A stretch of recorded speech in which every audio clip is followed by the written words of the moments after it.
Greetings, everybody. Happy Friday. Very unusual atmosphere playing us in here, but that's fine. We got some hot Star Cruiser jams. Atomic Runner is getting straight to the point. It is indeed time for some fighting. Combat time, if you will.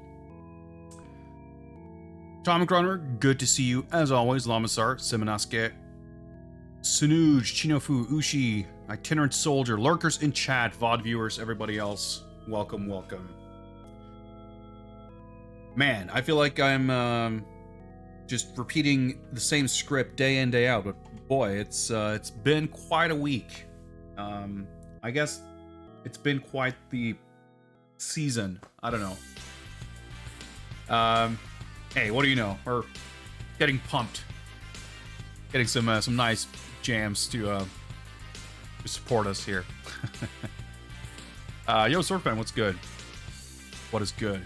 Icarus, what is up? A non-mutant turtle stream. Cannot guarantee a lack of teenagers or ninjas, but yes, I've been busy, so I suppose it has not been that difficult, but I have been sort of attempting to put myself in some sort of a cocoon,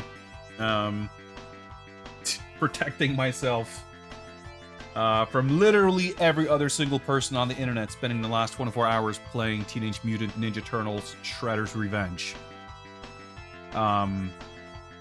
Well, I'm not, like, it's not that big a deal, but obviously I'm going to want to play that on stream, and I'd rather go in blind than spend all my waking hours having seen everything before playing it. I am greatly looking forward to playing it, and I will be doing so tomorrow. I had previously in my, I don't know, in my infinite wisdom, or I don't know, in a great lapse of judgment, I'd thought that, hey, maybe Saturday we'll continue playing some Steam demos. Not taking into account that not only did Shredder's Revenge come out on Thursday, which is yesterday, Final Vendetta also came out today. I knew Final Vendetta was due at some point in June. I did not realize it came out literally the day after TMNT. We're gonna have to play both of them, right? Which means it'll be a big old beat 'em up stream tomorrow, and that surely will not really leave a lot of room for anything else.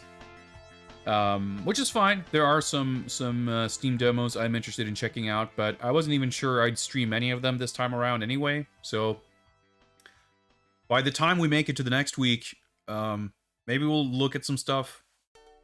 Maybe not. I've already been going on about wanting to like get into a proper playthrough of something on stream. I guess we're kind of going to be doing that with TMNT and Final Vendetta. I'm kind of hoping / assuming that we'll at the very least see our way through the entirety of both games on Saturday. We should, unless they're egregiously long. Well, I suppose Final Vendetta might actually have like a system that makes completing the game not a guarantee. But whatever, we'll figure that out together tomorrow. The Opponent, greetings. Hope you're doing well. Happy Saturday to you. Yeah, I mean, everything I've seen of TMNT looks great, sounds great. I've only, like I mean, I was kind of jokingly saying that I've been protecting myself from spoilers and whatnot. I mean, I've not gone to extreme lengths to not find out anything about it, but I have not sought out any information or streams or videos or anything. But I heard it's got a lot of stages, and it seems to be pretty long for a decent beat 'em up, for one that isn't a 12-hour campaign slog. For a beat 'em up that has an arcade mode, as I've been told, it seems to be a little bit on the longer side. I've heard bits and pieces about people having some issues with certain aspects of the design. I've heard of some crashes and bugs, but, you know, hey, A few games launch in a perfect state, so I don't, you know, I wouldn't hold that against the game. In fairness, I feel like it's a TMNT game, and a lot of people, like in terms of the voices you'll hear on the internet, I feel like a lot of people would be very positive on it, almost regardless, as long as it like looks okay and /or is sufficiently referential to the Turtles games that people like, and certainly this game checks both of those boxes. So it's not to say I don't expect it to be good, but I would expect people to say it is, even if it wasn't. I'll be honest and say I feel a little bit bad for Final Vendetta. I feel like it's impossible to not feel like it's in a little bit in the shadow of TMNT.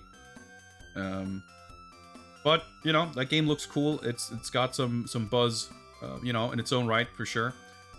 And I'm extremely excited to try that out as well. And it'll be, I mean, it's the word, an embarrassment of riches.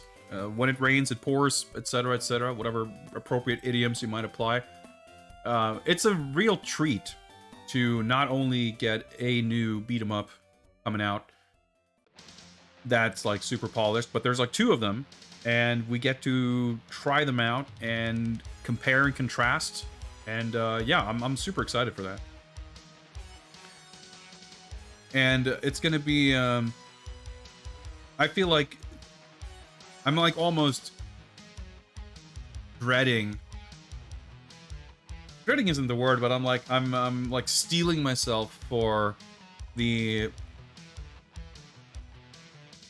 exceedingly large amount of opinions I'm sure I'm going to have, and I'm sure I'm going to want to voice on both games and the larger context in which they are being released. And I kind of figured that I'm going to want to follow up on my previous writings on beat 'em up games, about both games, in some form or another. Like, I'm sure I'm going to have enough opinions on them to want to do that. Or, I mean, I'll have enough opinions to be able to do that. But I feel like I'm also...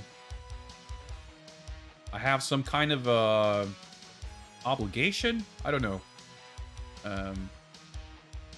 I feel like in terms of my body of work, when it comes to my writing, if you look at what I've written about Streets of Rage 4, the more recent article I put out a couple of weeks ago about beat 'em up game design, these new games coming out kind of invite a follow-up of sorts, is kind of how I feel. Electro Altruism, what is up? Games what individuals beat each other. Yes, those are fun. And we'll be partaking in one particular flavor, well, maybe some different flavors of that particular kind of entertainment tonight. Soon enough. We might as well welcome some people in here while I rant and rave. But hey, I mean, it's like... See, this is kind of what I mean. It's like the elephant in the room, right? I'm going to have stuff to say about this, whether it's appropriate or, you know, relevant to what we're streaming or not.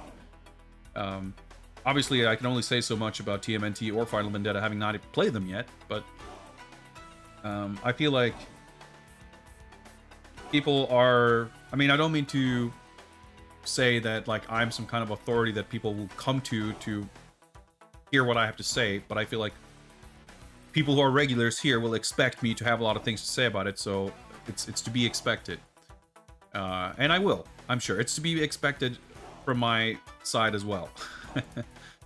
That's kind of what I mean about, like, dreading it a little bit, because it's going to be... I'm going to have to spend a significant chunk of time writing, I think. But hey, at least, you know, I set a goal for myself this year of trying to make sure that I post a new article or some new content to my website at least once a month. And so far, that's kind of been, like, at the end of each month. And the last one was even a bit late because I was sick at the end of May.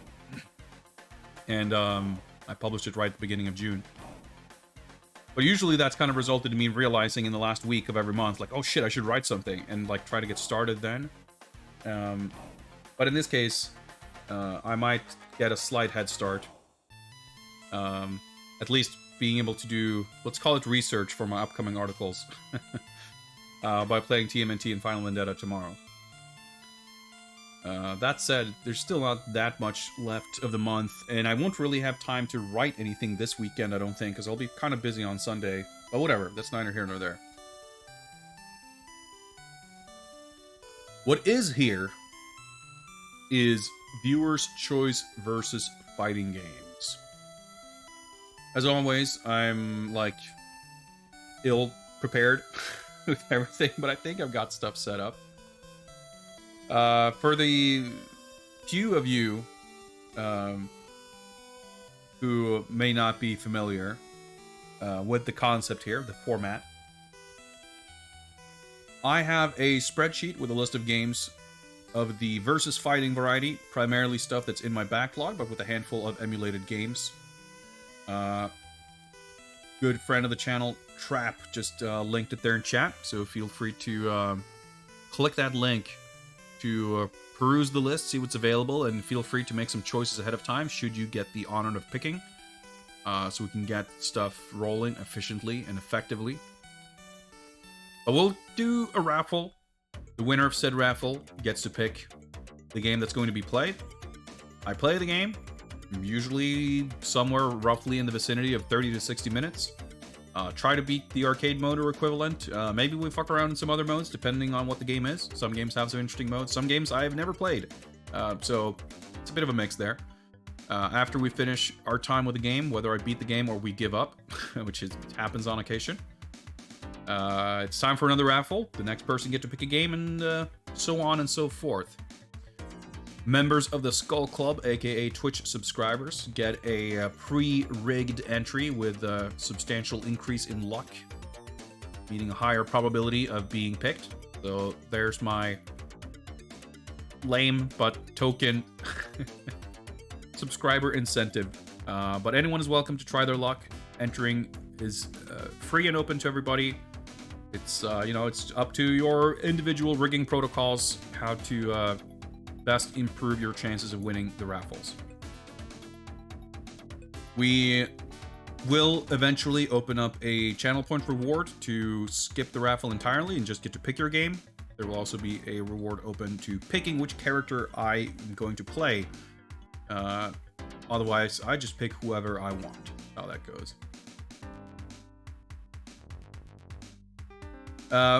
Electro, my thoughts on Final Vendetta has largely been that I'm not a big fan of the artwork. I think the character art in Final Vendetta looks pretty drab. I think the character designs are a little underwhelming, and I think the animation looks a little stiff. But I've always had, if not expectations, at least high hopes for how the game plays.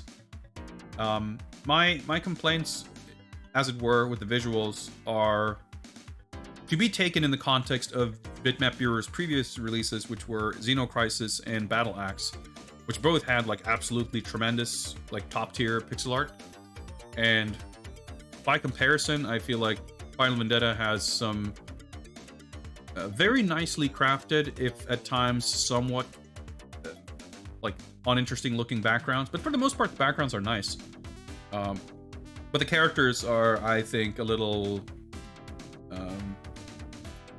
I don't want to be insulting, like I just feel like they're a little bit just underwhelming. They're not as exaggerated and as stylized and as kind of expressive as I would like to see. But if the game plays super well, like, I mean, just on the surface, comparing Final Vendetta to TMNT, I think it's very obvious that TMNT has the upper hand in terms of visual presentation and polish. Like, it just looks a lot more expensive, I guess, you know? The much sort of, I'm sure it's a notably bigger budget game. But there's nothing to say that Final Vendetta can't be the game that's way more compelling and exciting. I don't know what to expect. Haven't played either of them. I've seen some very slight, bits and pieces of both games in action to have some sense of how they play, but ultimately, everything is about the execution and how it all works and plays out in context, right?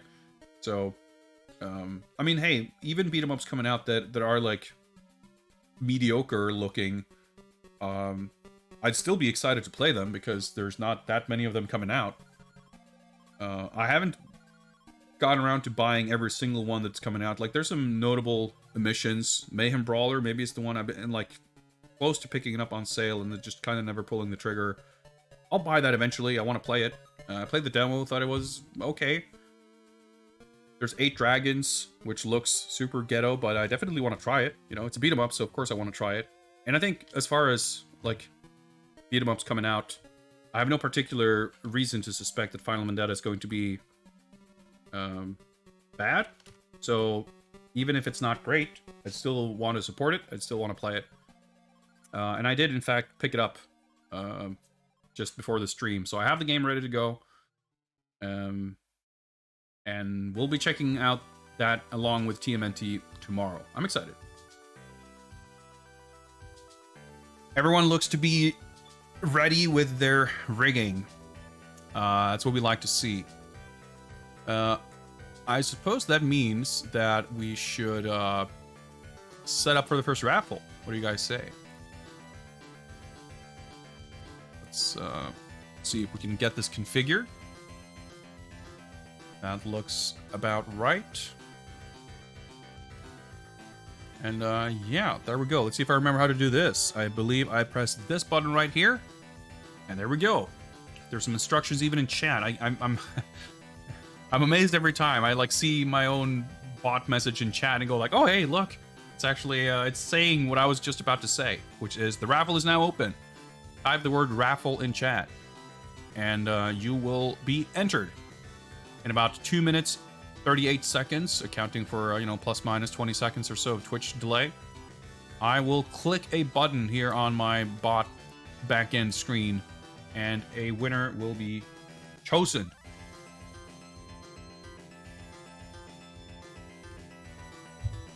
We do, of course, as usual, have a couple of new games added to the list since we did the last stream of this kind. We picked up the original Dynasty Warriors, Sangoku Musou, which we did mess with a little bit when I picked it up. Got DOA 4, Soul Calibur 2 on the PS2, in addition to Soul Calibur 2 on the Xbox, which I've had since 2003 or so. Well, you can see in the list, I thought about that when I was looking at it earlier today. Like, I should probably take a pass. So, like, I always, whenever a new game gets added, I make a little note on the list that it's a new game. It's newly added to the list. But there's definitely games on here that are still labeled as new that I bought in, like, February or maybe even last year. So new doesn't necessarily mean that I picked it up all that recently. But for the most part, it means it's stuff that we have not played on stream in any capacity. Not always. Like I said, Sangoku Musou we did actually boot up real quick, but a lot of them have not actually been played on stream at all. Which by extension means in more than a few cases, there are games I have never in my life played. So there'll definitely be games on here that could be essentially blind games, and there are others which I know quite well. There are games I like, there are games I have other opinions on. But as usual, the mantra, it's never feel bad about picking something that I appear to have a terrible time with, because if I didn't want to play it, I wouldn't have put it on the list. And yes, that includes Zankabuki for the Xbox. Terrible experience in one sense, but a delightful experience at the same time. That's just how it goes, the magic streaming. Last call, type raffle in chat. Not a many seconds left here. If you want to have a chance to pick the first game of the evening. Let's go! Let's go! That sound was like super loud, by the way. Fucking audio levels. Anyway, I think it sounded okay for you. But you heard the guy. Let's go. Boom! Itinerant Soldier, excellent work on your rigging. Couldn't have done it better myself. Congrats. I can't, I guess, tweak the messages, so it continues to say you have won the giveaway. I'm not giving away shit, but you will get to pick the next game, so that's the next best thing. What's the tone of the evening? Exactly. What's gonna set the tone here? CVS 2.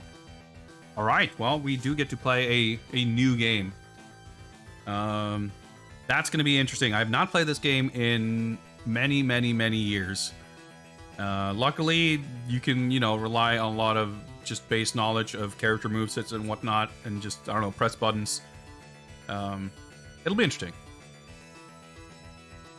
I am under no such obligations, altruism. But hey, I will beam the game directly into your eyeballs via Twitch. How about that? So, all right, slight heads up here. For some reason or another, I've had some weird things going on with OBS recently. I was able to start the stream no problem tonight, but there is a non-zero chance. I mean, I haven't been able to like deeply look into what's causing this or how it's working or what's happening. But based on prior experience, there is a non-zero chance that when I press this button on my Stream Deck to switch to the PS2 scene, OBS might crash. If it does, if the stream dies mid-crossfade, I'll be back shortly, but let's hope that doesn't happen.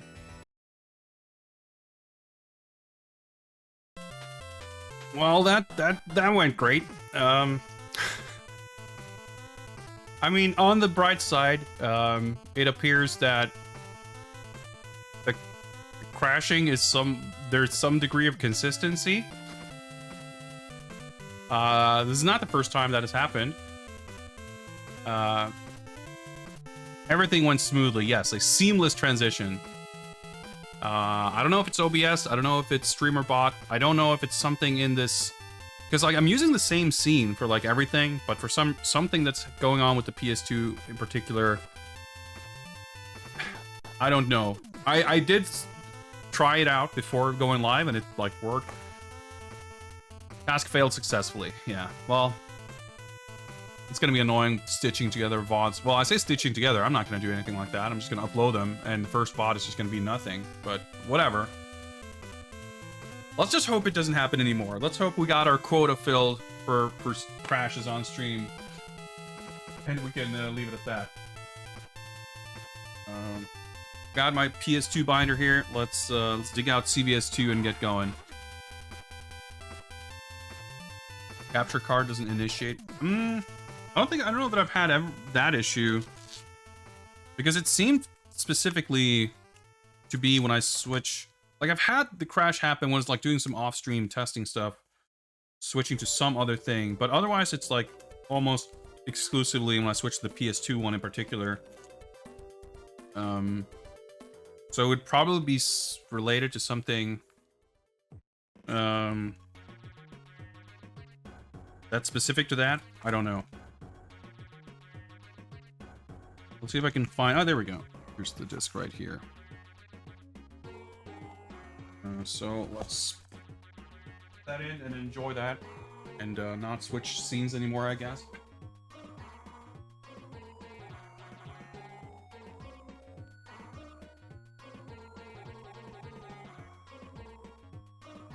Let's see, big font.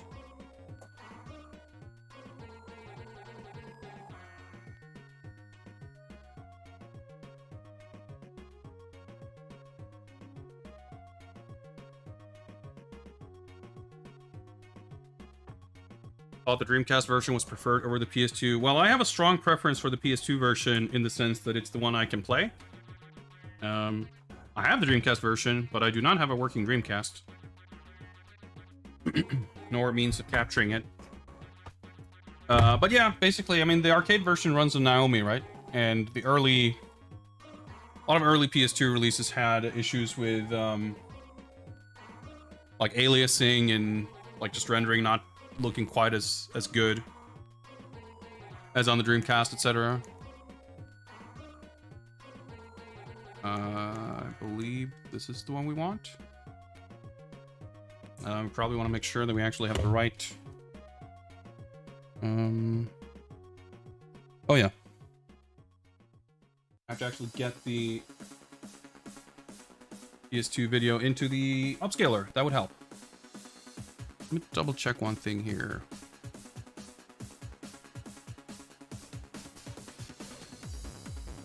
Yeah, let's do this. In fact, let me do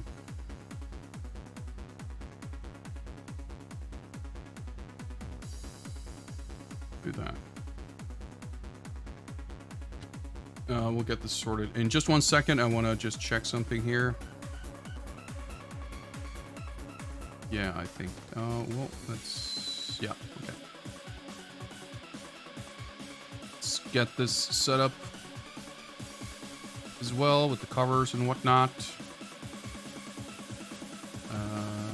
ZBS2.jpg. There we go.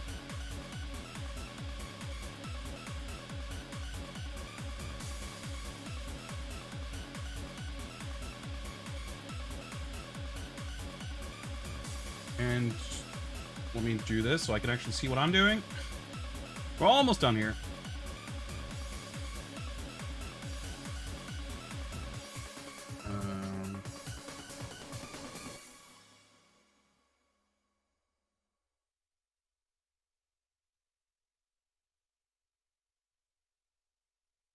All right, we got a save file here so I don't get double audio.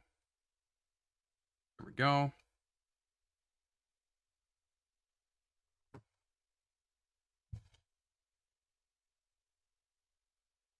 Let's hope this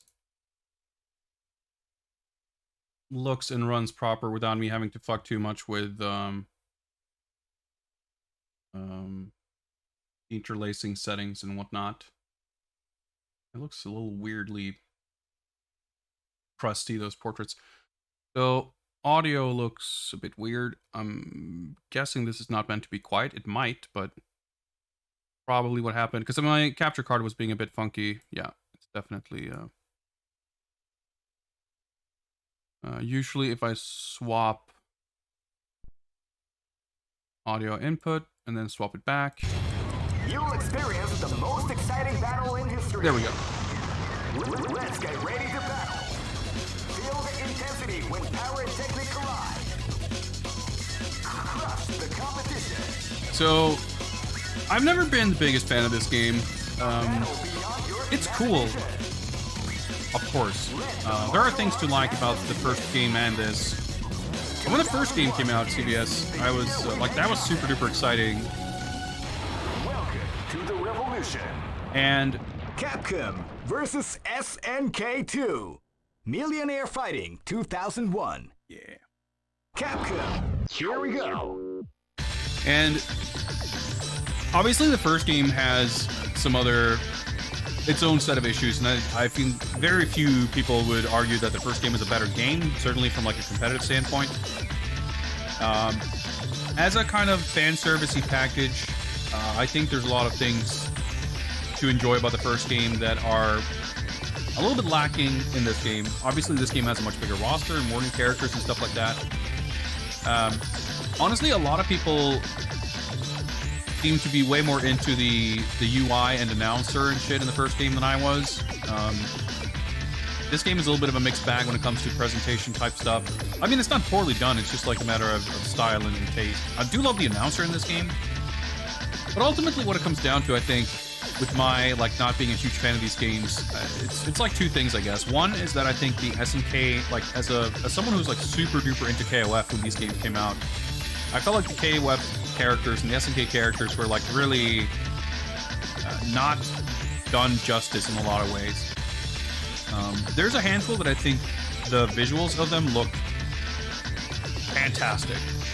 I think Mai, like she's the best looking version of Mai in any game. I think Joe looks fantastic. I think like the KOF 13 version of Joe feels very feels more similar to the CVS version of Joe than the old KOF one, which is great because it was awesome. I think the CVS version of Geese and Yamazaki are pretty alright.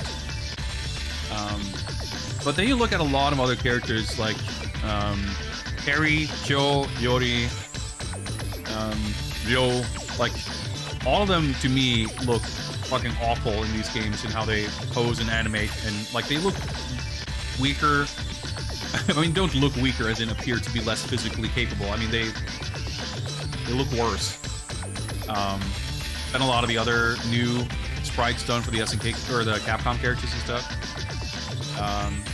But also in terms of like how they play and like a lot of the signature moves and stuff just look and feel off to me with a lot of the SNK characters. But the other bigger thing is like these games to me feel like they're very much built on top of the Zero games, mechanically and how they feel. That's a very like subjective thing. I don't mean to say that like from a very technical point of view, but comparing these two, you know, whether it's Street Fighter 2 or the Marvel games or Street Fighter 3, Zero, like I think the Zero games is like the closest analog. And out of all of those, like I think those are almost my least favorite out of the other Street Fighter games. Capcom versus SNK. Keep rocking, baby. But I think the atmosphere of like a crossover aspect was done so well in the first game with all the super duper awesome stages, and that whole aspect of it. And this game, by comparison, is a bit like, I don't know, the stages are just way whack in comparison.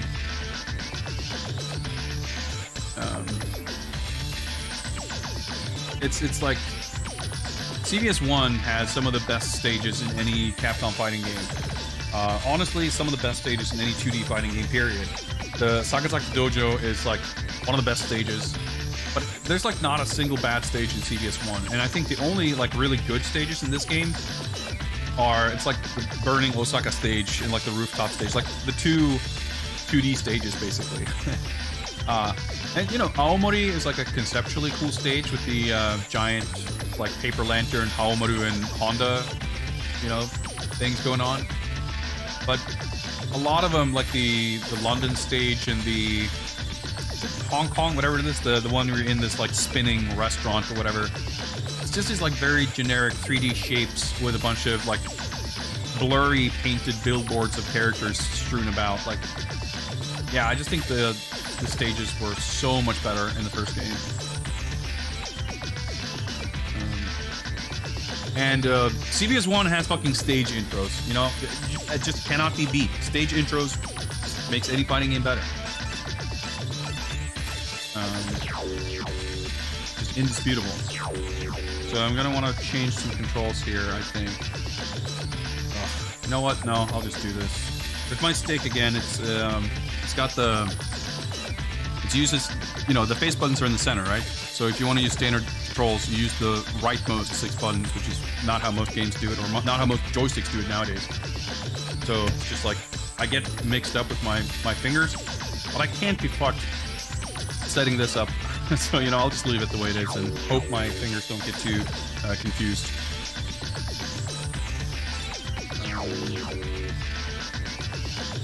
I will be honest and say that I don't actually remember a lot of the music from CVS1. The music from this game is a lot more... there's a lot more, like... I've heard it a lot more, I guess. The history, I guess, is like records. I'm just curious what the heck this even was. So the install, I guess, is for the online stuff. This game had online play in Japan. Obviously, it's not going to be a thing here. Had color, yeah, we got network mode. So I guess we'll hop into arcade mode, and I have a feeling that we're going to have like time over on the character select here. SNK Hero, what's up? Official Mugen game. Well, I mean, I feel like that's a needlessly disparaging thing to say, but I would say it applies perfectly fine to Capcom Fighting Jam. Right, so this is like the Zero Groove custom combos. This is like the ST or whatever, right? Let's just go C. It's like the easiest. I've got a minute. What an incredible cast of Right, so you get the... Okay, yeah, it's like Capcom only one team shall be crowned the champion. art for the SNK guys and vice versa. I guess we should pick Mai, right? She looks cool. Victory is not an easy one. This actually has one of my favorite versions of Chun-Li as well. To win this tournament, And looks so shit in these you have games. to demonstrate a keen mind and steady nerves Okay, let's... in order to defeat the competition. Alright, I'm picking random buttons here and see what colors we get. All right, the show I mean, hey, why not? Let's go Chun-Li as well. Are you ready? Oh man, are you ready for this? This tournament is I don't know what's... free ratio system. Oh yeah, so you can actually do 2 characters, right? Let's do this, I guess. I don't know that I'm better with any of these characters, but... And you have to do, like, multiple button presses. It's so weird, you have to, like, press both lights and both mediums. Next location is Kinderdike. But yeah, you can really tell, like, the pixels are, like, weirdly sharp. I don't know how this comes across on stream, but for me, like, it doesn't look right. Live and let Although, die. admittedly, that could be some kind of upscaling thing. Holy shit, walk speed. Alright.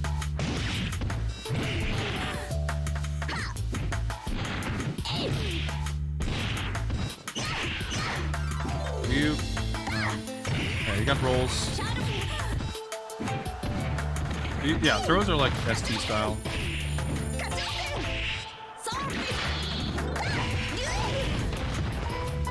Oh yeah, you got dashes, right? Alright, so I have to remember how to play. Oh yeah, let's start the timer, shall we?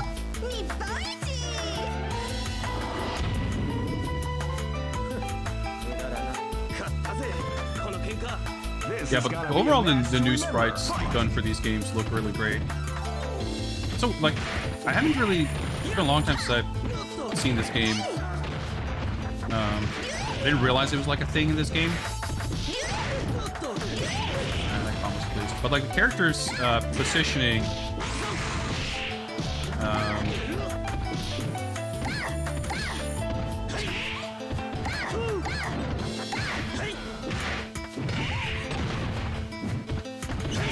Hard to her super...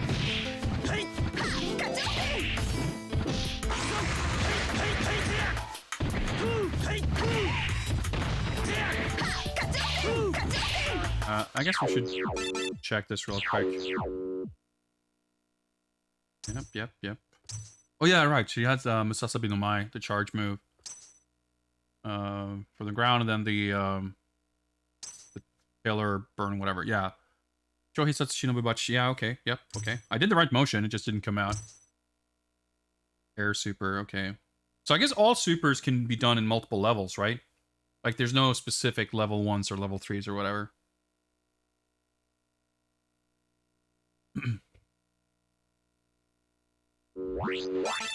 Yeah, the Darkstalkers art is like awesome, but like even the Street Fighter Zero art sticks out a little bit in this game, but not nearly as bad as those people. Oh, that was punish.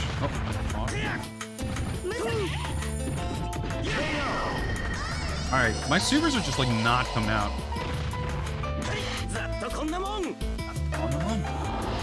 But yeah, but like this stage, as far as like the art of the polygonal graphics and like the ways the textures are painted and everything, like it looks alright, but just like design wise, it's like not a very like. How excited are you to see your favorite SNK and Capcom characters duke it out in front of some windmills? Like, you can just roll backwards this game.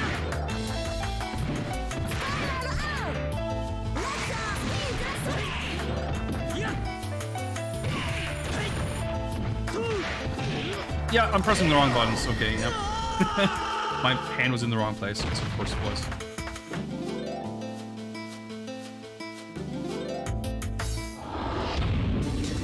So I can't remember how this works, but I'm guessing you don't change the ratio never changes, right? But you can change your order between matches.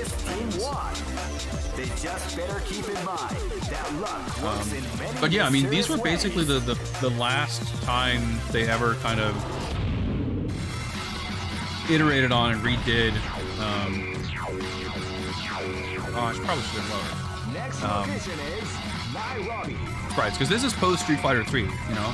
And of course, they did a little bit of new 2D art, pixel art for Capcom Fighting Jam, but that's basically limited to Ingrid and, you know, the like Midnight Bliss sprites and stuff like that. Yeah, this version of Chun-Li is really cool because she's like kind of a 50-50 blend between Third Strike and like the Alpha Marvel games, like in terms of her art animation. So is she oh, it was like, is he charged? I guess not. Yeah, she's got like her Third Strike, or roundhouse, and Pierce.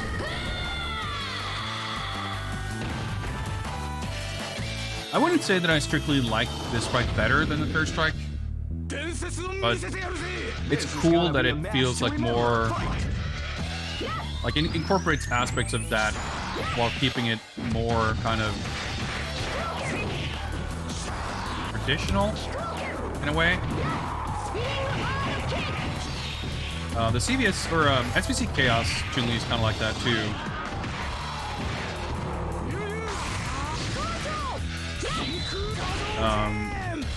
It's a little bit like closer to the Street Fighter 3 one in a way. Alright. Almost guard crushed.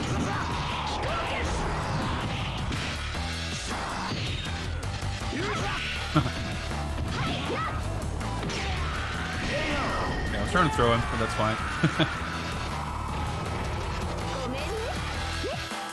Yeah, like look at Walker up there on the card, just like awkwardly, like even, I mean, this is probably a PS2 version thing, but you can see this guy in the black shirt who's standing in front of Hydern and all the Ikari Warriors and Alex. There's like this fuzzy white outline. It's like definitely not supposed to be there.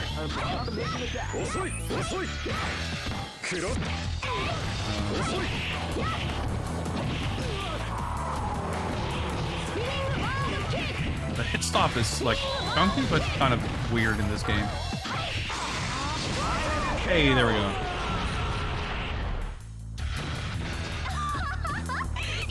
So yeah, you definitely have that feeling of like cardboard standees, and I always fucking hated the motion of the cars in this stage.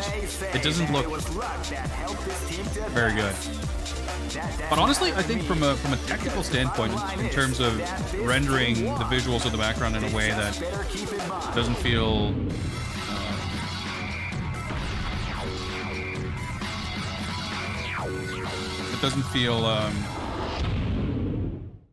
like completely out of place aesthetically and everything. I feel like this game does a better job than many others. It's more like conceptually, like you could take all these stages and do them in like 2D pixel art, and they still wouldn't be like that exciting.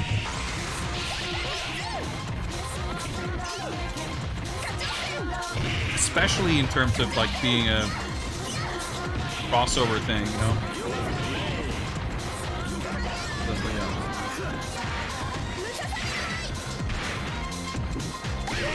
So I guess you've got like 0 counters in this style, I think. Yeah, I mean the music's great, but I don't know. It's weird how, like, you know, you look at Marvel 2, you look at this game, it's like Capcom or like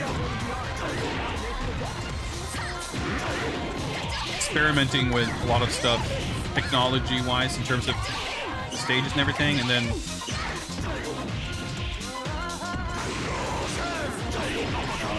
it's at the same time they just thematically chose to do stuff that like doesn't connect at all. Dude, I'm just like trying like crazy to mash up my super and it's just not coming out. Try again, kid.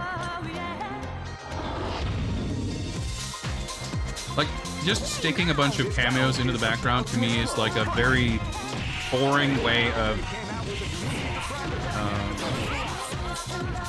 Trying to infuse like that feeling.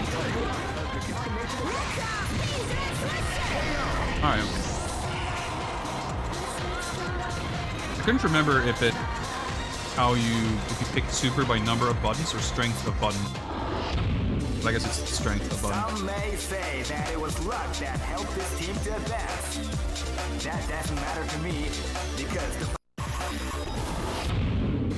Alright. Interruption. Nope, just next stage. Okay, fine. next location is Aomori.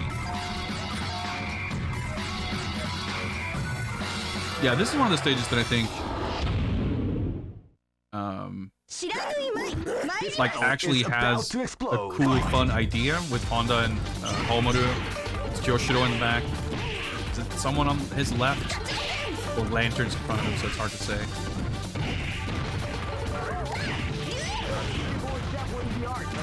But it's also kind of suffering from having like the chunky polygonal like shapes make sense because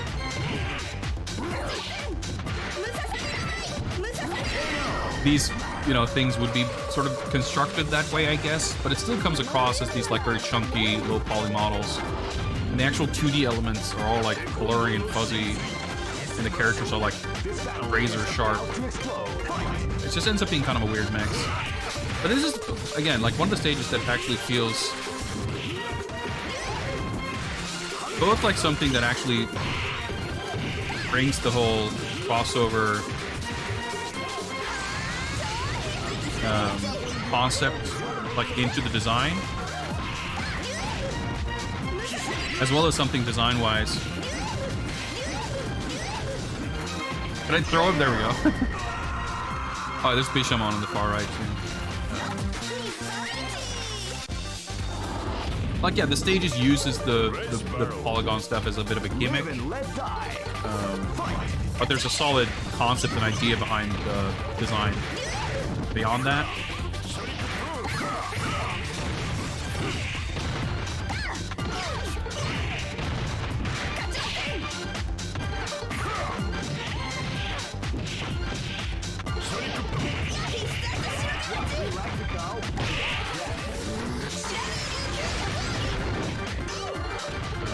but still, I don't know. I feel like the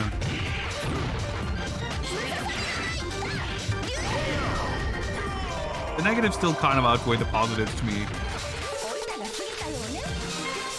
Pretty weak Kim sprites. Yeah, Kim, I just never liked how he looks in these games. Just how he kind of moves and how he fights. Yeah, he's definitely one of those characters that feel disappointing. Like, Ryo and Kim are some of the characters I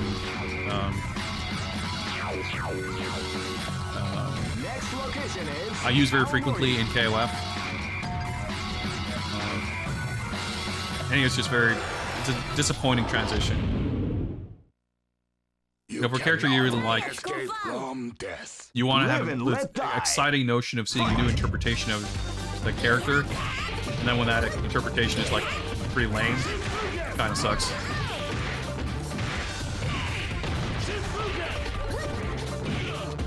Every time I get knocked down, I press the roll buttons because that's like instinctively what I feel like I should be doing, but that's not how tech rolling works in alpha. I guess you press like back to down. No, it's a down plus something maybe.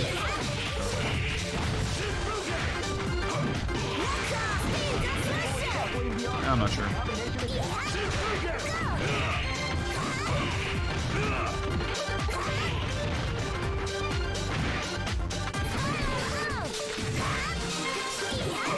This, by the way, is maybe my least favorite voice for Cammy ever.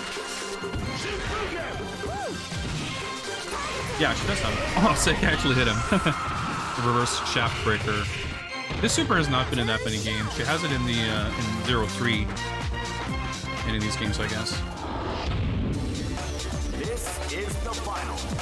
This is where the men are separated from the boys, and the strongest of all will. I don't remember what Cammy's voice is in CBS 1, but well, my least favorite Cammy voice it's a toss-up basically between 03 and this, because they both sound like babies.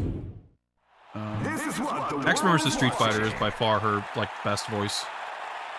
Get ready. Bring it on. Yeah, there was some hubbub on like Twitter, etc. recently.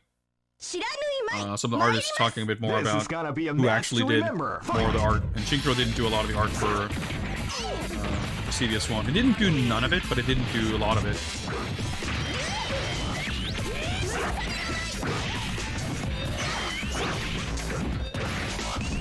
Well, the Cammy's voice in X-Men vs. Street Fighter is easy to distinguish because it's like the only one that's like a native English speaker.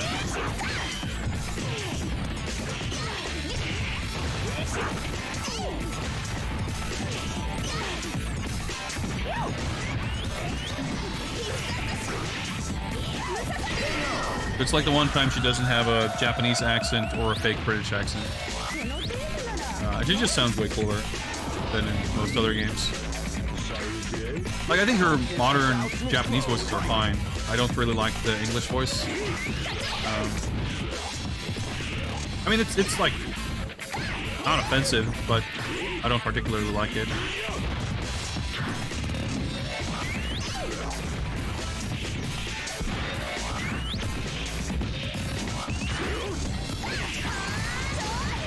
Yeah, that's well, I didn't get punished.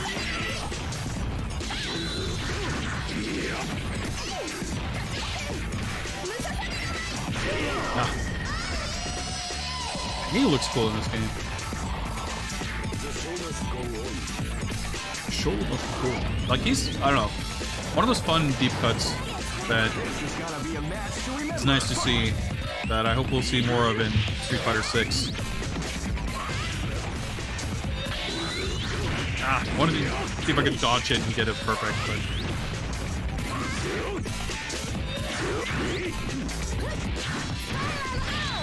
that's a punish.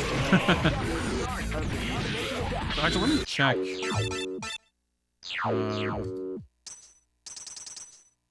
Okay, yeah, so she only has the 2 supers. Yep.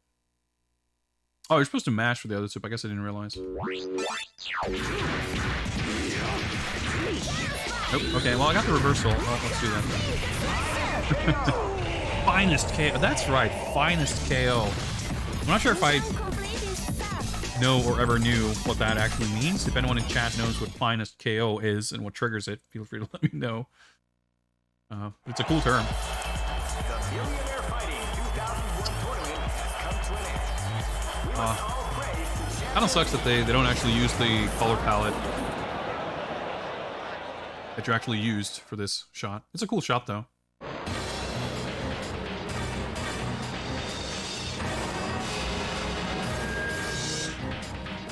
cool.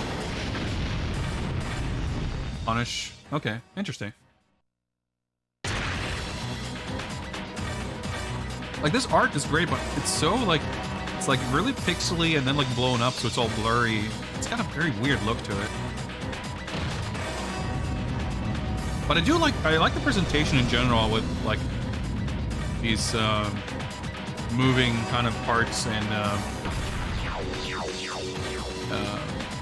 Next location is a little bit of animation and movement and VFX. Like, it's a cool style, but kind of works better with, when the art itself is like presented in a weird way. Yeah, so this stage is cool because it's like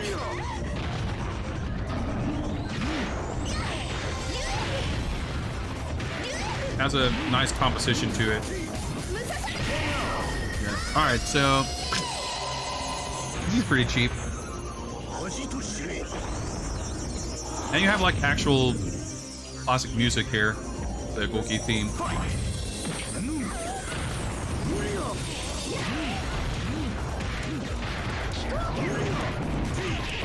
Oh, okay. Oh, that's not what I expected her crouching fierce to look like. Yeah, it's ratio 4 damage. But I was playing ratio 1 characters, so they take more damage. So I guess in case you're not familiar, The ratio system is like every character can be ratio 1, 2, 3, or 4, and it determines how much HP and damage they have. And you get a total of 4 points to assign to your characters. I guess in arcade mode you actually can pick.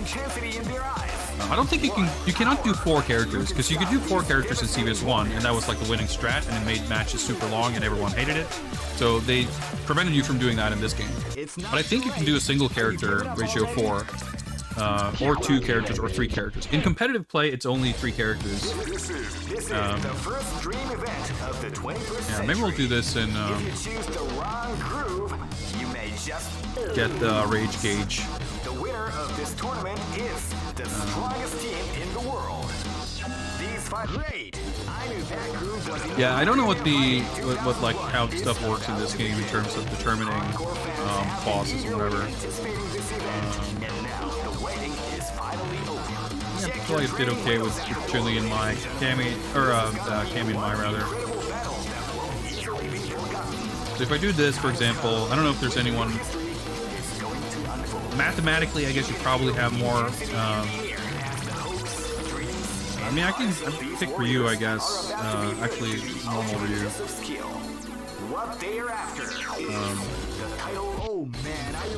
Yeah, so ratio adjustment here. You can see at the bottom there. Keep rocking, baby.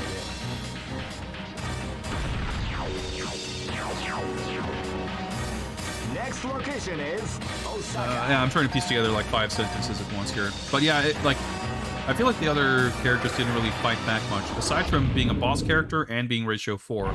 Like, the boss characters in this game, so you have like Evil Ryu and Goki and Rugal or whatever, and then you have Shin Goki and God Rugal, who are like the boss characters who are banned.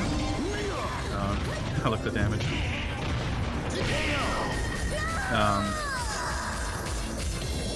I feel like they're probably kind of busted characters, plus the boss AI and whatever. But it's like a fairly ridiculous leap from the previous match.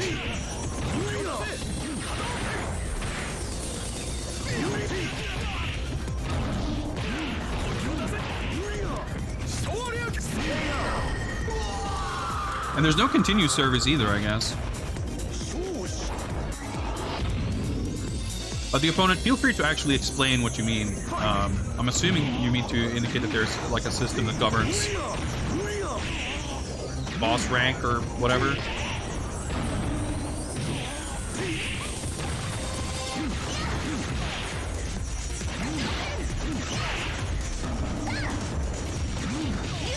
Alright, short hops. Yep, Misogi, okay, cool. But I guess my GP is going down, so if that affects rank or whatever, then maybe it'll get easier. Yeah, his move speed is crazy. He is like, yeah, you get the meter. Oh, yeah, you get parrying. I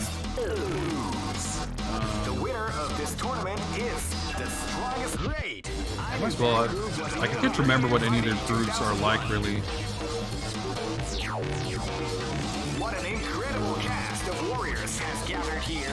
Let's just try this and see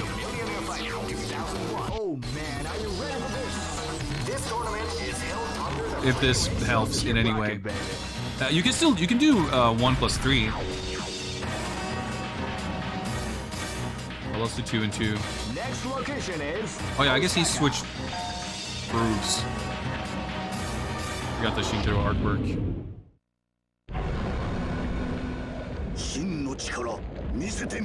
Fight!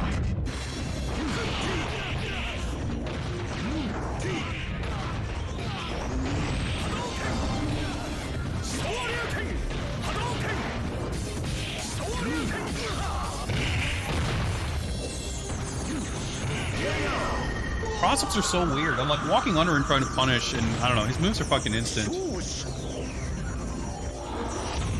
So unless something drastically will change, I'm struggling to see how this is going to work out.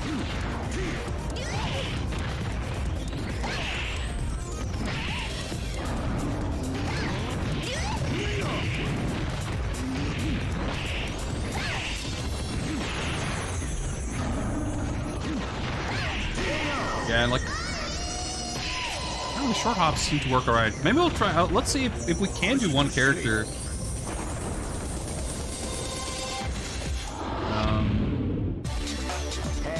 It's not too late. Let's try ratio 4 Maya, I guess, if that works. If it doesn't let us do that, then I guess we'll. This is the first dream event of the 21st century. That has to charge. If you choose the wrong groove, you may just.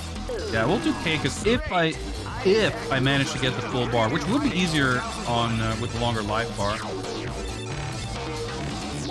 Okay, it does let us do it. Keep rocking, baby. With the full rage gauge, you just get damage boost. Next location is Osaka. I really like this color for my.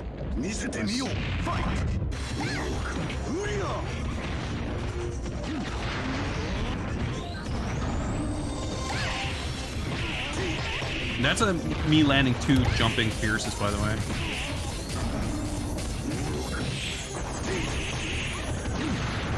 Yeah, he just walks up point blank and, like, input reads. But yeah, short hop fierce seems to work pretty well. I missed the button there somehow. Did my button stop working? No. Yeah, it kind of did, I guess. Yeah, I'm not sure if my button stopped working or if there's some weird free jump frame of it not functioning.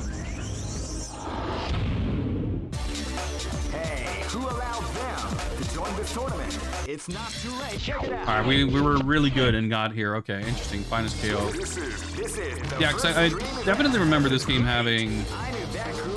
I don't think I ever looked into how any of it actually works. But it has different bosses. Like, it has 2 like true final bosses, I guess, which is Shingoki and God Rugal. I don't know which one of those you get is random or based on character or whatever, but I guess I think Series 1 had something similar.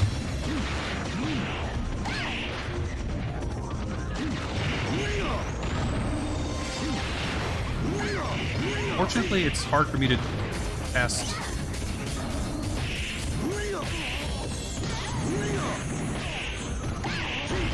Yeah, that's a punish.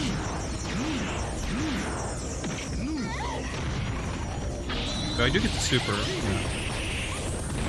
Yeah. At this point, I'm just like trying to learn how some things work. Like that round was a wash anyway.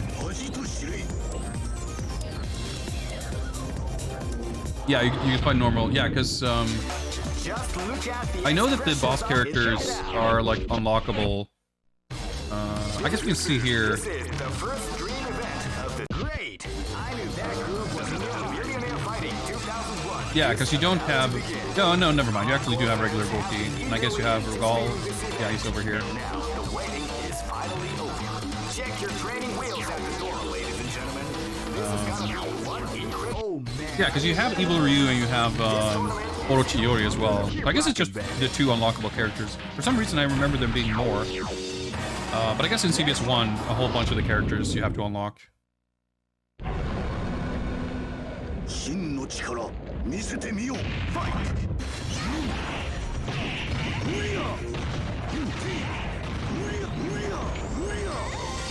They're like some MK2 shit. They're like in the corner and.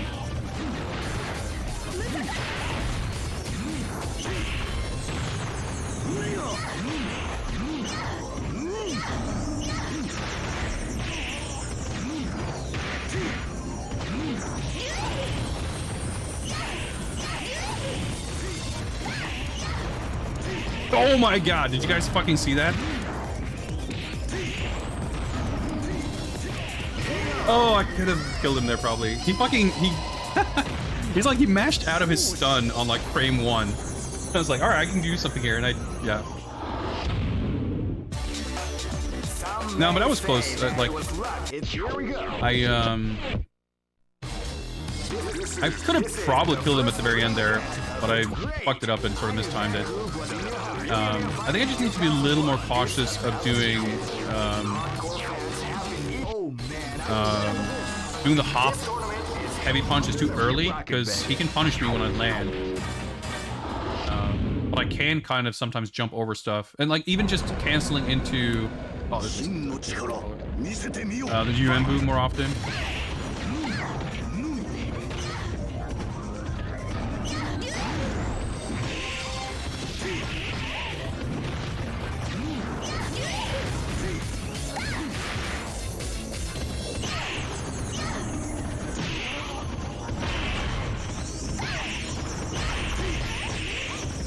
Oh, now he's in K group. He's gonna kill me in like one hit. I was holding up, but he must have done me in recovery. Hanji looks so cool. Yeah, so he's... this is a different Shingoki from Shingoki in like every Street Fighter game. Just like how God Rugal is different from Omega Rugal. This is the first dream event of the great. In like the regular, so to speak, Shingoki, the Shin is the kanji for true. Like Goki in his true form. But this Shin is like actually kind of a made-up kanji. The kanji that you see on his back is the character for God, and then underneath it is the character for person. So it's basically God, Goki.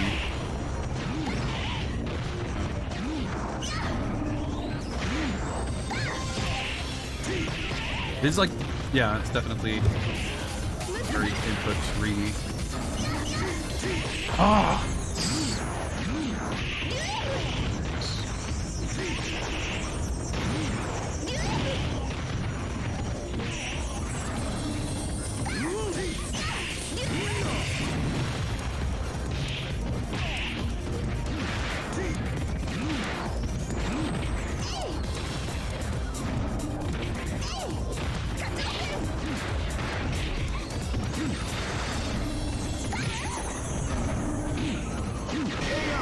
Like, how does his punch come out faster than mine when I'm like finishing his landing? Nah, but we'll get this. We're getting close. I don't know if he's getting weaker, but we're getting closer. But even so, like without the damage buff from K group and without having a ratio 4 character, there's like no way. I haven't like looked at it too closely, but I just see how little some of those hits do. I feel like it must be the K group buff that gets me that close. It's plus on top. Yeah, but that was even like he whiffed like his jump air fireballs, and he like landed. That was fucked.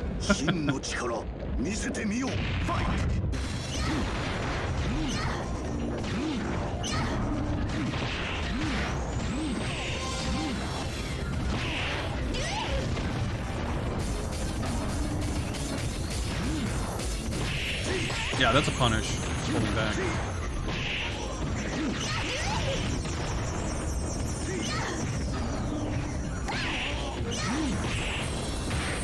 I'm having real trouble, like, 2-in-1 into Ryuembu for some reason.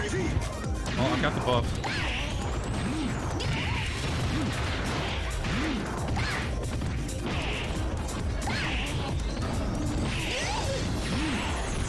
Oh, I got it. I didn't want it to, but there we go, finally. Yeah, we dropped... Well, hey, we made it just over 600.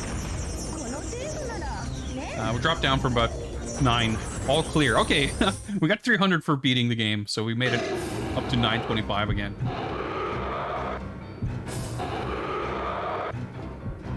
I don't remember this shit like at all.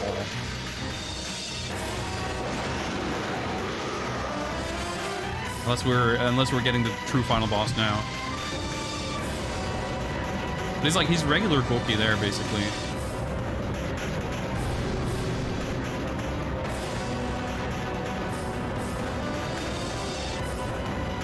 Saved by K group. Pretty much, yeah. Ratio 4. Ladies and gentlemen, in just a few moments our show will begin. News reports. Talking about the mysterious giant explosions happening at the Millionaire fighting tournament.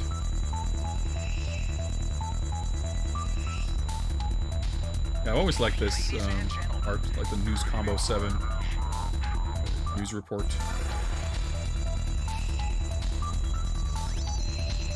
Ladies and gentlemen, So let's see, I'm curious. Yeah. This is a little bit of character. I mean, it's a bit of a stretch to call it an ending. Well, I mean, I guess it is an ending. There's just no graphics at all. It's literally like a few screens of text. Yeah, like 3 bits of text. But that was completely removed from the English version because, of course, they had to find some text to delete from the English version. It's a tradition. But yeah, I think every character on your team, if you, well, ultimately, you know, end up beating the game with more than one character. I don't think that's like only for beating Shingoki. I think it's like whatever ending you get like 2 lines of text. Whatever. Yeah, like it's a combination of factors going on here. Like I'm not a huge fan of how this game feels and plays. I really don't have a super great joystick to play it on. The PS2 port probably has its own set of issues. So we're not like really getting to play this game under its ideal circumstances. There's still a lot about it to really like, of course, and appreciate. There is a lot of great art in it. There's some awesome music, like there's some cool shit. But it's, yeah, I could never put it up in my personal like top tier level of Capcom or SNK games. It plays great, but it's just not my favorite style of game. But I think it's both like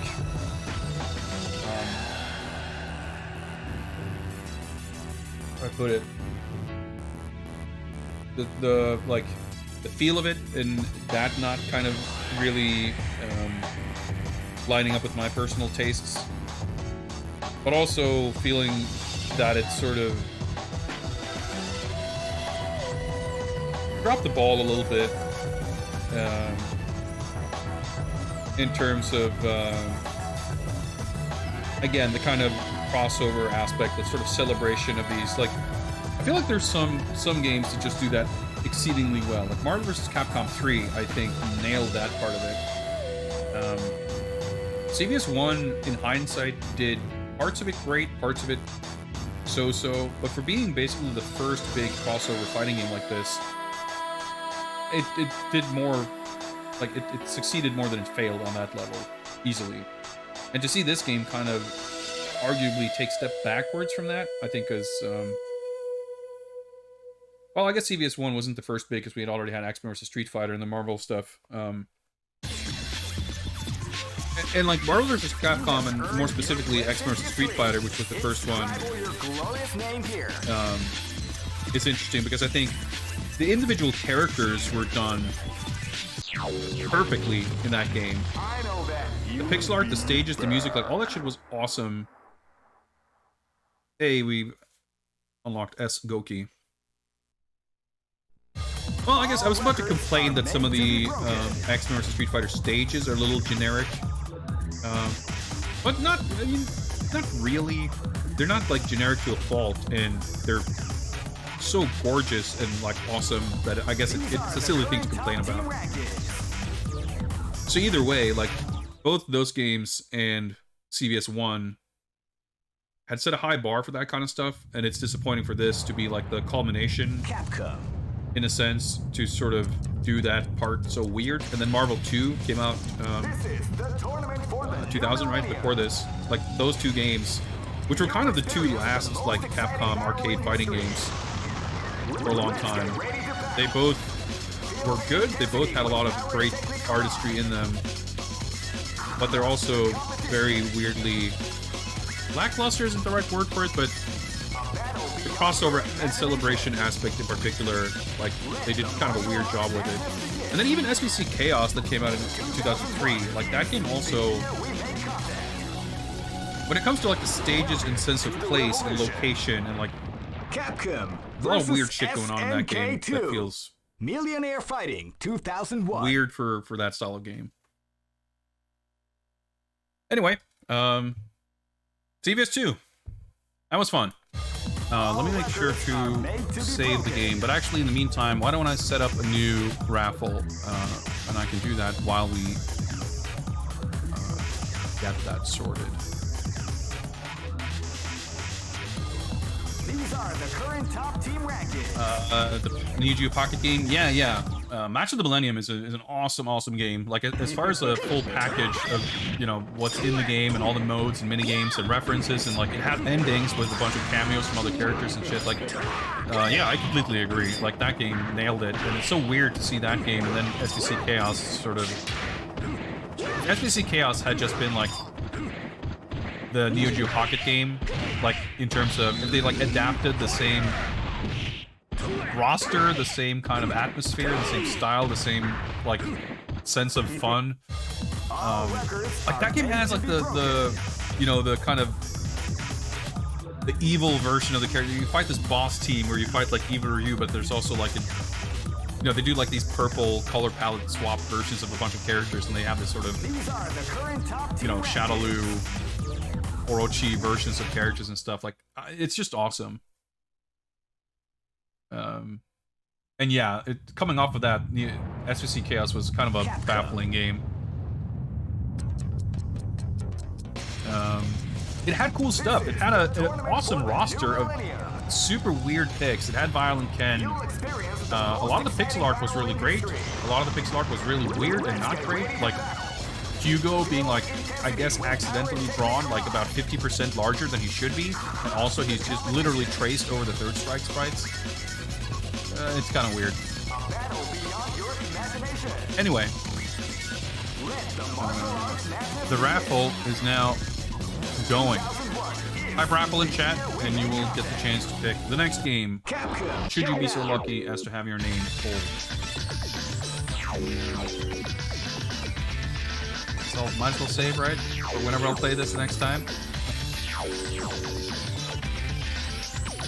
Oh shit, actually supports saved hard disk, which I didn't really realize was a thing on. Like, I know the hard drive is like associated with the whole network thing for playing online.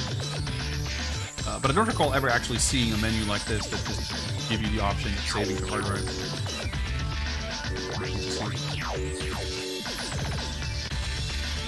So we'll see. I'm a little spooked as far as like switching scenes in OBS and see if it's gonna crash, but we'll keep rocking, baby. That's how we do it. We're just gonna play games. Which, speaking of games, let's look at the list here and let's add today's date here as we mark off CBS 2 as having been played. And today is June 17th. And let me mark that off as red. And there we go. That is game number 1 for tonight, sorted.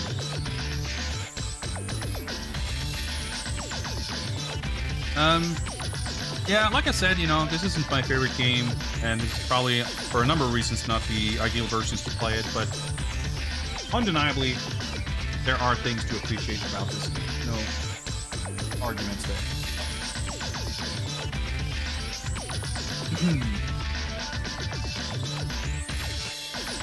But yeah, CBS Chaos was such a weird game, and then Neo Geo Battle Coliseum is also like even crazier roster, and a lot of like that game also nails the fan service aspect so well.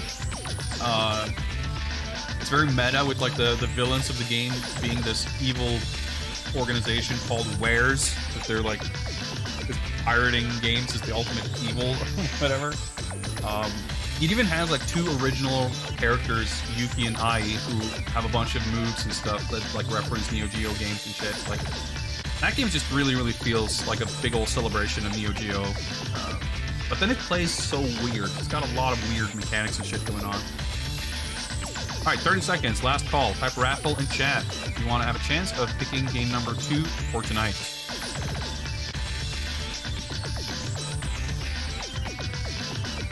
Still the only game to reference Cool Cool Tune. Yeah, it has like a Cool Cool Tune stage, doesn't it?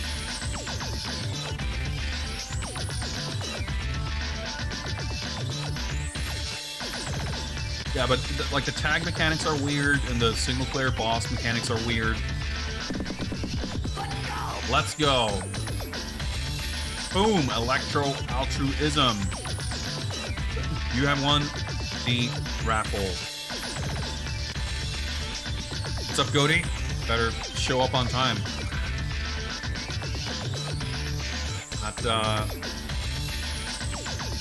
Not quite up to snuff with your rigging there.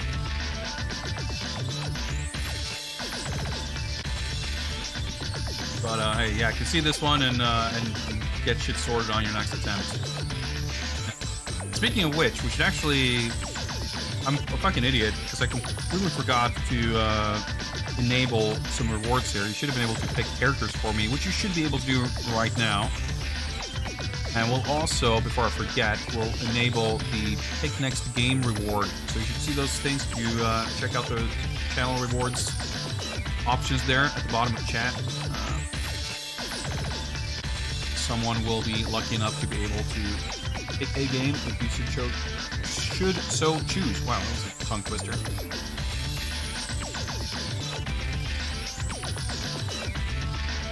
All right, we're getting a fucking speech here. That's always a good sign. Nitro plus Blasterz. All right, well, first things first, we're gonna definitely make sure to switch my monitor to 60 Hz output, because otherwise, all these fucking anime PC ports just spontaneously combust. But we'll begin there, and then we'll take things from there. All right, let's first see if we can switch scenes here without OBS exploding again. Hopefully it should be fine. Whoa. But I guess fair warning. It is within the realm of possibility that my OBS will just crash. Again. Let me...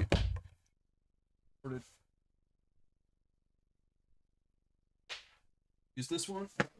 Yeah, Nitro plus Blasterz is a game I picked up because it was on sale, I guess, not too long ago. Pretty much for this express purpose. So you really, truly do not need to feel bad by any stretch for picking this game. As I've said before, if I didn't want these games to be picked, I would not have put them on the list.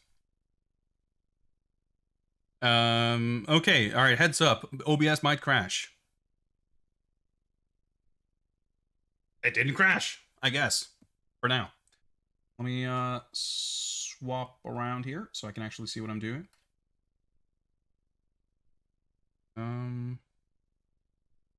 And yeah, let me let me check my display settings. And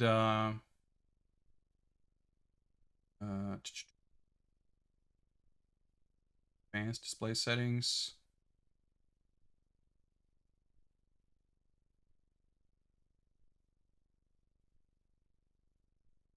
I guess it's actually set to where it shouldn't be. I guess I probably switched it to 60.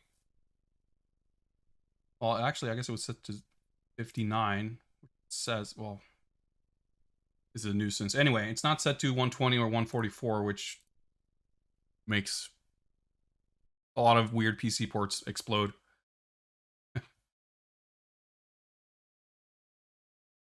Anytime an OBS crash happens for capture card switching reasons. Yeah, I mean, I don't think that's it, as I mentioned before. But I guess I'll have to look over. Like I said, I've been able to switch to the PS2 scene without it happening. I've had it happen when I switch to other scenes. But switching to the PS2 scene seems to be the most consistent, I guess. All right, Nitro plus Blasterz. Where are you? There you go. I've literally never booted this game up, so there's also a non-zero chance of this just not working at all, or at least not to the point where I can capture it or play it, but we'll give it our best shot. So I'll try to boot it up and we'll get the capture sorted and then I'll update stream things here. Okay, it's in a window here. Marvelous. All right. Lord Examu.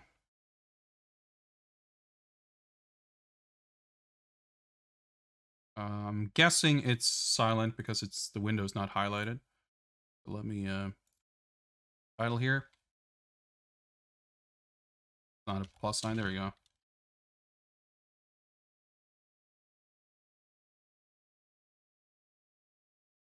There we go. I can successfully type, more or less. Oh yeah, plugging in the joystick might make the buttons a little more responsive. Which, by the way, might mean that I have to restart it. I guess we'll find out. Oh, seems to work. Oh, no, okay. It just was literally quiet.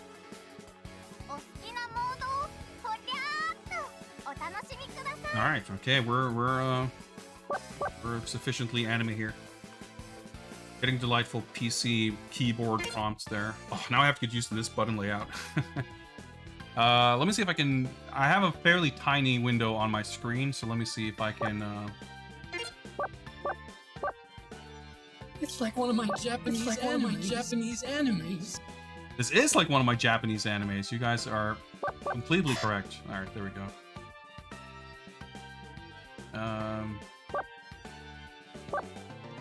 A little bit scared to try to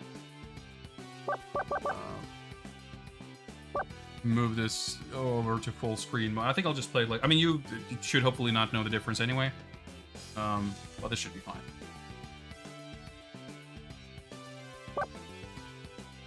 Okay, so yeah, this I think this is gonna call for some backseating for sure, because I don't think I've ever seen this game in action, so I don't know anything about how this game plays. We'll take a look here and see what we can figure out here. We got weak, medium, strong, so this does not really look like it's very joystick tailored. The opponent picks the next game, them's fighting herds. I actually don't... Okay, let me check. I'm not sure if I'll be able to do that while playing, but let me see. That's probably not updated. Yeah, let me click this big update button. Well, it's 1 GB. That should not take... We should hopefully not be in a KOF 15 type scenario. I'm pretty sure it's not going to download while I'm playing Nitro Plus, but that's fine. We can take a short break after this game anyway and let that install.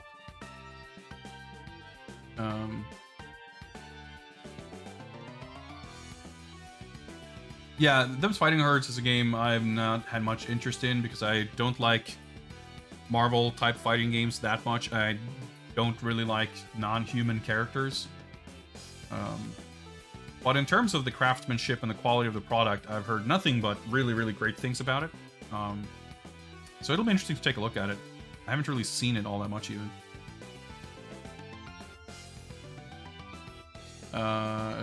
This game basically plays like Arcana Heart without flying. Okay. Alright. So there's obviously a bunch of stuff here. Alright, we got partner. Okay. So these are all like button... Okay. So ABC... Escape action and heavy action. Alright, so let me put that here. This makes more sense to me. A, B, C, D, E.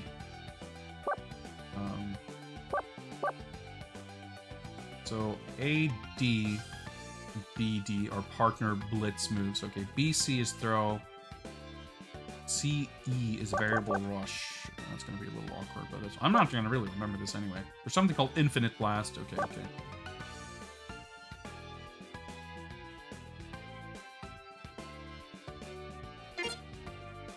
Yeah, Super Sonico is, yeah, it's like a mascot character. There's like a bunch of merch and figures and stuff. And there's like it's kind of like, I mean, similar to Hatsune Miku or something. It's just kind of this image character that became popular, and there's like a ton of different costume designs and different versions of the character and that kind of thing.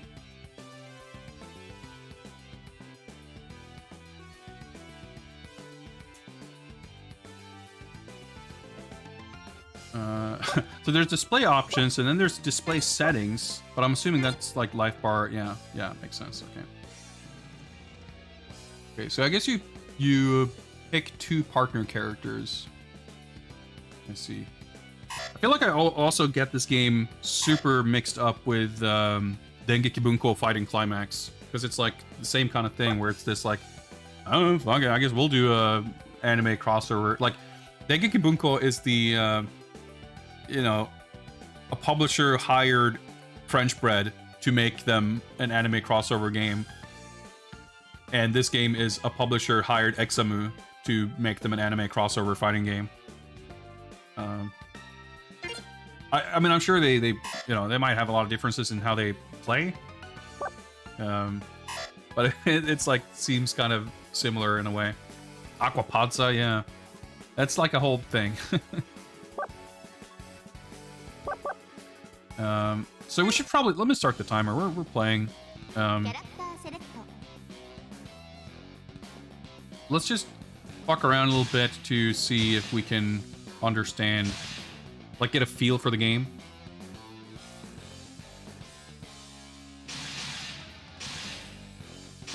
Yeah, so Nitro Plus, I guess it's like they primarily known for publishing visual novels and the like, is my understanding.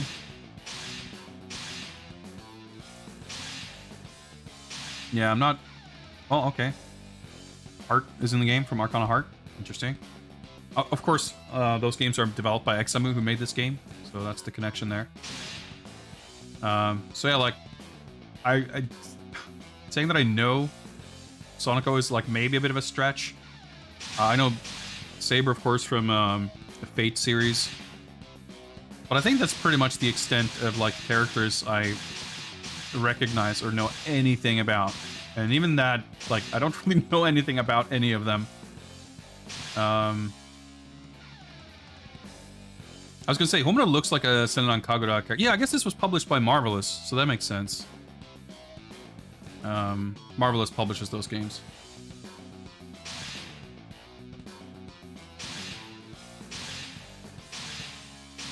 Yeah, there's like not a lot of characters designs that appeal to me. I don't dislike them or hate them or anything, but there's not a, like, usually in a game like this, there's like some character I'm like, all right, you know, this character's kind of cool, pretty cool. Like Homura and Saber have like something going on, I guess, and Heart is like an actual fighting game character. Everyone else is like, you know, they're kind of less boring than Melty Blood characters to some degree, I guess. Did I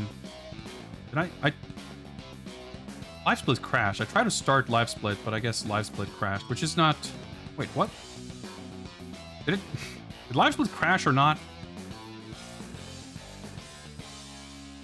It's like, it's not responding, but then when I tried to exit, it's like one of my Japanese throws up a enemies. Warning thing. But that's not related to my recent OBS woes. Live Split has always been wonky.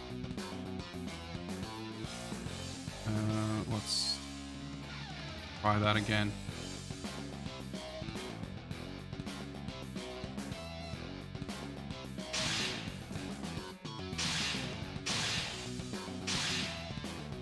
Yeah, I don't know. She's on the top left. We can try her, I guess. Nope, that's not how I do that. Huh. Actually, okay. No, I don't want to... I thought I could back out from picking the character. Like, any kind of alternate costume for a game using 2D art is always, like, a pretty remarkable effort. It's kind of cool. I'm curious. I wanted to back out because I was curious if, like, did they give a swimsuit costume to everyone? Is that like a thing? Because that wouldn't shock me. But I know there's also like there's a whole bunch of like spin-off shit in the Senran Kagura series with the like the beach water fight whatever swimsuit games. Only Homura and Heart. So Heart has one also? Oh, okay, I guess we don't. Oh, never mind. Okay, so it is okay. Yeah, 20 colors. I wonder if, yeah, I guess that these two look like everyone has the same like green color scheme. Okay, and then we get like all these other recommend. Okay, I don't know what that means, but she looks cool. I want to play as her.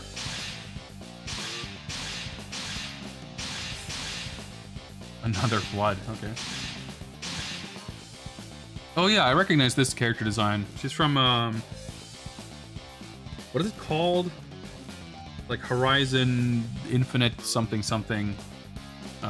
There's like, you don't see her that much nowadays, but at some point there's like 50 billion drawings on Pixiv and Twitter. Spell from Paradise. Maybe it had a different name in Japan, or maybe I'm mixing it up from something else.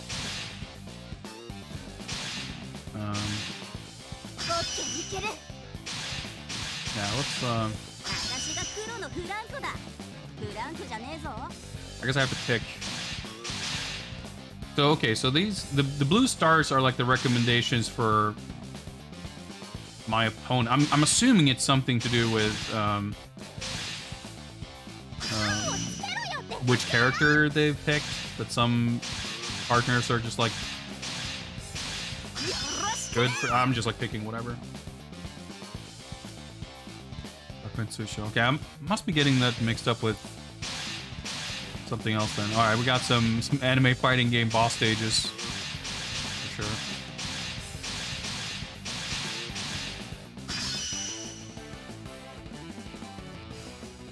Well, I'm at least glad we only have to pick one character. We don't have to like learn a whole team to understand how the game works. Horizon on the borderline. Yeah, probably. But now I'm like, I'm curious what the character design is that I would have remembered to like have picked up that name and why I was getting mixed up with that character. But I don't know. All right, we got some powerful walk speeds. I'm guessing that's this character. I got okay, so there's no chaining lights. Escape, you gotta roll. And I guess this is like a meter guard.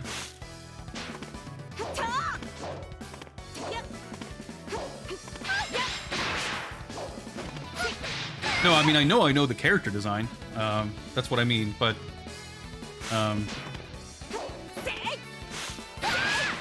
curious what characters are.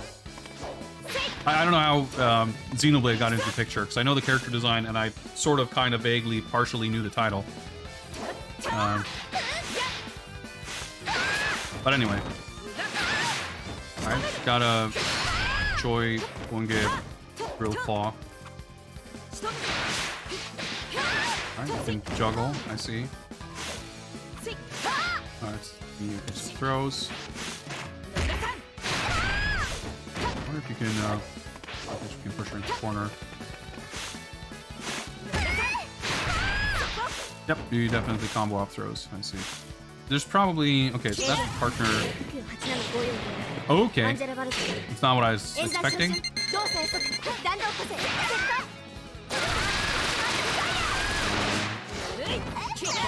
That's the other.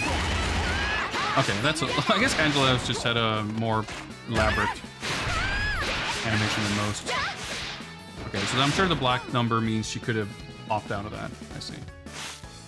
Just the heavy action. There's no like hopping. I see. But you do have like a fifth normal. But when standing, it's like this. Knockdown, yeah, okay.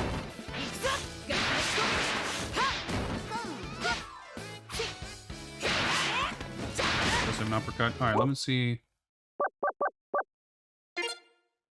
Nope, that's not what I meant to do. Variable rush. Okay, okay. Command list. Aerial rave. If specific attack hit A, B, or C. Thank you. That's very helpful. Let me actually side swap so I make sure that the directions are correct.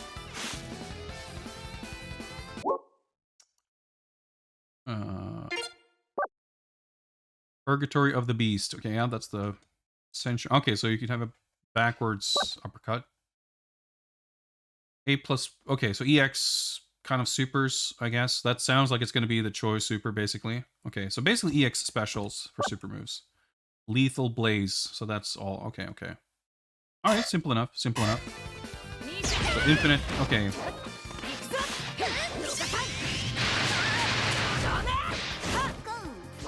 It's just lasting for a bit. I see. Oh, okay. It's kind of weird cross-up thing.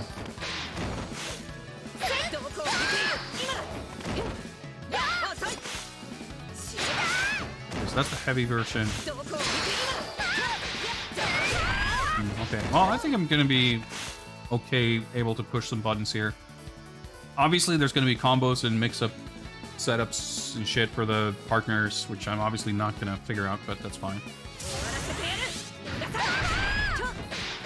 Okay, so what the heck was that? And I guess it cost 2 bars? Yeah.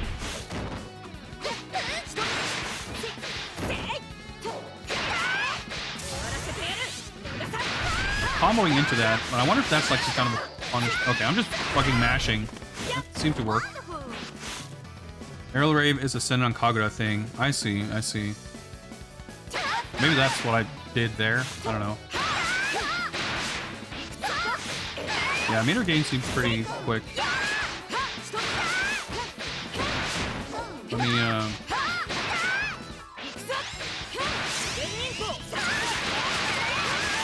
that looks like. Okay.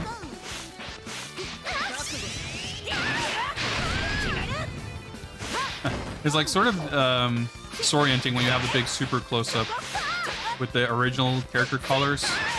And I'm like, all different colors. Like, wait, is that different costumes? Like, oh no, right, I'm picking a different color. Alright, there we go. So the first get full anime. Alright, that did pretty good damage. Alright, cool. That's how you do this? Yeah. There's just like on a cooldown. Okay, yeah, I mean I think we got all we need. So there's nothing actually called arcade mode or whatever. There's just a story. So I guess we're gonna get an unbearable amounts of anime whether we want to or not.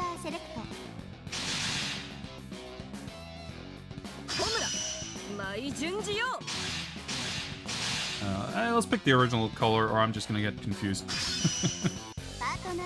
Oh, right. Well,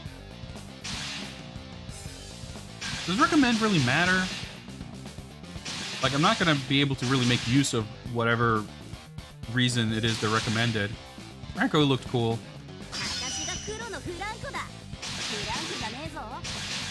Angela had this big, tedious cutscene associated with it, so...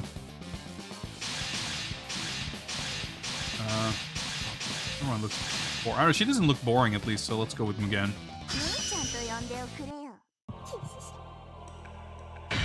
Moderate amount of skipping shit. That might occur. How much you want to bet, like... I should do a prediction. Can I even do predictions? Like, I live in Sweden, and predictions are, like, barely legal here, I guess, because it's like you can't actually bet money or points or whatever on them. So I actually think I can't even create predictions on my channel. I'm actually not sure. Can I? Okay, looks like. Okay, all right, let me set up a prediction here.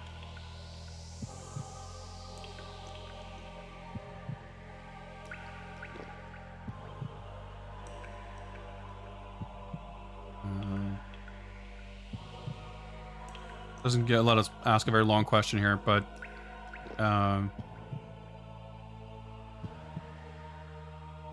let's let this go for 2 minutes. And I'm gonna let you guys predict the outcome of whether or not we will have any idea of what the story of this game is by the time we finish it. I don't know. Okay, yeah, sure. Got it. I have my suspicions of where this lies, but I mean, you guys feel free, and maybe we'll have to come to a consensus by the end of whether we felt like we understood any of this.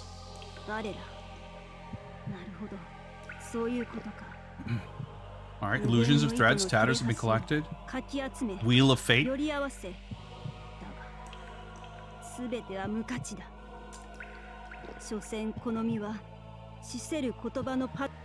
Yeah, whatever. I mean, in fairness, I'm gonna try not to like be overly like skipping everything. We're gonna try to see if we can grab onto anything here, but all right, let's training. We're in a false dimension. No one from the game I'm from is here. It's like I'm in some kind of other world. This should be good training. All right, okay. Well, she's taking it in stride. Achievement unlocked. Story mode opening. Sick.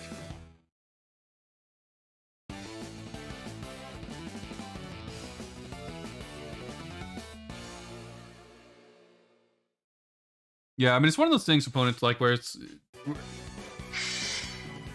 we should be happy to live in a time and place where stuff like this can get localized, because you know, throughout most of history, that would just simply never have ever been the case, I feel like. We got some anime going on.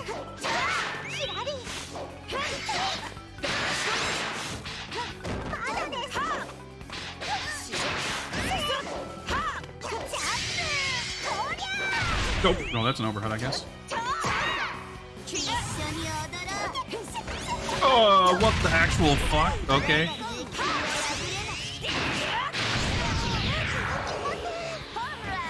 Did my assist hit me? I'm not sure. I feel like I probably could have let that prediction run for longer, but that's fine. I saw some of you guys get in on that at least. Let's see how the pieces fall. Will we understand anything by the time we're done with this?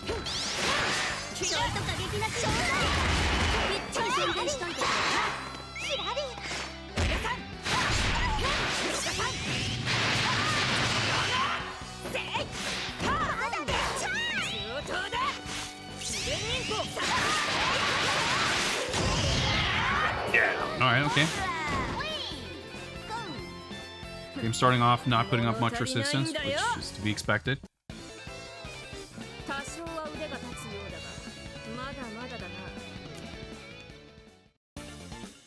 I'm glad we managed to pick the character that has like some kind of a serious attitude and personality and a voice you can actually listen to without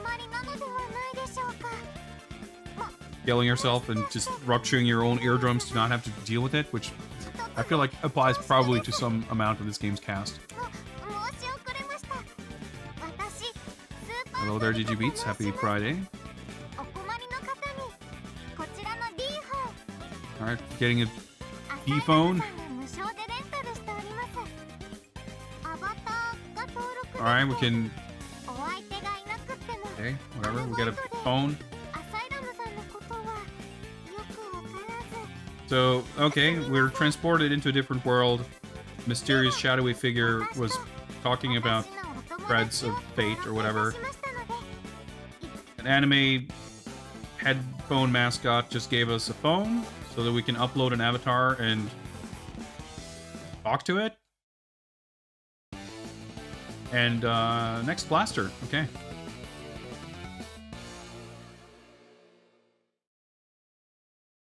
What's new? Well, we're playing fighting games. Been very busy with work recently. Nice to let off some steam with confusing animes.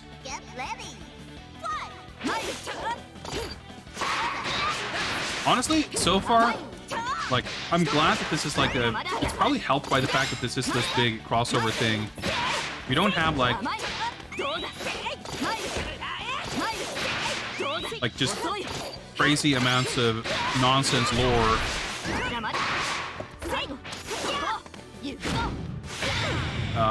Between characters, there's not like this infinite drama and nonsense going on that we have to listen to, because I feel like that was like Koihime Enbu and Arcana Heart and like most of these games, like there's only so much they can have these characters talk about. In fact, I guess there's just no real dialogue between the characters in between matches, like, thankfully. So the blast meter is a thing.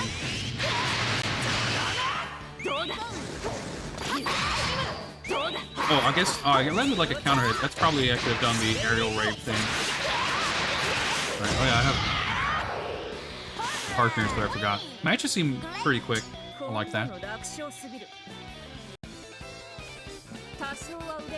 Multi. I mean, yeah, that's what I expect from any anime fighting game, to just have like implausible amounts of talking. This game is shockingly merciful in that regard.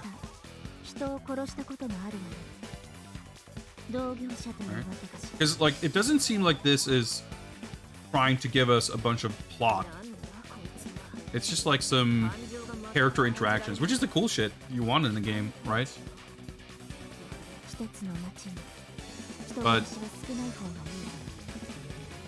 for better or for worse, like this is not taking us any closer to understanding what the plot or the setting of the game is. But it doesn't seem to attempt to either, which is like honestly the better case, like because if you get a bunch of dialogue that is attempting to build some kind of world and tell a story and it fails spectacularly, then there's like no substance to it. Here it's just like you get a few lines of dialogue and it actually pretty effectively communicates the character's like personality and what they're about, which is exactly the type of thing I like to see in a fighting game. Does she have like guns in her feet? I feel like maybe that's a thing.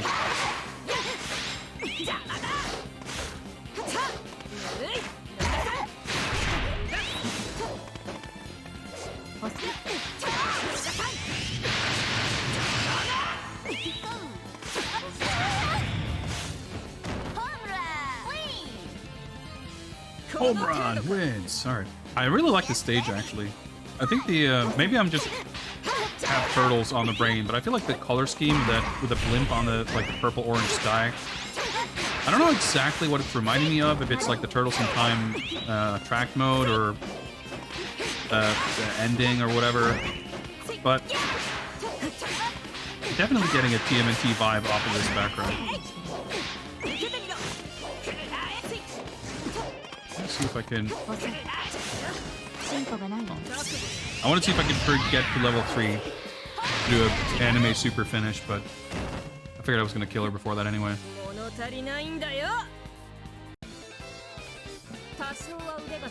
The rout's going to be backloaded with high-pitched voices. We'll see. I guess my audio levels are such that the game audio is actually very low on my end, so I don't have to put up with it. Alright, did we fix her? My urge to kill you has disappeared. Alright, okay. Thank you, appreciate that.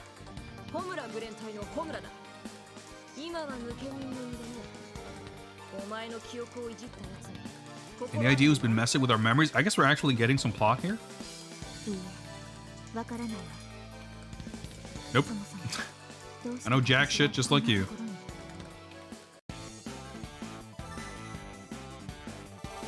Yeah, it's actually like well paced. I'm impressed.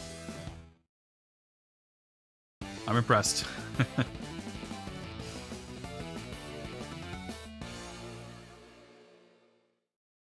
Homura versus Rudy. Yep, we got some voices here. Her little stomp looked cool. It's like she's actually the game lost focus. My input's got a bit fucked up. That's fine. We'll give her that handicap.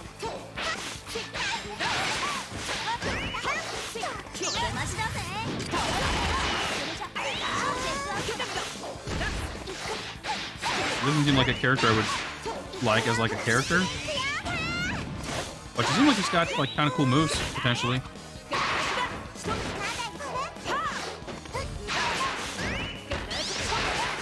Like she's an actual fighting martial arts type character. That's usually a good start. Yeah, it definitely seems like standing heavy on counter hit gives me that aerial rave. But I guess I'm supposed to like follow it up by pressing buttons, and I never react to it. I'm not sure if that's just a counter hit effect in general. Oh, I guess the super meter actually just disappears between rounds. Because I was like, man, I did get a lot of meter. Like, surely if I don't spend it, I'll have 3 meters in the next round. But no, I guess that just resets. But I was gonna say I probably didn't end up with a lot of meter because I didn't get hit very much. But there we go. I'll say that should kill, right? I wasn't sure about like scaling. Oh, that's pretty cool. You get like a unique win post. I was hoping that would be the case. Yeah, I guess she was using all her swords for the 7th sword specifically. All the other like 6 swords strewn about. That was cool.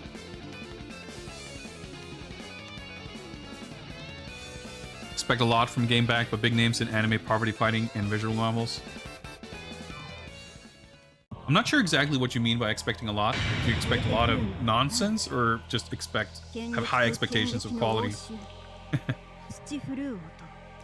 I mean, I think both are sort of true because these games are not my type of thing for a number of reasons. But they definitely don't usually feel like half-assed, you know? Yeah, that character definitely wasn't like boring. It's one of those characters that I would struggle to like.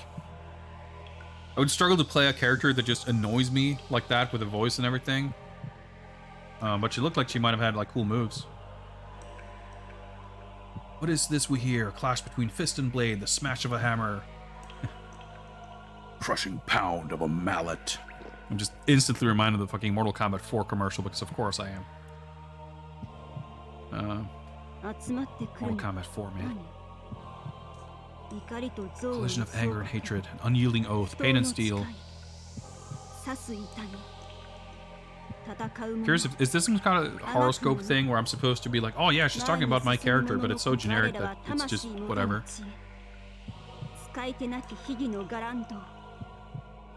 Yeah, this is some philosophical nonsense.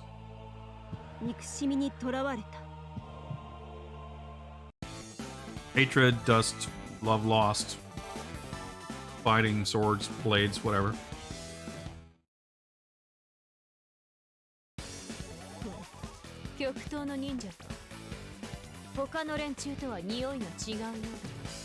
All caught up in this mess. You seem like you might have some information. Alright, she's gonna experience some pain, I'm afraid.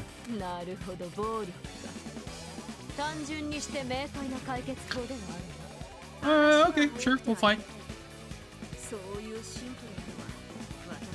Anime game with MK style violence. Well, I mean, from a pragmatic point of view, of course we'd never get it because that would never fly in Japan. But it's a funny thought experiment for sure. Man, I'm so ready to see NRS's next game. I mean, we're you know, between Street Fighter 6 and DNF Duel coming out in like a week. We're not exactly starved for fighting and shit, but it's gonna be very exciting whenever we see more of that. Alright, this character's like actually fighting back, it seems like. Oh yeah, this fucking thing. It's such a bizarre.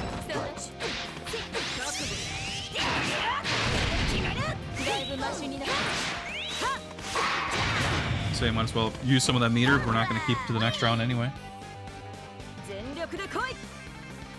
Yeah, Ignis sort of seems like a fighting game character.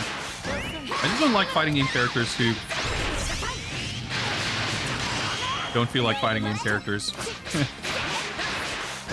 I can feel out of place fighting, or like precocious cute children who like accidentally fight.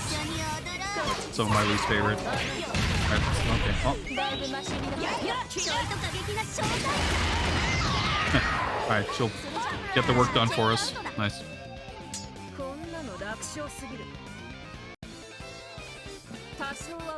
So like Ignis looking like an adult and also like looking like they're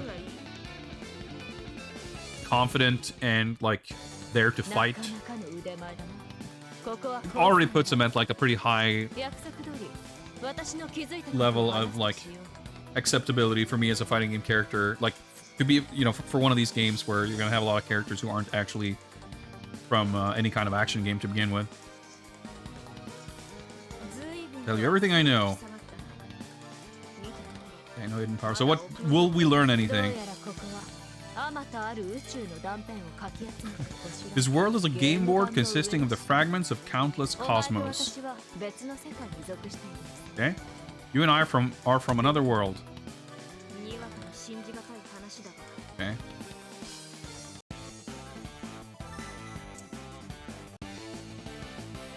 That was not a tremendously exhaustive amount of information. We're from different worlds, is what we've learned. We're in a crossover video game, I guess is what we've learned. I really like the, I guess, I didn't even think about it, I guess at least this stage looks like it's like actual character specific. I just kind of assumed that the stages in general weren't. It's not something I expect from a game like this. But yeah, I think this game actually does an awesome job. Like talking about the 3D stages in CVS 2, like this does a much better job of like marrying painted style, using the 3D for like some light perspective, but it's still mostly like 2D elements with some very simple 3D elements that have like that are painted in just the same style as the 2D elements. So the 2D and 3D is like married very effectively to the point where unless you see it in motion with the perspective shifting, you wouldn't really know for sure that it even has any 3D elements in it, which I think is like exactly how it should be done. And I think it's really true for, if you look at pretty much anything that Arc System Works has done, like post BlazBlue, I feel like that's very much true.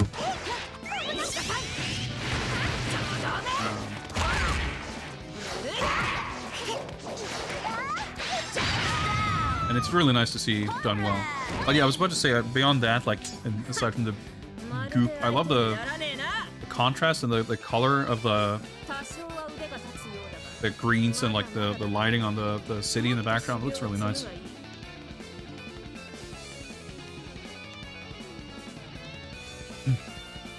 Shalom is infamously about a guy who can only see in guts. Okay.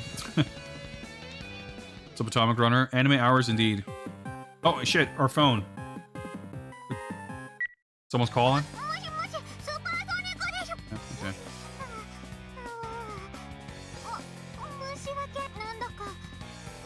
Oh yeah, there's something called Asylum. We don't know what that is, but they have nurses apparently.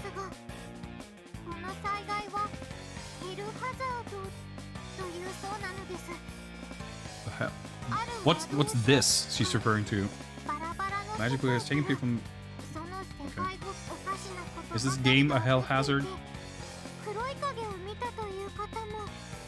Black Shadow. The name of the book, Alazith Ex Mortis.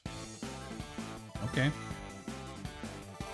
So, well, we're almost at the end here. There's not a lot of room for the game to explain itself. Maybe we get the final boss lore dump and we'll understand shit. But like I said, like I'm just delighted because like I haven't had to skip anything and I'm not like groaning over the tediousness or stupidity of any of this shit, so... Like you just get a light touch of personality from the characters in this dialogue, which is like...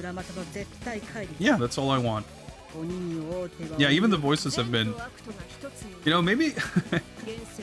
maybe that's the difference between, you know, a game that's all like visual novel crossover and like, you know, original characters for a fighting game or whatever, because a lot of these characters would be from games that have a lot of talking, right? And I figure most games like that probably don't really have a lot of those voices. So that would kind of make sense if you think about it. You know, I complain about having to put up with a fighting game story mode, but I don't know about like a 60-hour visual novel of fucking dog chewing toy noises. I mean, I'm sure it exists.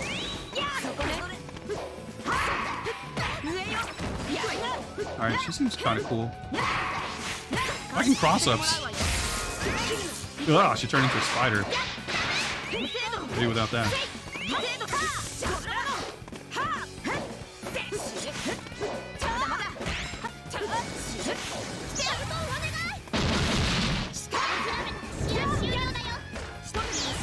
Alright, can you like answer into that? Yeah, I was gonna say, I need to get out of the way. I got hit, but she didn't, I think.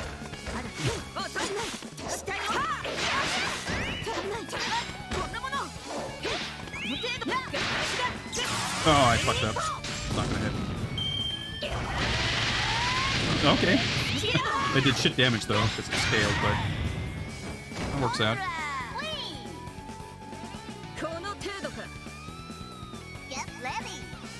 Super serious squeaky toy voice character. I don't know. To me, that's like, you know, kind of lamp. Oh, that was a counter. I see. You know, poking fun at something by saying, "Hey, isn't this stupid thing fucking stupid?" And you're like, "Yeah, it is. You're not really getting cookie for pointing that out." That shit just stays.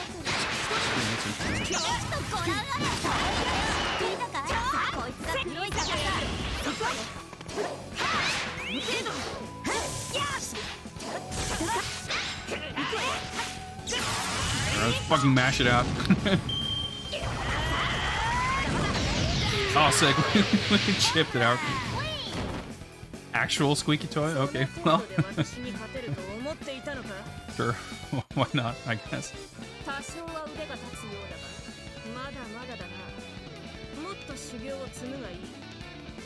That's Sword Art Online. Well, I guess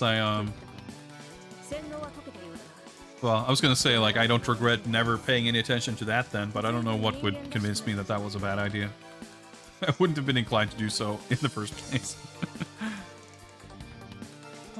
Alright, free of the puppetry technique. So is that the thing? Like, are we the main character in this game? So everyone else is being puppeted to fight us? I'm a renegade shinobi, not a regular one. Okay.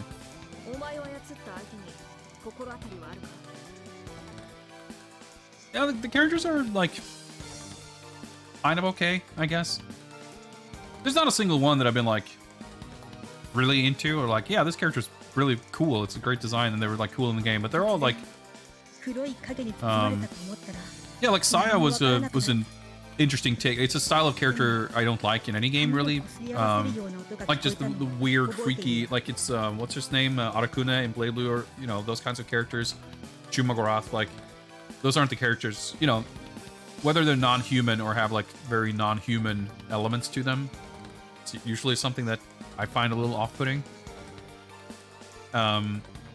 So, but like, that's not my thing, but it's like, okay, it's more than just some girl in a dress, you know?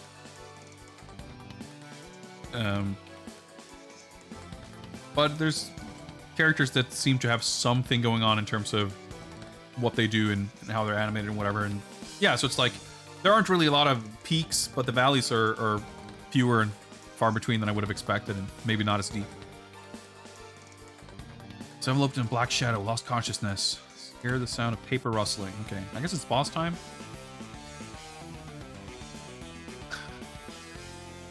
Well, that's the anime fighting game boss design, if I ever saw one.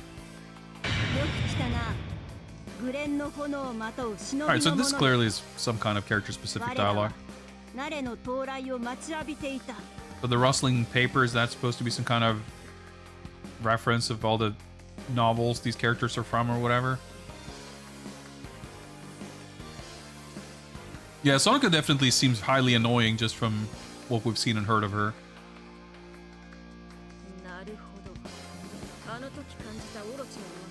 You're the one behind all this. It's just a book. Okay. The immortal final Necronomicon of the infinite inexhaustible macrocosm. Alright, okay. Good job on the digging through the thesaurus, I guess. The ultimate grimoire. Yeah, exactly. Like this kind of nonsense. The game starts off with this kind of writing, and you're just like, ugh, like eyes glazing over. But like the rest of the game hasn't had this at all. It's just like it's confined to this character. And when my character is also poking fun at it and going like, what the fuck are you even talking about? Like, yeah, this feels pretty good. Yeah, she's just like going on about this shit, and it's like, yeah. We shall judge thee.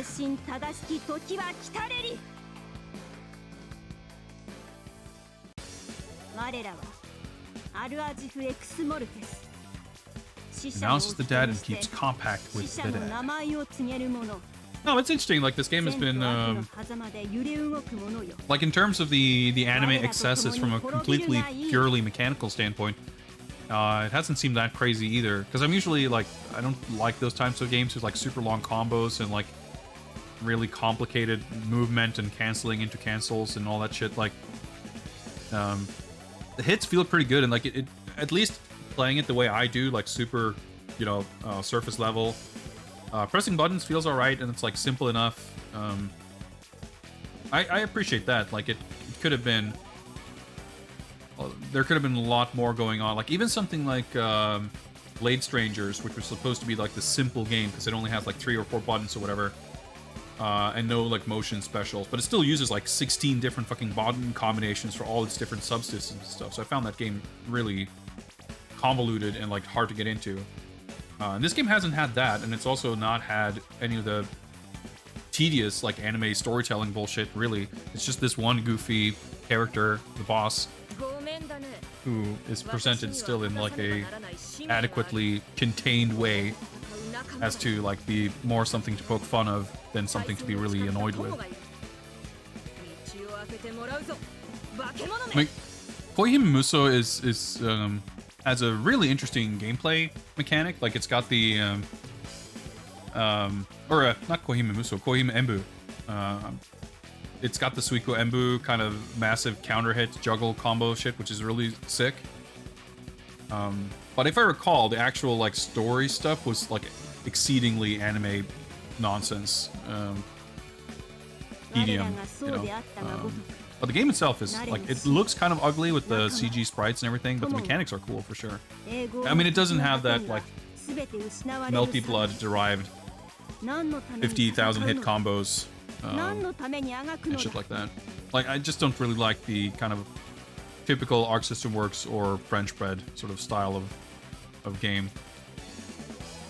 I like my fighting games a little drier than that usually. Your mission, friends, allies, and all shall perish in time. Okay. It's like complete nihilist, whatever. Apparently she's bringing together people from all these worlds to fight, and then she's like, why do you fight? Like, okay, sure. Well, the cutscenes aren't timed because I have to manually advance them, and I've been talking to chat, so it's gonna be a little tricky to time the cutscenes in terms of measuring amount of anime. Come then, you who will blast this patchwork world. Okay.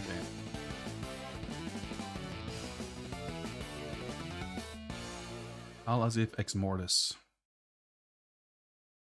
There's been a slight ramp in resistance from these characters so far, so let's see if we're getting a Shingoki situation here. Get ready.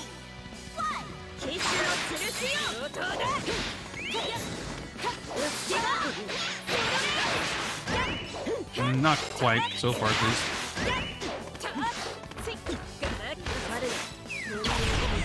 Block.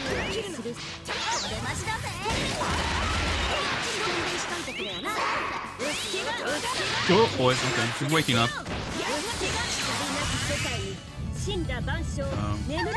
Oh, okay. Is that her big super? That's pretty cool. Yep, okay. It didn't do crazy amounts of damage. I was pretty low on health, but... Oh yeah, that was her level 3. I mean, mine does like a lot of damage too, so it's not like that was like weirdly cheap or anything.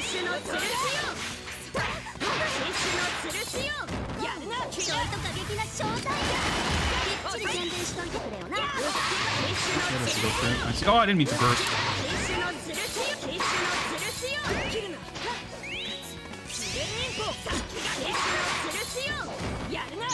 Oh, that's probably gonna fucking kill me, isn't it? Well, let's hide in the corner.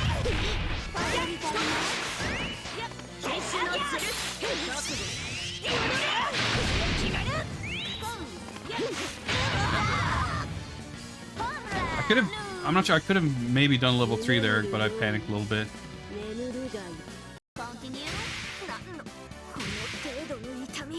Nothing compared to Master Susan's hellish training. Alright, we lost the 1cc, but that's alright.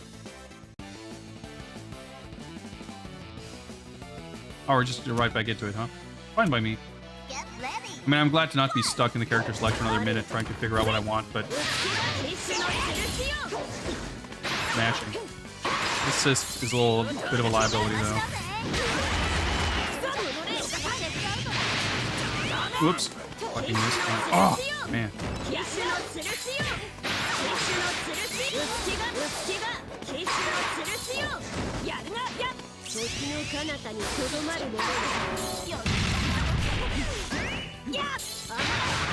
Alright, she's got the fucking Musou Tensei Hokuto no Ken teleport parry.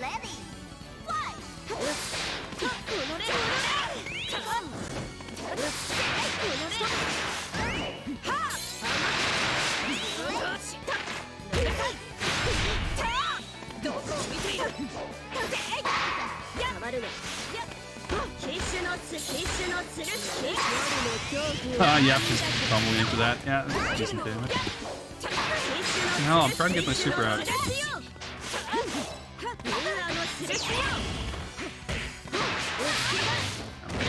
Oh wow, yeah, I could have recovered. Okay, and now we're in an annoying situation here where I went into the second attempt with a degree of confidence, and then I did worse. I have a roll, but I'm not like really sure how to make the best use of it.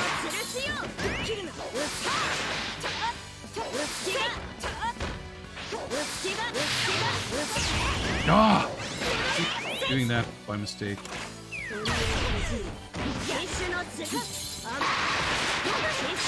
Okay.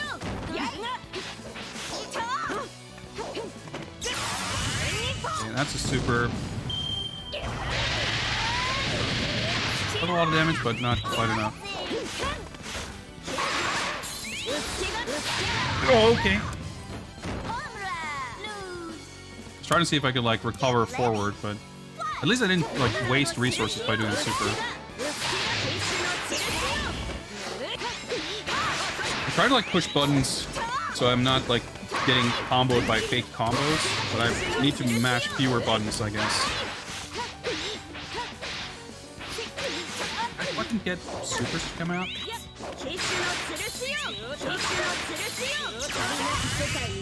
Holding down back. Oh, that's probably non-blockable. Yeah, okay.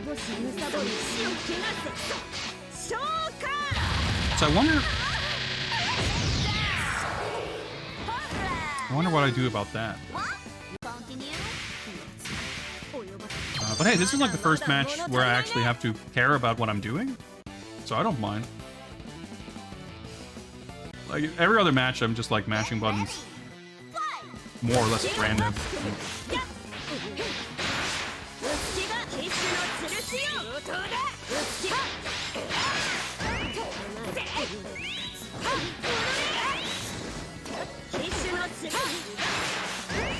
Oh, you can do a little. Okay.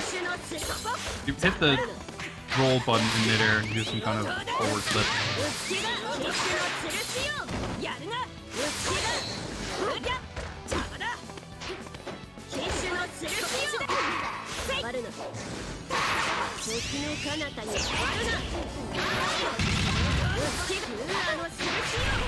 With massive plus frames. A lot of stuff covering the screen. Get ready. Let me use my assists more.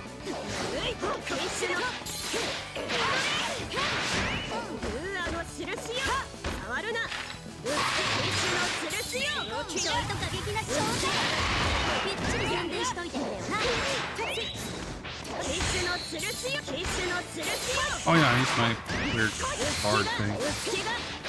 Vanishing guard.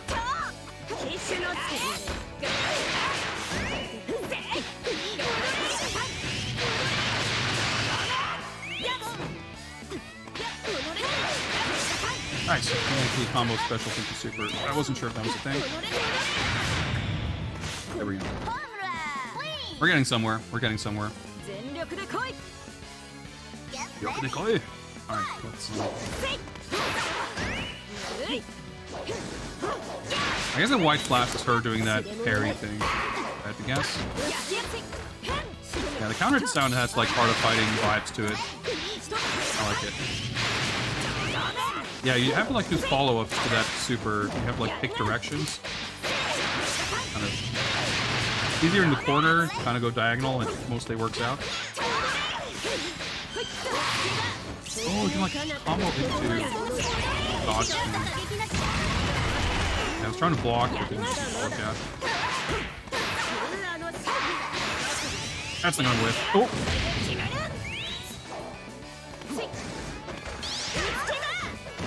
Okay. Nice, we did it. Whew. Well done, Infinite Blasterz. Even in an unending battle, you refuse to lower your arms. You never stop pursuing eternity. Okay.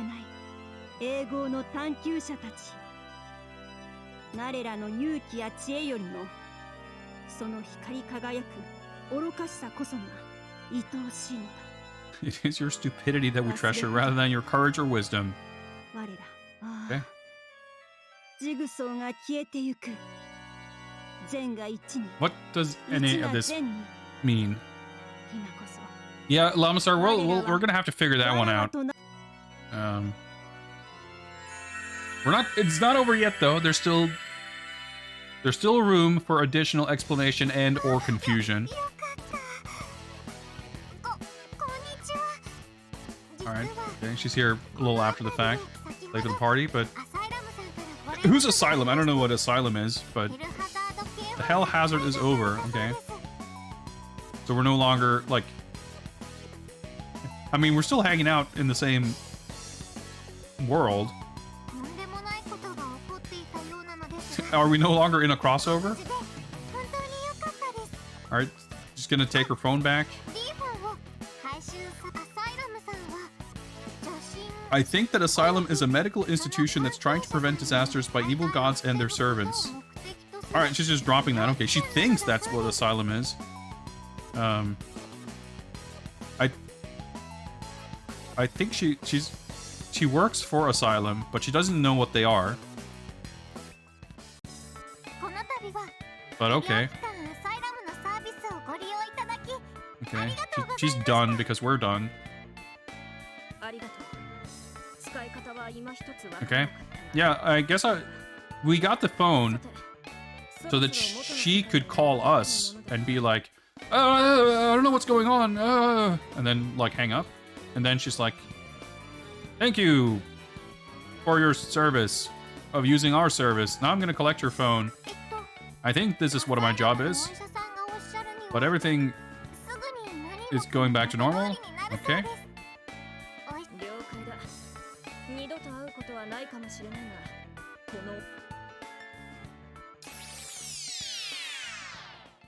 That's it? We're returning? I guess so.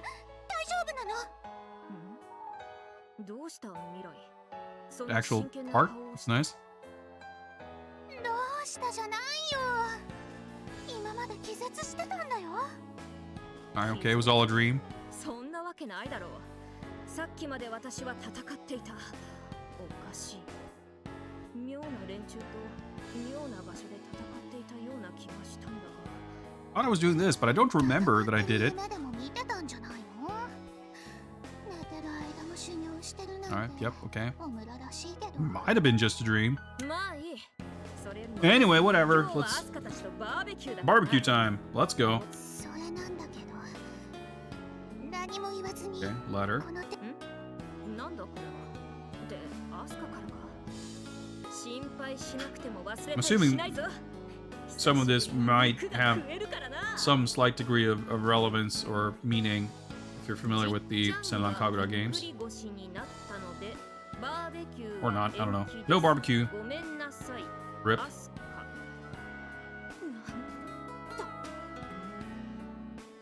Oh, barbecue! Oh, that's it. Okay. Was maybe expecting at least a second picture. But okay. Well, okay, so let's go over this. Bad end. Are there other endings? I'm not sure if that was a joke. I mean, I would believe it. Certainly not put past a game like this to have convoluted boss systems and multiple endings. But let's try to organize the pieces on the board here, shall we? Just a joke. Okay, just making sure. I mean, you never know, right? I mean, it was a bad end, I agree. Like, it was all a dream, and no barbecue. No real resolution. So, like, as far as, like, understanding what the heck's going on, right? Like, yeah, we got some slight explanations to some things, but I feel like the slight explanations we received were, by and large, a description of the initial premise of the game. Where it's like, this is a crossover. Like, the game starts with like, huh, I'm in a different world. This is weird. And then after we beat 3 people, we're like, all right, you're gonna tell me everything you know, or I'm gonna beat you up. And they're like, all right, well, let's fight, I guess. And you beat them up, and then go, wow, that was a good fight. You beat me up. So let me tell you everything I know. We're from different worlds. Peace, see ya. Like, okay, all right, that's it. And then, like, Super Sonico shows up with her Asylum uniform to go, hey, I'm with Asylum. Here's a phone. See ya. And then she shows up to be like, hey, I think Asylum has something to do with other worlds. I don't really know. We're going to stop gods from destroying the world. So, anyway, I'm going to take my phone back. Okay, well, maybe I spoke too soon.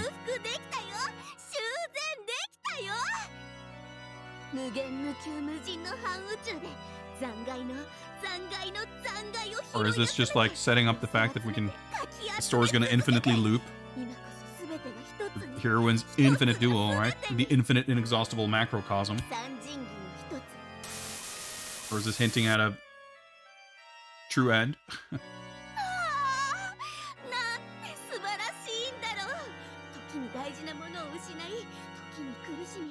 Question mark, question mark, question mark. Did not stop finding. Sequel hook, yeah, makes sense. I mean, it's kind of a thing where, like,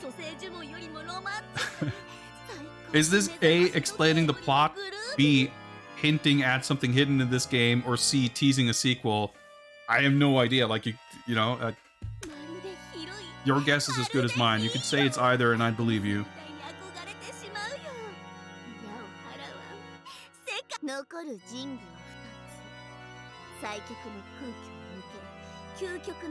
Into the ultimate gate to pierce the last void. So, like, yeah, it's this could be to be continued. A little lens flare to see us out. Story mode cleared. So there is there was something called Another Story. Nothing better. Yeah, I can think of nothing better. Another story unlocked. We're not going to do it, but I'm just curious. Yeah, play through the aftermath of the main story. So, do I get to... Oh, okay. I was going to say, do we get to do this with, like, with that character? But no, it's like its own thing.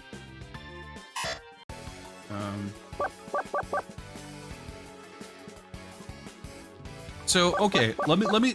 We're not going to play through the Another Story. Well, let's just boot it up to see what this is like. I think...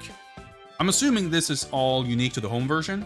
I mean, actually, the story mode is probably not in the arcade at all. Well, it might be, because there was...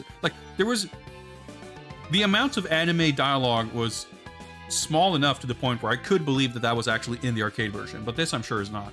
So... I feel like we should not... We should be able to judge and determine the answer to the question of the prediction based on what we've seen already. If we get the sense that the Another Story is actually going to answer questions, we're not going to like assume that it will, just from that inclination. But I'm curious to just kind of see what form this takes. Yeah, there's like a skip battle setting. Oh shit, it's Arkham City. I also can't like seemingly skip. Oh, okay, never mind. I can, the other button. I'm just like curious to kind of what. I guess this is like an actual visual novel mode type thing. So far, the first like 3 or 4 screens of text has no obvious bearing on anything that actually happened in the real game. I'm sure there's gonna be some weird tie-in,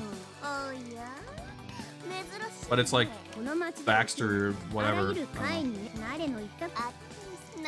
Yeah. So I think this... Maybe the true answer is that the game story as it presents itself in story mode does in fact not explain shit. But there's a secret second unlockable extra story mode to explain the story of story mode. Yeah, this is kind of more what I was expecting. To be clear, again, I'm not like skipping this because I think it's bad or uninteresting or whatever. I kind of don't care. I was just curious to kind of see what this content is and how it's presented. So, wait, what?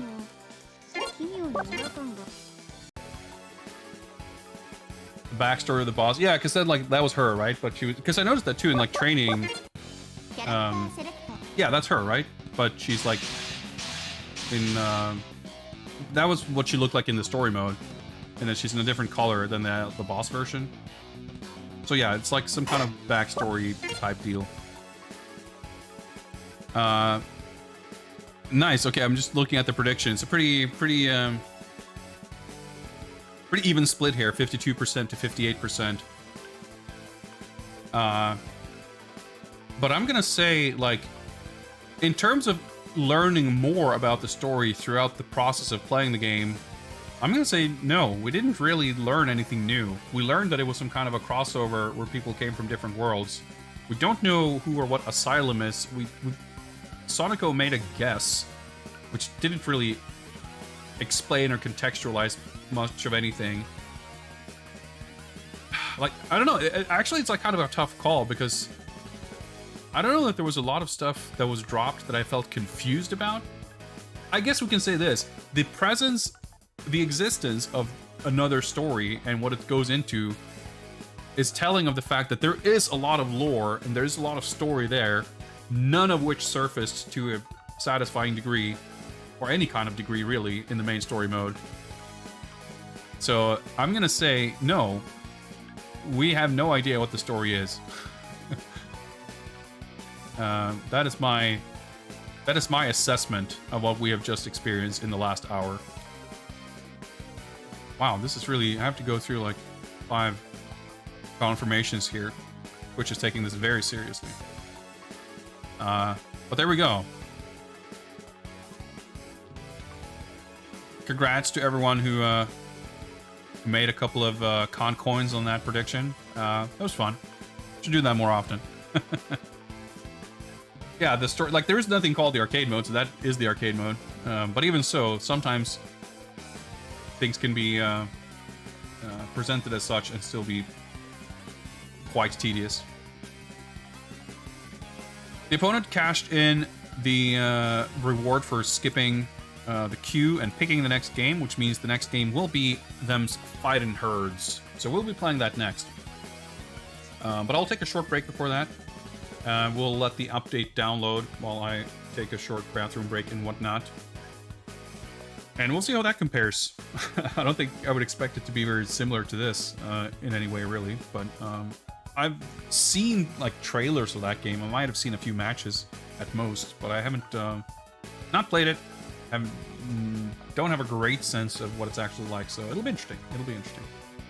My OBS situation being what it is, I guess there's a potential risk of everything exploding and OBS crashing as I go to break. Hopefully that's not going to happen.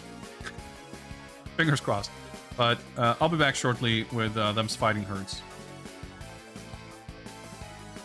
Stream is live. All right, cool. See you guys in a bit.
what do you know? We're alive. Okay, let's set up for the next game. Well, the update seems to have been installed. So let's boot it up and hope for the best.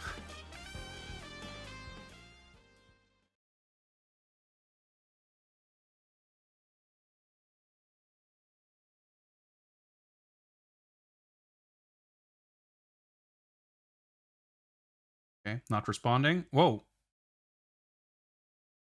Okay, it's like showing Steam. Wait, it's working. It's just working. Okay, cool. Let's oh shit. I forgot to update the spreadsheet. Let me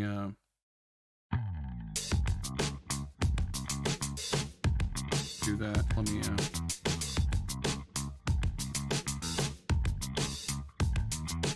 that. What does this music remind me of?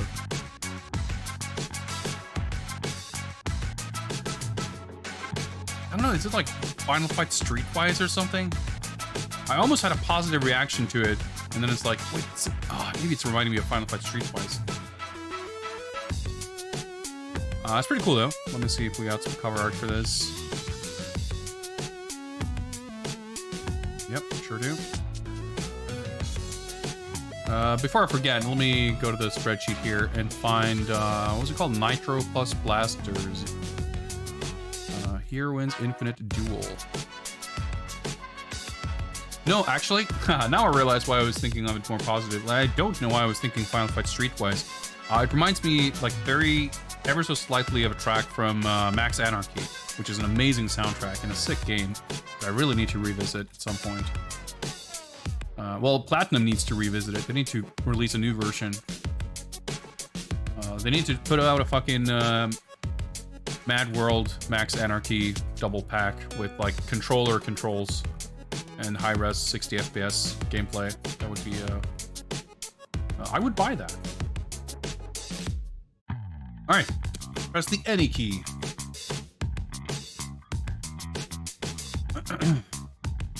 Let's see if we can understand how to parse and browse this menu. All right.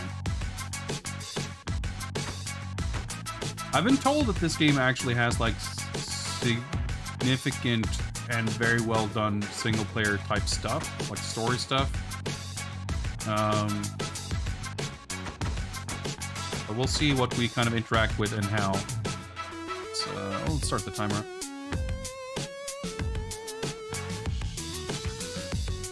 Got a llama. Alpacasar. Coming up on. Alright, okay, let's see. Light, medium, heavy, magic. Okay. I wonder, is there like I'm sure there's like a bunch of smart stuff here that I'm like kind of don't exactly understand, but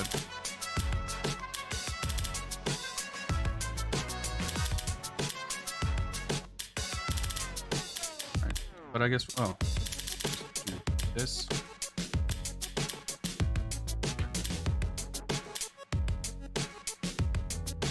For start to skip.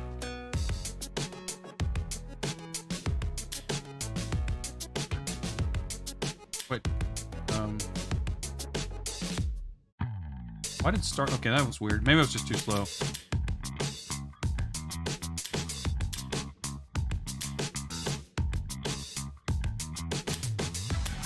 No, wait, okay, so wait, why does it only start to skip like one of them? Press start to skip. Can I? This will revert. Okay, well I guess I can just do B and. Oh, weird. Remind streamer to hydrate. Thank you. I always use that. Okay. Try to get out of this menu before I get more confused.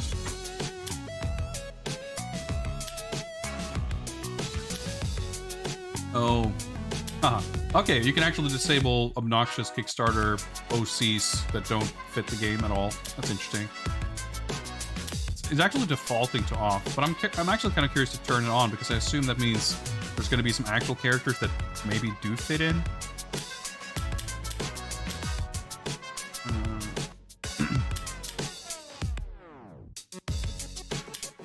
All right. Okay, some interesting settings there.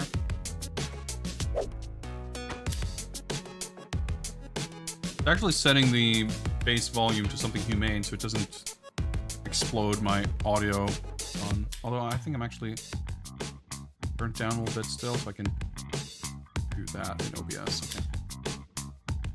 Actually, you know what? Fuck it. Let's do it.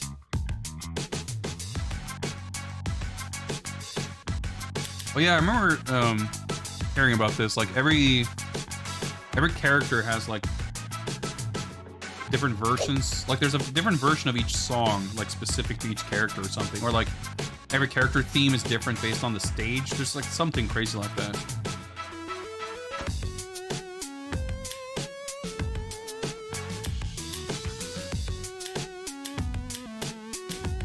Oh, it's actually got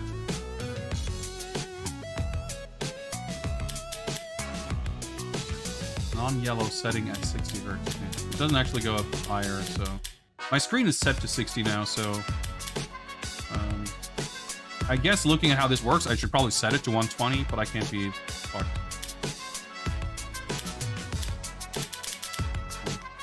That's kind of interesting. Toggle between 2D and 3D settings.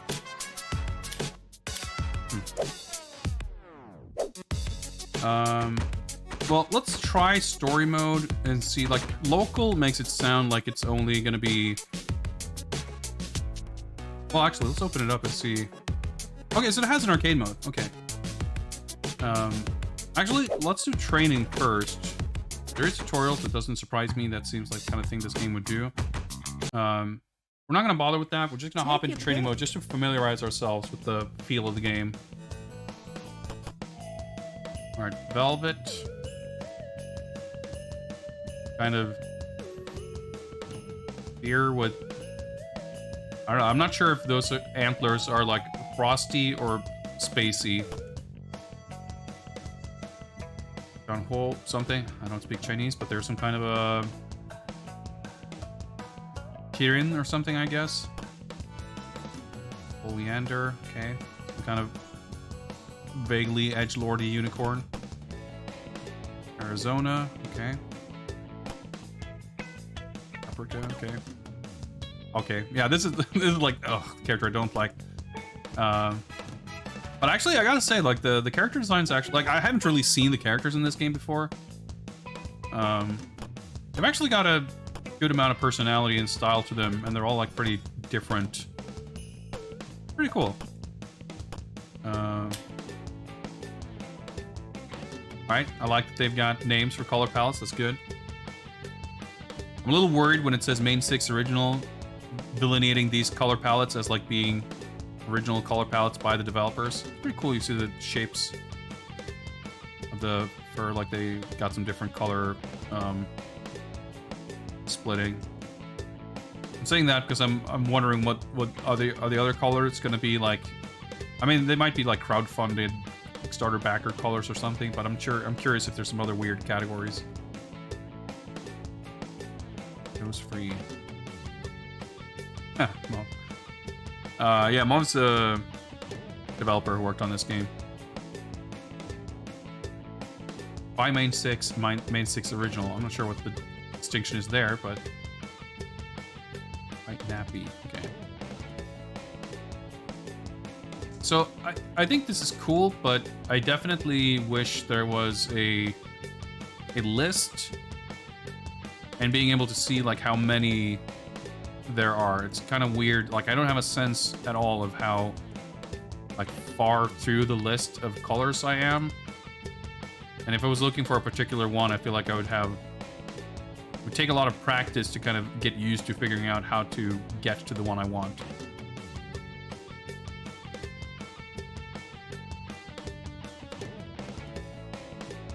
Good selection though. I like it. Arizona. Looks like it's time for a throwdown. Just random, I guess. Captain on the bridge. Well, not yet, but soon. Random day only. Oh, 6. There's like day and night versions. Oh, some of them anyway. No extra. Oh, it gets like rain.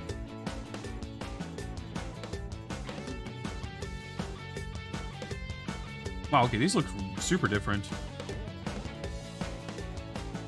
Oh, this is a cool stage. Hidden waterfall. Walking. Okay, yeah, so there's like a name, right? There's like the variation name. Random day only. Or random.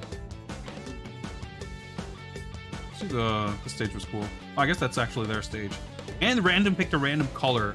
Yes, thank you. I like that. I like that when random doesn't just always give you like the default. Alright, we got some background characters. Yeah, I'm still like intrigued by the fact that the game lets you pick between 2D and 3D stages. But I am kind of instantly feeling like, yeah, okay, I can see why you might want to disable the background characters. They're like a little bit... Like the lack of animation, I don't know, it's giving it slight sort of HD remix vibes or something. Obviously the main characters are like pretty well animated and stuff too, so... Okay, that's not a launcher. Okay, well, magic button, I guess that's like special moves maybe? Dang it. Okay, so it says starter. Maybe we do need a tutorial. Well, we got like regular specials. Figure out. Okay, that's a throw. Overhead, I guess. AB. C, same as BC. So throw. I'm assuming that exclamation mark, that's when you can tech it. Trying some different button combinations here. Dang it. I guess it's at least a command list, right? Oh, quick reposition. Oh, okay, that's cool. That's really cool. I'm assuming combo training is like... Yeah. Well, maybe we can do that. I guess we've already picked our character. Guess we're not going to jump around between a bunch of them to figure it out. But let me look at the command list. Alright, that's pretty cool. I was a little overwhelmed at first, but it's kind of cool they put the universal mechanics over there if we're like only doing one player. What if Arizona had a fake fireball? That wasn't maybe the kind of HDR nonsense I was thinking of, but yeah. Elbow drop while facing right. Okay. Run, short hop, super jump, unique. Okay. Short hop and super jump. Is that like a character thing? I guess so. Well, okay. It's not unique to that character, but not every character has the same movement options. Interesting, interesting. A into B or C. Okay. Okay, yeah. So headbutt was the one I was messing with. You can, yeah, I noticed I could do follows, but I guess you can only. That explains why I. Okay, yep. Like that it says marks, you know, low overhead, stomp, double tap down. Okay. Magic 3 stocks fills with lasso. What that means exactly. Fills 1 magic. Okay. Okay, so you can do special motions with the magic button. Use supers. Half circle forward. 4 circle back. Counter. So that's not like an EX version. I'm sure there are endless horse puns in this. Okay, so magic. Okay, so there are actual supers. So magic and super are different meters. I didn't even realize. Okay. So those are EX moves, basically. Okay. Trample, rebound. As trample hits. Refunds portion of juggle decay. Alright. Texas throw. Yeah, I read that the level 3 supers are apparently a new addition in this latest update. Okay. Let me look at the right side. Okay. We got throw. Okay. Air. Okay. Eat near Paprika's edible gifts. Okay. Magic skill. Launcher. Okay, so 3C is the launcher. I see. 6A. Anti-air. Okay. Push block. Cross canter. I'm guessing that's like a zero counter. Or a KOF style. Guard cancel. Knockback. Hold attack to recover. Okay. ABC launcher, jump, ABC. Okay. Yeah, I like that. Okay, so I'm guessing the green meter there is magic meter then? Yeah.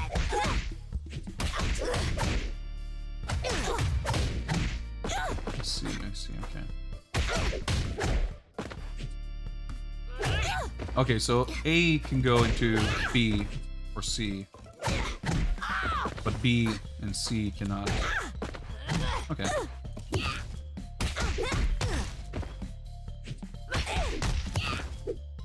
Yeah, so that's the launcher. Alright, so that's like extremely...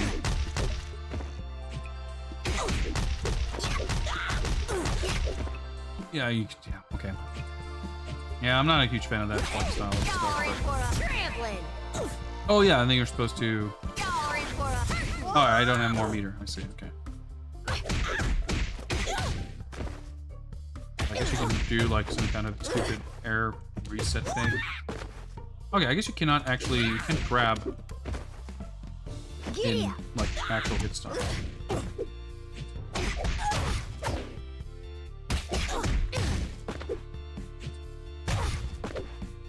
Not sure what the blue flash means. Maybe that means they can recover.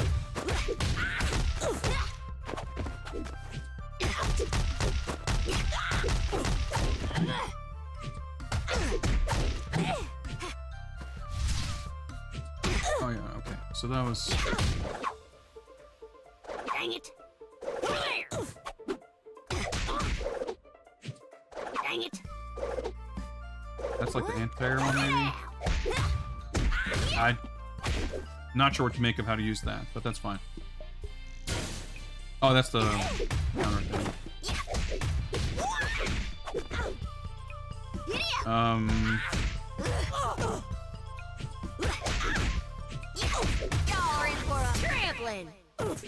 I don't understand how to do the follow-up. Okay.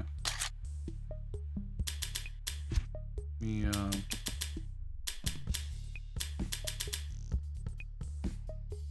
I guess. Is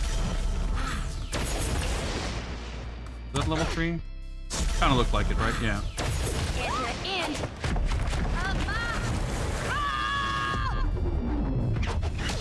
That was really slick. I like the seamless transition from like the flat gameplay camera to the like the cinematic angle. That was really, really cool. And the blur effect on the background was like fading out. Alright, so was there not... No, okay, right. Rebound as trample hits. Yeah, I couldn't get that to connect.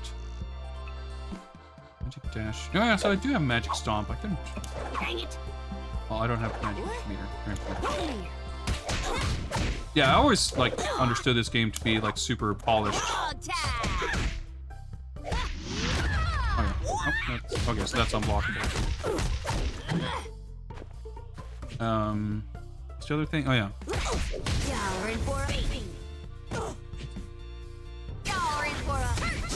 Oh, there we go. Like when you have a move that's like quarter circle forward, follow up by quarter circle backward, and your character's like switching positions when like during the move, like not super like obvious when you're supposed to do it and how it's supposed to connect. But I figure it out. Let's just do super quick like.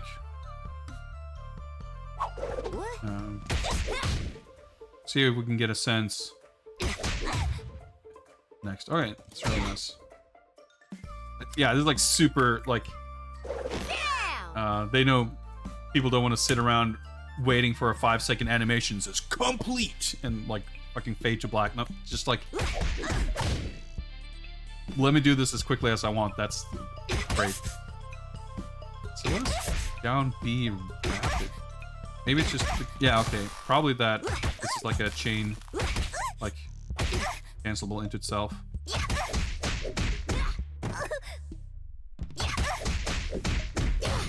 Oh, that actually does connect. Okay, interesting. Oh yeah, she had like the overhead. Oh yeah, so I thought that was a A plus B thing, but it's just actually forward B. I chipped a hoof. I like they start simple enough. It's a little weird, but... Y'all are in for a trampling. Wait. Okay, yeah, so it says quarter circle C, but you actually... You can just tap C and you get it. Because that's what I was doing before, so I was a little confused. Also just realized different characters have like different magic meters. That's interesting. Y'all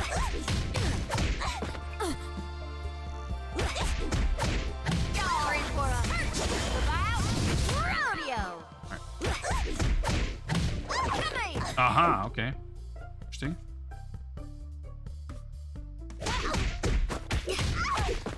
You little.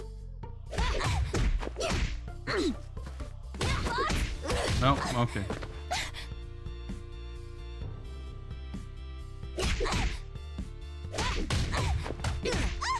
Oh, so I do ABC, okay. Yeah, shit like this, like timing, landing. This is why I hate, like, anime combo shit. There's so many, like, super loose variables. It's, like, super hard to get a sense for what about your timing is incorrect. It's, like, for me, at least, like, almost impossible to intuit. I realize I can watch a demo, but I'm, like... It's more about the, like, overall... I understand for a lot of people, like, the thing that makes it difficult for me is probably exactly why a lot of people do like it. Because it comes with a degree of freedom.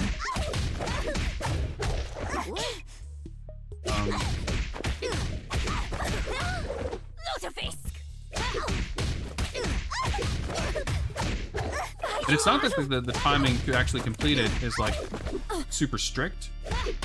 It's just that because you can do things with almost like an infinite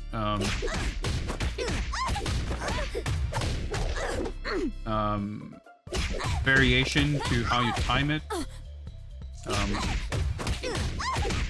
it might be, like, easy to get it right, but you're afforded an infinite amount of possibilities to get it wrong in a way that is not usually the case when combos aren't strung together, like, so freely. Does that make sense? I'm missing a hit of my jump C.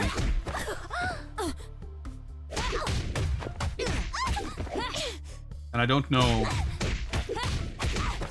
if I'm too late, too early, or why. Oh, I keep skipping the A when I jump.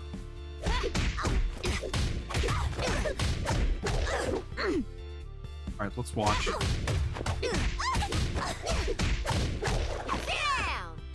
Okay. I have no idea what I did wrong. I'm ending up in a different position, but it's like, oh, well, I... 2 frames late with something. But this is like just what anime fighting games are kind of like. It's a big reason why I don't like them.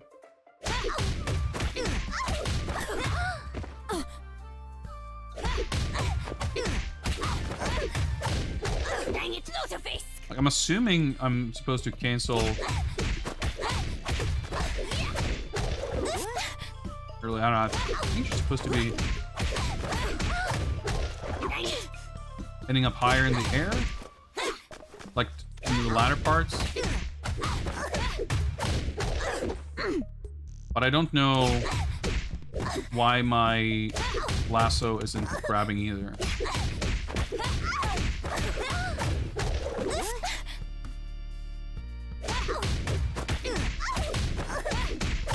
Yeah, there's definitely a bit of a delay after landing. Okay, yeah. So I have to wait for them to bounce up just a little bit higher.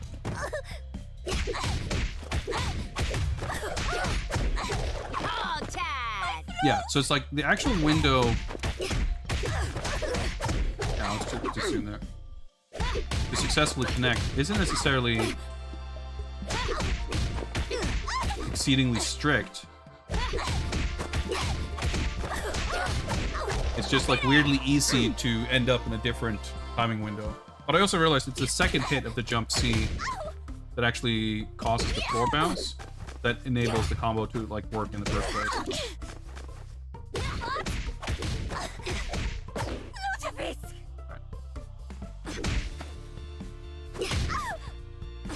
Door hop.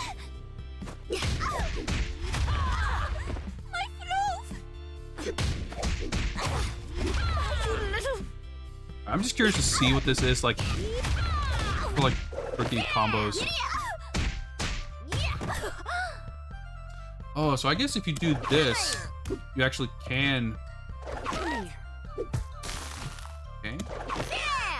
Giddy up.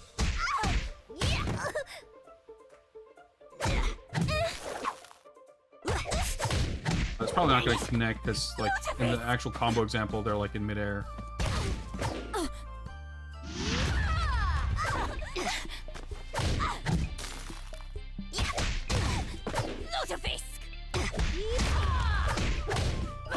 Okay, I'm just intrigued by the concept of like doing this in a combo. And I'm not sure if that works, but anyway, this is gonna get far more tricky. So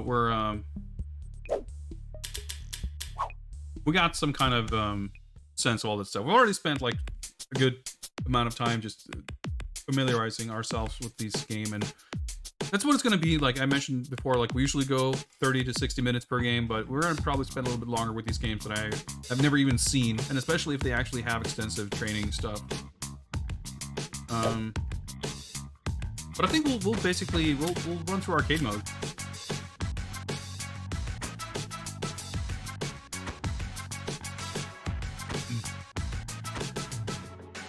All right, I think we're gonna go Greenhorn.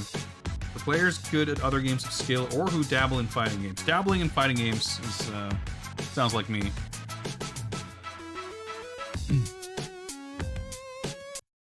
Take your pick.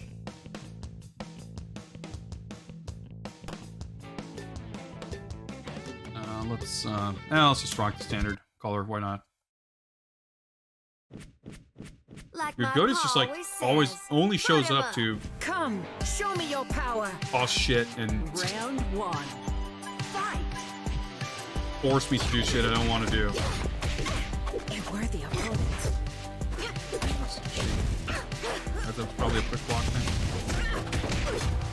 9K short. Yeah, well maybe you should watch my stream more then.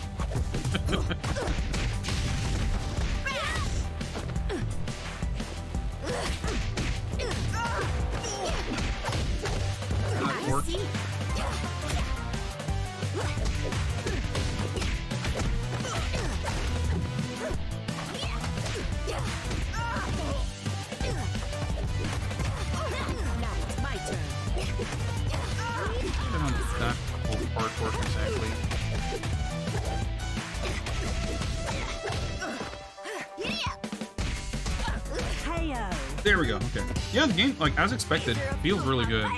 Super polished.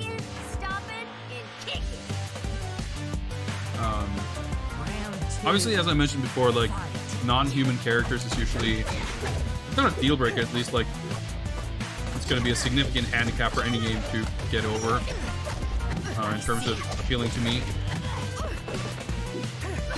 But frankly speaking, I think that's like way less of a concern for me with this game than the fact that it's got like these super long anime combos.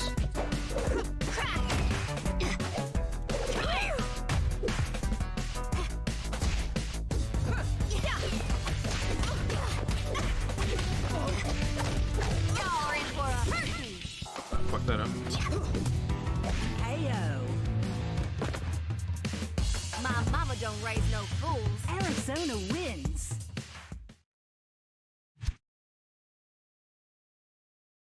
All right, do we get any kind of anything? I reckon you're in for a wreck. No windscreen, no nothing. The ice. Round A one. little weird, but I guess they probably, you know, keeping shit like that very simple. And the story mode, it's like we're all like this game's presumably, or like this mode rather.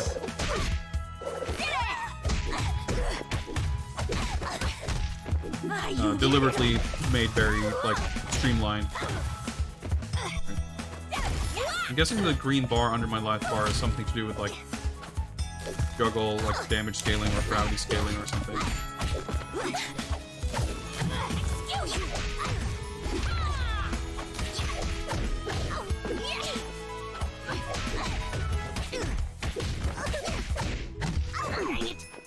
I wonder if the lasso set up there probably doesn't work mid-screen.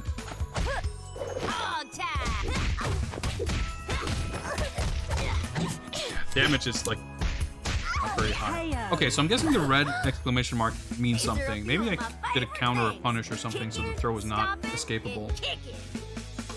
That's my guess. Round 2.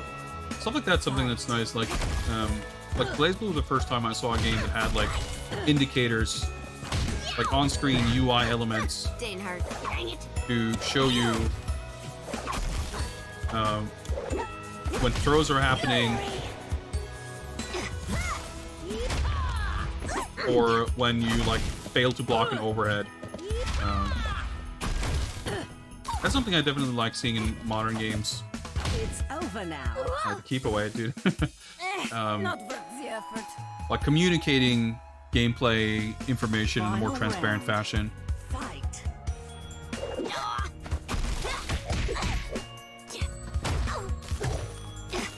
Yeah, I guess I should use the short hop. How you get in this game.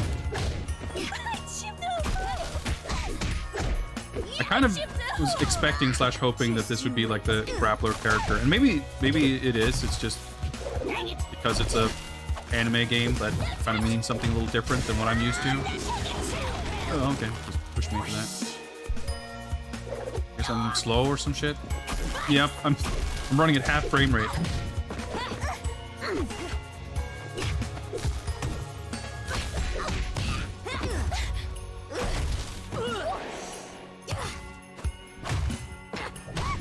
I'll get you. What? Come here. Y'all in for a rodeo. It's like no damage.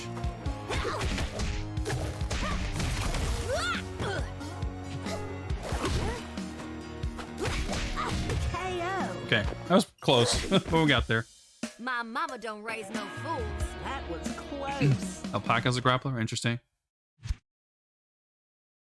Well, matches are taking long because I'm not doing You're in for a wreck. 5% of what you're supposed to be doing. Of course. I'm sure, like, every time I get an opening, I could be doing twice as much damage, probably.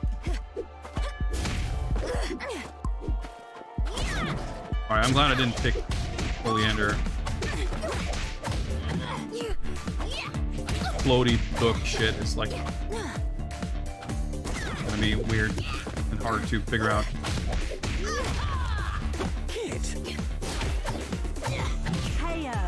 Hey, we got it perfect. These are a few of my favorite things. Kicking, stopping, and kicking. That was perfect. Round 2. Fight. I'm not a huge fan of that stampede text at the beginning of the round, the way it like sort of fades out slowly. Trip.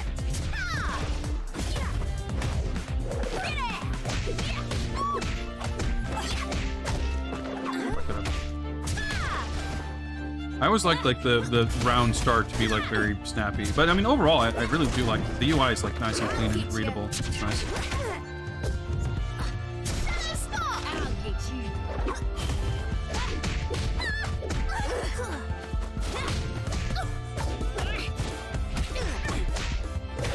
Oh, I fucked that up. Oh, like that. There we go. Just no match for me. Final round. Yeah, this game was picked by the opponent. I mean, I'm happy to showcase this game for people who might not know about it, because again, like, I've heard universally great things about this game and like the efforts put into it by the developers and everything. Obviously, I'm not going to be able to show the game in its best light in terms of like understanding the mechanics and doing cool shit. A lot of what's great about it is like pretty self-evident, right? Just the level of polish and quality. I am no weakling. You're in for a rodeo. Gotcha.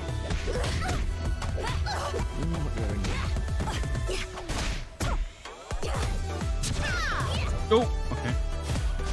I did some. Oh shit! I didn't realize I was that low on health. Oh, fuck. Finally! Now back to business. That was close. All right, at least continuing is instant. Time to That's hit what we like the to see. books. This book is back. Round Like, one. the game feels great. It's if I was the least bit inclined to play and enjoy games of this style, and I'm talking about the gameplay, not the character design, I'd be probably really into this. I need more power. I am no weakling.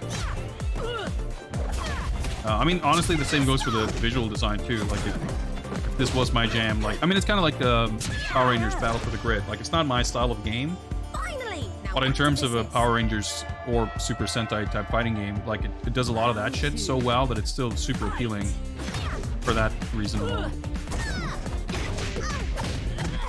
Yeah, I saw Goaty that StreamerBot had an update. Maybe that's why I've been having crashes. It's actually very possible.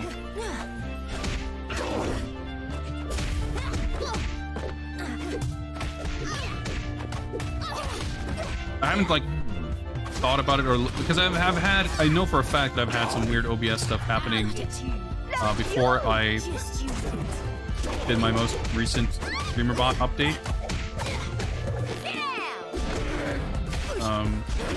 But the specific crashes that I've been having might very well be related to that.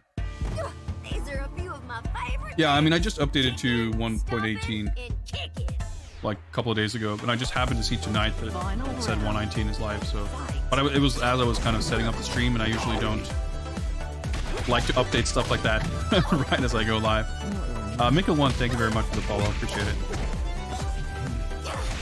I'll hydrate as soon as I have a moment to spare. I definitely didn't quite catch all the different lasso options. I know I can throw it slightly different depending on direction when I press the B button, but it's hard to tell from the animation. Oh, I thought I threw that. Which is which. Just you wait. Alright, here we go. Cheers. Mess with the cow, you get the horns. That was close. I like Oleander's face when they're knocked down. Yeah, I mean, again, like, for I ain't going easy on you. on paper, or if someone were to describe it, You go, Lee. for how Ready? extremely, like, outside my wheelhouse everything this game is, like, speaking purely of the aesthetics, I'm really impressed. Not this, well, I was gonna say not with how well done it is. Of course I am, but that's not a surprise. What I meant to say is I'm surprised, but how much it's actually appealing to me. Like, I actually quite like some of these characters. Hey, this.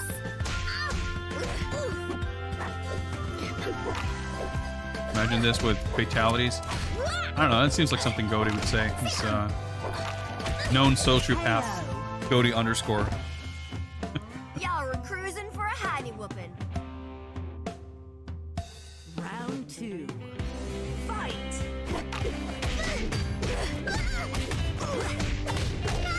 But I can, you know, kind of look at something like this and say, man, I wish there was more games like that was at this level of effort and craft put into something that isn't kind of inherently unappealing to me. Like, it's impressive how appealing I feel that it is, despite like the subject matter and style being so far away from what I'm usually into. KO. Like, you know, it's a testament to how really, really well done it is. Mess with the cow, you get the horns. Arizona wins. But if it happened to also be in better alignment with my actual tastes and preferences, I'd be super into it. Again, having said that, like, it is really well made. I'm happy to have supported this game and have bought it. It's cool. Yeah, like I said, everyone, like, you know, you hear a lot of Like, it's unsurprising, like, for a number of reasons, why this would be like a niche game, right? It's an indie game, not based on any kind of known IP or property. It's not like the developer isn't someone that has an established track record. Obviously, the fact that you've got these like animal characters is going to be, Y'all were cruising for a honey whooping. to some people, directly off-putting. To others, like me, like, not appealing.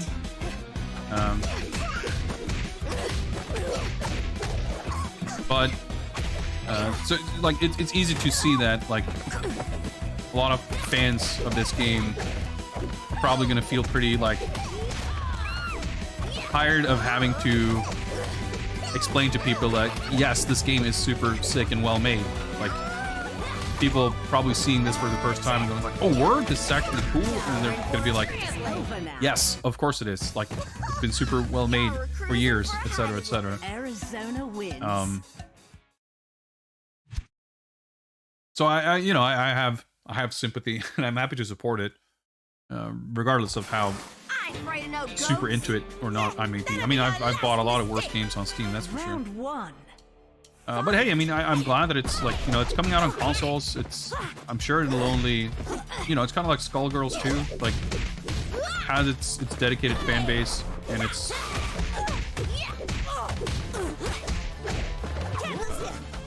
seemingly growing, you know, only getting more popular. Like, Skullgirls is currently doing season 1 of DLC, literally 10 years after the game came out. Just you wait. Hog tag. Let loose here. So, yeah, it's cool. And I mean, hopefully, even though the kind of PC indie space isn't really where it's necessary per se, but it's always nice for games to be around to show others how things can be done. Like, that's kind of the thing you would expect to see from Western kind of indie developers. Hey, I actually landed that shit. You know, kind of taking a look at online lobbies, single-player content, as well. Like, it's the same thing with Skullgirls, right? Not specifically online lobbies necessarily, but like, there's a lot of UI, menu navigation shit where it's like, so many established commercial fighting games do like option menus and all these other things in these like extremely long-winded, convoluted ways, because that's how it's been done. And it takes the Skullgirls or Them's Fighting Herds or Killer Instinct or whatever else to be like, what the fuck? Why don't we just do it like this? And it's just like 10 times smoother and easier. And then 15 years later, maybe a Japanese developer will incorporate something like that, but probably not. But it's like, hey, at least, you know, someone gave it a shot. So I guess I should probably not do that second meter follow-up, because it seems to do like 2 pixels of damage. Yeah, it's like I'm finding it super fucking hard to see like what the mix-ups are. I mean, I guess it helps if you have any clue what characters actually can do, which I don't. Mess with the cow, you get the horns. But like I said, you know, it's a lot of things might be confusing and overwhelming, but at least I'm not like struggling with the controls or that kind of thing on top of that. This style of game is never not going to be overwhelming the first time you're playing it, so it's like definitely not a critique of the game. It's just how these things go.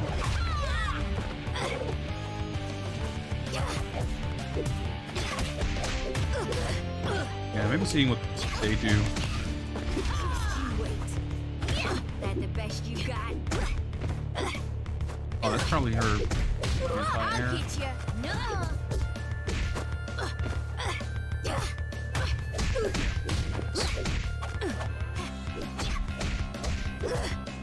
No overhead. Nice.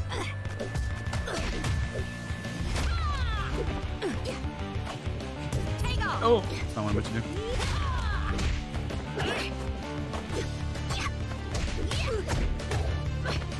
Didn't hurt.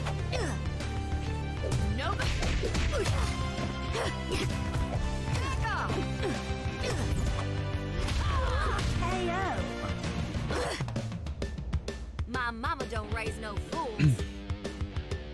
accordion and an elbow drop, Round 2. and is Fight. possibly maybe a llama. I mean, yeah, I can see why you would be attracted to that character. And I will say, at least, like, yeah, this game has some of those like anime game isms. I mean, it's maybe, well, I don't know, I was gonna say closer to a Marvel type thing, maybe not, but you know, kind of jump canceling and landing and jumping and continuing to combo, and probably some weird OTG stuff. And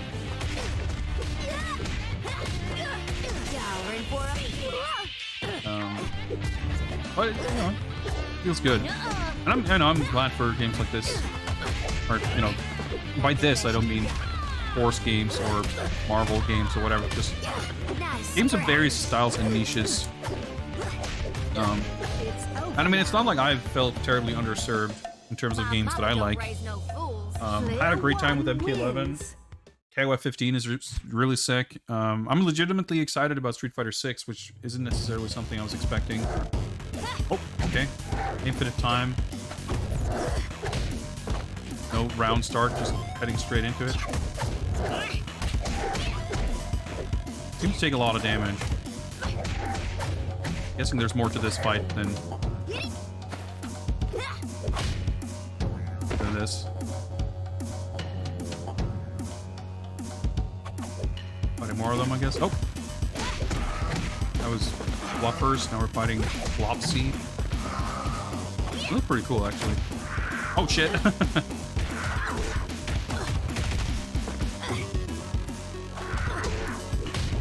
Actual honest to god, cool boss. Like, scenario, I guess. Actually, the design's cool too, so. Dang it. I like that voice.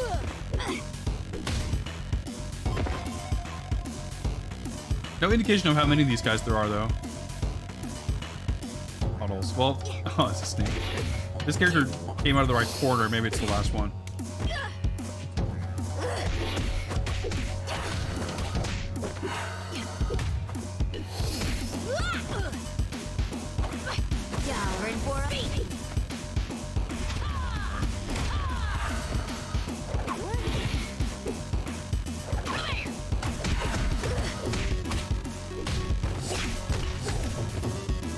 Okay, I'm still in control, so we're probably not done. Oh, I was gonna say, does it scroll further? I guess not. All right, we got a bear. Oh shit! Oh, dude, that looks sick. Didn't touch him. All right, having a slightly better sense of what we're in for. Gotta know a little bit better of how to.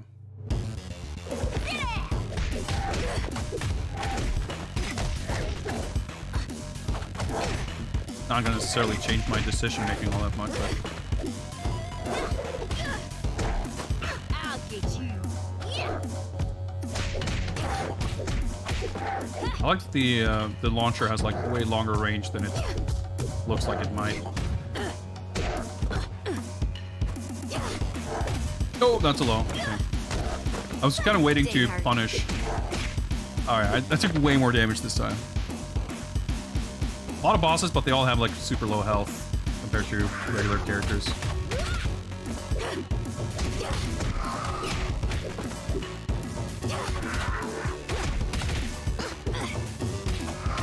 Yeah, I'm fucking up like crazy though.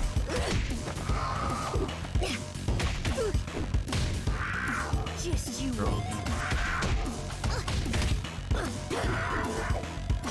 I'm trying to like think a little bit more about what I'm doing, which is probably my downfall. So yeah, same thing as last game.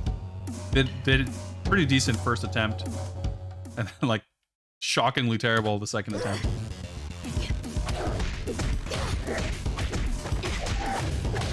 But I think it's really cool to just have these. I mean, it reminds me a little bit of like Art of Fighting. You have these like bonus stages with where you're just fighting a bunch of dudes who go down in like 2 hits. Fighting games that just do like kind of odd, mechanically unique, like using the mechanics to build a completely distinct and different fight. I think it's a cool idea. Yeah, look at the damage. That was like half health. Just you wait.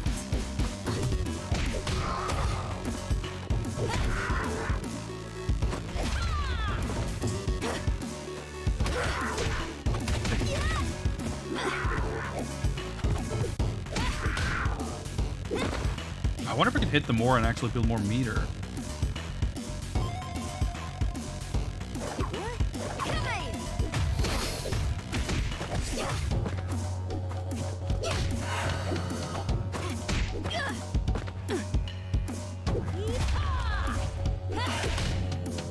It's a little hard to see like where they're at.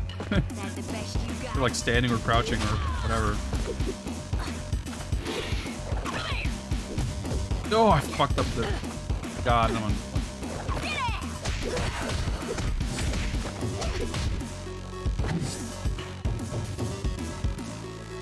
I'm trying to remember what I can do with my magic meter. Okay. Well, I can dash right through and get punished, but... I'm not sure if he blocked that or if it was like a teleport. Still have yet to repeat the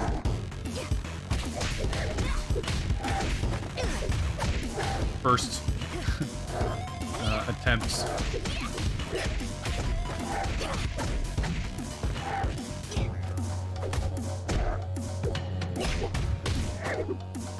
Ah! Like, oh, we got this, but then we fucked up. I blocked the overhead at least. Didn't get any magic meter. I guess I don't know how to make use of it anyway.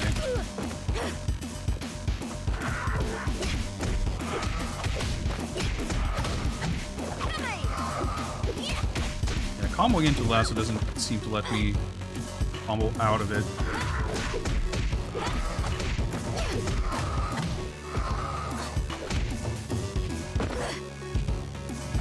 Turning around. I like the music.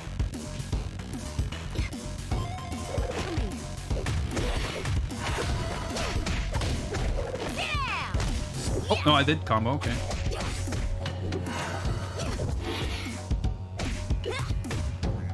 Nice, okay. Well, that went a lot better. Full magic, which I'm not sure how to use, but... Or, like... What's a good use for it, I guess.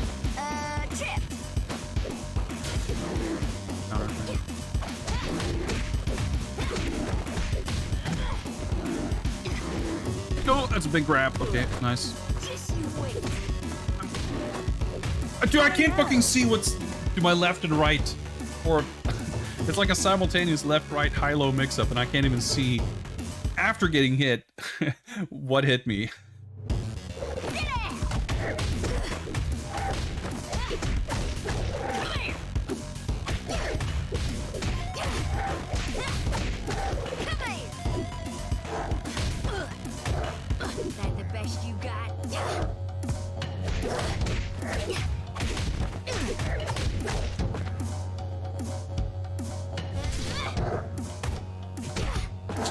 I don't like. There's so much. I expect everything to be way more stubby than it actually is.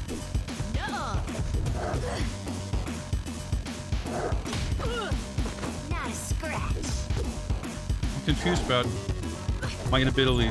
So I thought for sure that I punished that before, but I must not have done it a single time because I even did a reversal light and didn't punish it. So it was actually not punishable.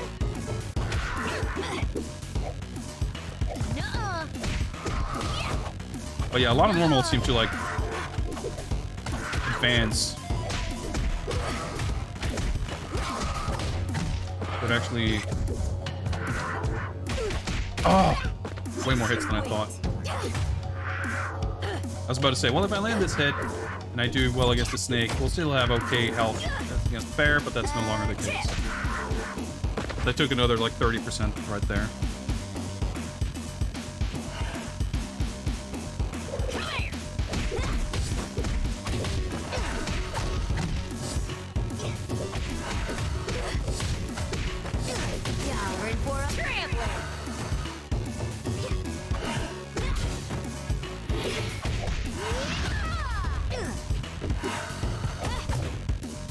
Chipped him out. Yeah. Okay, bear. Okay, he... Oh, it's like not knowing the timing for follow-ups. Okay. I didn't even see he was doing an attack. It took me a second to even see that he was doing the splash. I guess hits above him, which, you know...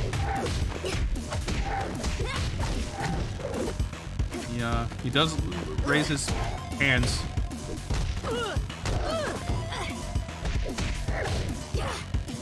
So, you know, fair enough.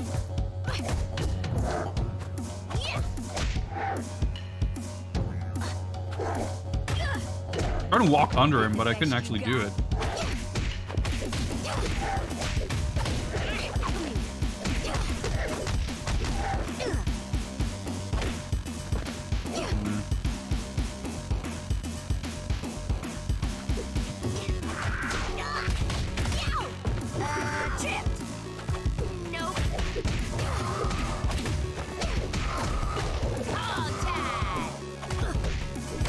Like block. Well, I was gonna say block more and punish, but then he does that move.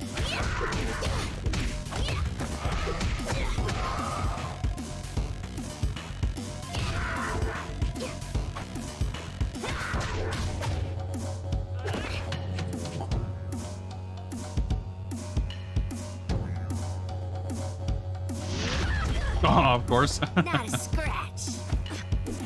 I mean, that's fair. That's big stomp is probably kind of useless to do.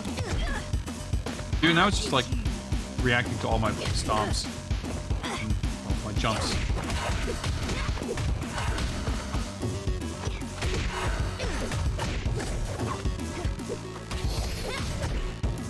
Okay, we got one pixel. So just out of curiosity if I can land this.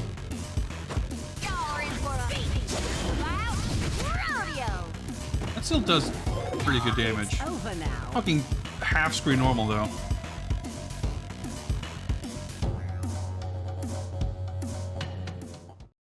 I don't know what. I don't feel like I can do very good like keep away with this character either.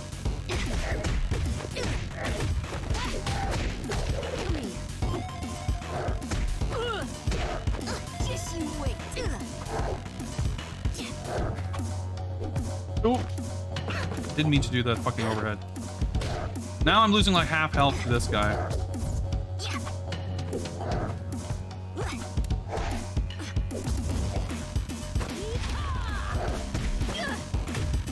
Probably, maybe I can anti-air. Okay, let me. Anti-air is back in B. Mid, low. Okay, I'm curious if I can react with the anti-air lasso. Okay, actually, let's try that.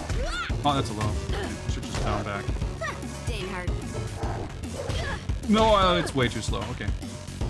I was trying to like predict and actually kind of did it about as correct as I could hope for, and that didn't work, so.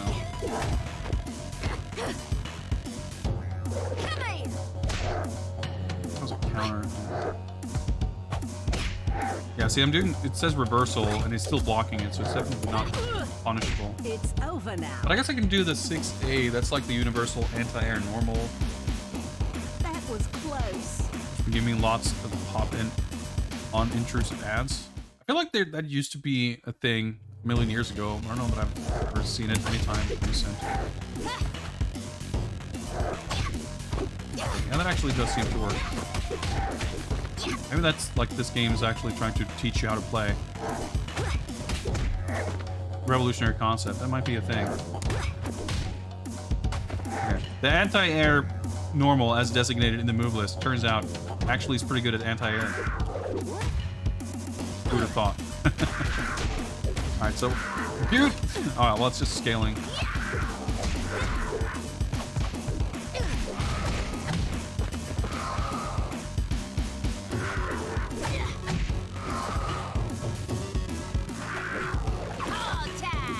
Oh, I'm trying to mash buttons to like follow that up, but I fucked it up. Okay. Well, I'm doing pretty good. I guess I can deal with the first opponent now, knowing that I can use my anti-air to anti-air.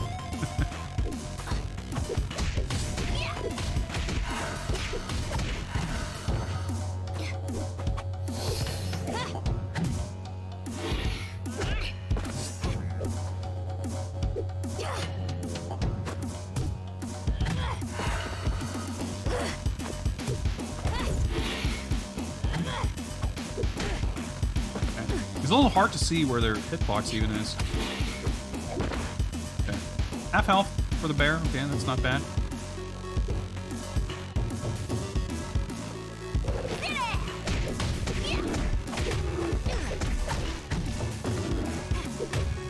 didn't do nearly as much damage as I thought I did, given how much the super did.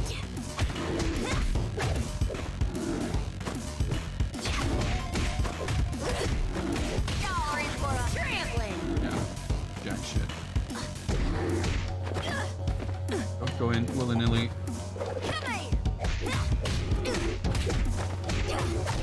Sorry for a Nice! Okay, that actually worked. Should have done that It's before. over Sick! now. We did it. That was actually the last one. Whew, I wasn't sure. Don't raise no fools. Is that the boss? I guess so, yeah. Thanks for playing. Almost bit on screen. Obviously, the arcade mode, as we instantly noticed, is like almost deliberately bare bones. So it's not like I was expecting anything at the... I mean, even the fact that it has a boss, I think was really cool and kind of surprising. Obviously, the real meat is in the story kind of stuff. So that was fun, though. I enjoyed that a lot. Oh, we do get... I was going to say no staff roll, but here we go. Or at least a credits for cast. Thank you very much for the GGs and the you did it's. I suppose we can stop the timer there. Just barely the sub-hour, even with like 25 minutes of fucking around in training mode, learning how to play. Well, learning how to play is a bit of a stretch, but attempting to learn how to play. Let me check this off in my spreadsheet. Yeah, the music's good. Yeah, it'd be interesting to listen to it more because there's a big whole thing with the dynamic soundtrack with like different versions. I don't know if they're kind of showcasing that here, but it's like every matchup is different. Like every character has their own song, and there's also like a different version. I forget exactly how it works. It's like every matchup has like my character has their theme, but for every individual matchup, that theme gets like slightly remixed with like influences of the theme of the other character. There's something like that. I forget the specifics of it, but it's like pretty crazy. I remember listening to something where they played like the different versions back to back, or like swap between a few different, and it's like very obvious. But just playing it through like this, you wouldn't really, you don't even know what to listen for, you know. But it's a very interesting feature. Today is still what, 2022-06-17, I believe. And I guess we might just roll right into it and set up a new raffle.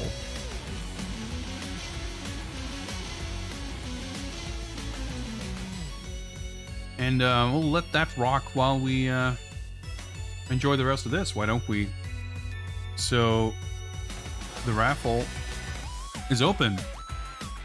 Type raffle in chat within the next 3 minutes, and you will enter your name and have a chance to pick the fourth game? I can't count. Of the night. Something like that. Alright, Cody's joined, so of course he's gonna do his best to convince everyone else that they don't even have to enter because there's no point. But hey, you know, if I recall, it actually did kind of work last time, right? So Cody's rigging prowess is not entirely fictional, potentially. Or, you know, that could be coincidental, who knows. But we'll see.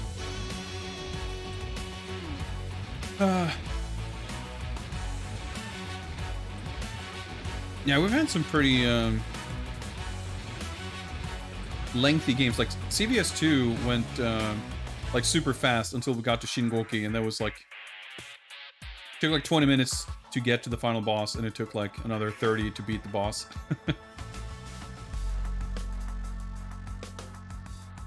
We'll see how many games we get through tonight. We're probably not going to go like super duper late, I was about to say, and realizing that it's already 11 p.m. I'm looking at my stream time and I say, oh, I haven't been live for that long. But then I remember that, oh yeah, right, the stream fucking crashed like 40 minutes in or something, so I have to account for that. But yeah, it's been yet another very intense week of work stuff. And we have a big day ahead of us tomorrow with TMNT and Final Vendetta. I have to rest up for tomorrow's possibly, potentially mega stream incoming. I'm super excited for that, though.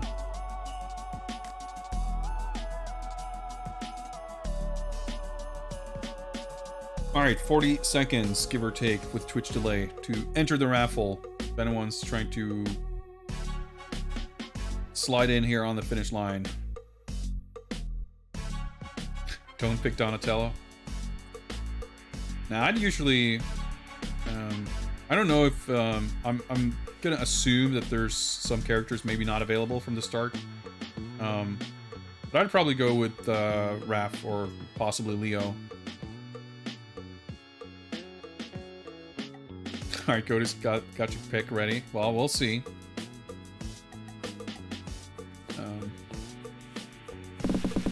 Let's go! Let's go. Alright, let's see. Let's see if Cody is indeed the winner. Atomic Runner is the winner. Sorry, Cody, underscore. It's not gonna happen. Not now, anyway. Atomic Runner with the finger on the trigger, ready to go. Blasterz History Dynamite, aka Karnoff's Revenge. Quality game. Let's do it. Let's see if OBS/StreamerBot is gonna explode. I mean, let's just jump right into it, right? Okay, things could explode. They did not explode. All right, cool. I'm like scared fucking anytime I'm switching layouts here. Atomic Runner officially cheating. I mean, it sounds to me like you need to work on your cheating in addition to your rigging, Cody. It's just how it goes, right? Let's disable this, and I guess we'll skip this and quit out of the game if I can figure out how to do that. Yes, there we go. For Karnov, there's much cheating as it takes.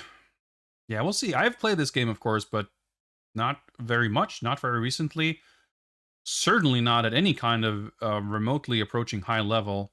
Man, I just realized that we've had some weird MAME performance issues recently, which seems highly inexplicable. Playing games that I literally played on my fucking Pentium 100 megahertz whatever processor computer back in like 1997. But I don't know if it's a disk thing or a RAM thing or a stream thing or whatever it is. I don't recall if we played neo-geo games and they have given us trouble, but we'll just see how it goes. Let me. Well, I guess we can get the. So is it under Karnov? I'm sure it's under Karnov's. Big Karnak. Oh man, we should play Big Karnak sometime. Quality Guileco game. Yeah, there we go. Karnov's Revenge, Fighters History, Dynamites. We'll just go Europe, I guess. Whatever.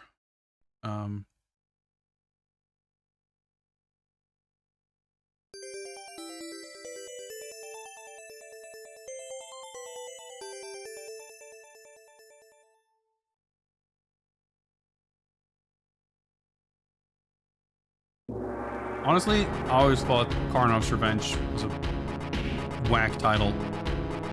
We're gonna go with Fighters History Dynamite.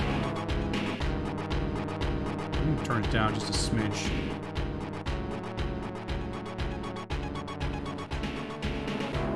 And we'll update cover here.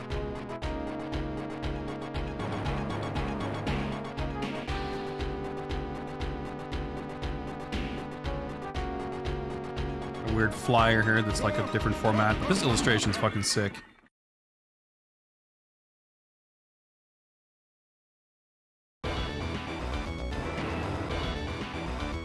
Oh yeah, controls.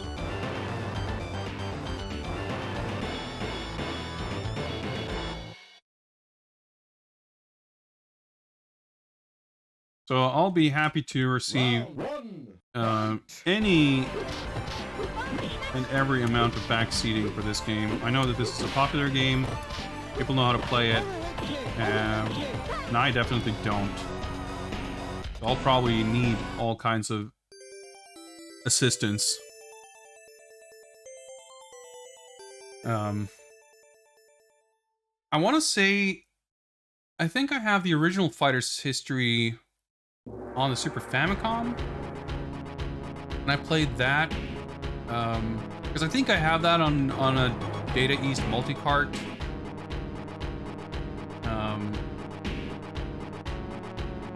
And I was vaguely able to. I mean, I think didn't we? Yeah, I think we played that, and I played Marstorius and did some double Germans and whatnot. I have vague recollections of that. But I'm sure this game is much harder and demanding. But we'll see, I guess. I'll start the timer. I mean, I feel level 4, that's gonna fuck us up for sure. But hey, who dares wins, right? So actually, should we play it on a? Fuck it. Okay, let's change versions. I don't know. I'm guessing we have to play the Japan version to get the correct title. I don't know. You know what? We played the what was it we played? Arabian Magic. We played the English version with no lore. USA. All right, I'll trust the opponent. You'll know. So what's specifically different if you use the Europe version, which is a little surprising, because I would think that anything that's anything that's different in Europe would be the same on US. So if any Arnov-ologists in chat can help elucidate. Oh, it is Fighter's History in the US as well. Interesting. Okay, I didn't think that would be the case. But yeah, as far as regional stuff goes, like, I guess neo-geo stuff is not the same across the board. Obviously, there were games by different developers. Let's go with this, I guess. Some games for sure have like weird, removal of violence stuff, but I think that's usually only on the AES versions.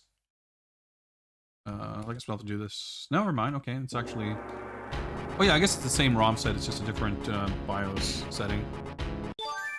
Yeah, there we go. No, it's Fighter's History Dynamite. Okay, good call. Whew. I like this game better already. So, okay. I don't know if my buttons are set correctly, but... Okay, actually I can tell that they're not, because I did it with standard layout for... a KOF layout, basically. That should be better. I like the little sneaker symbol for the kick buttons. Down to crouch. Up to jump. Okay, yep. DDT! DDT! Oh, that's so sick.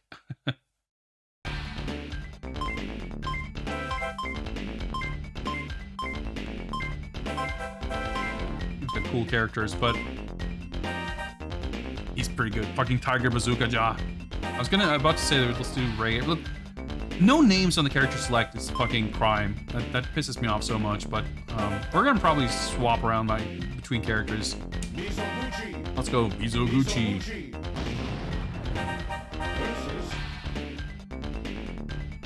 Already having flashbacks to the Kazuya mirror match in Iso Knuckle and Dakuga.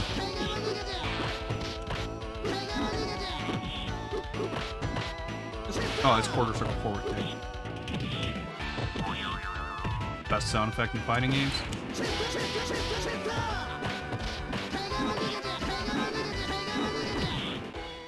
Oh, this KO scream is so good. Mizoguchi wins! Very powerful announcer. Round 2, Fight! Time of day changes between rounds.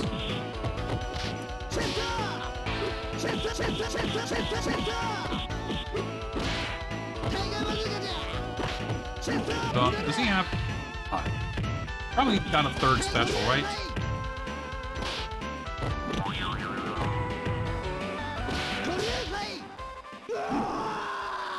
It's probably that. I don't know. I love his voice so much. He's such a cool character. On stage, though. Whatever it's called, a bridge in Dotomori.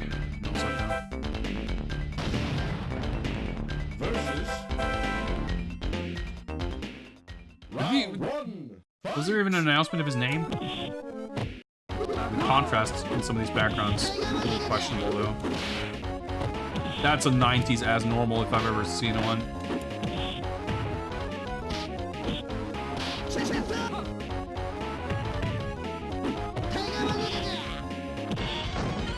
Dude, that's cool.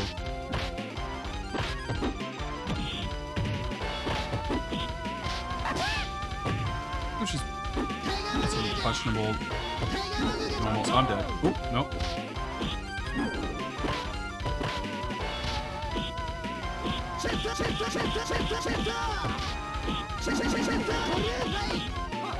Okay, well, I'm shocked I was able to survive that long. Mizoguchi loses. Oh yeah, that's a kind of an unusual thing, the way it announces your loss in single player mode. Like, you win and you lose is the thing, like Street Fighter 2 and whatever, but hearing the character name and loses is like such an unusual kind of announcement. Yeah, I've done like the elbow uppercut thing, but I guess it's a weird motion.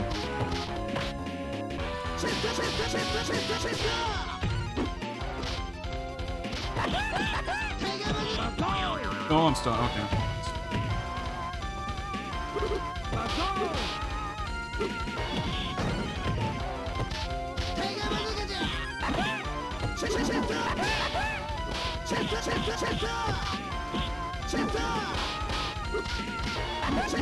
Nice. Okay. Whew. It's pretty fucking close. Reverse quarter circle from back to down. Okay.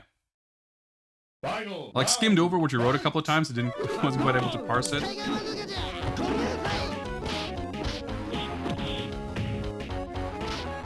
So I don't know if this is the case, but it sure feels like his heavy spinning kick like hits lower than his light one.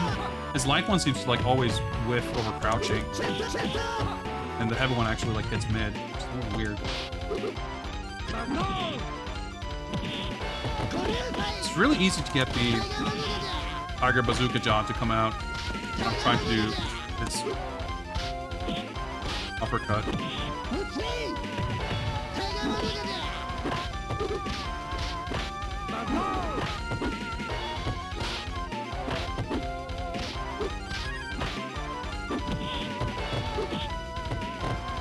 Living borrowed time here for sure. Yeah. I mean, those last two hits should have killed me, so I cannot. That's not fair.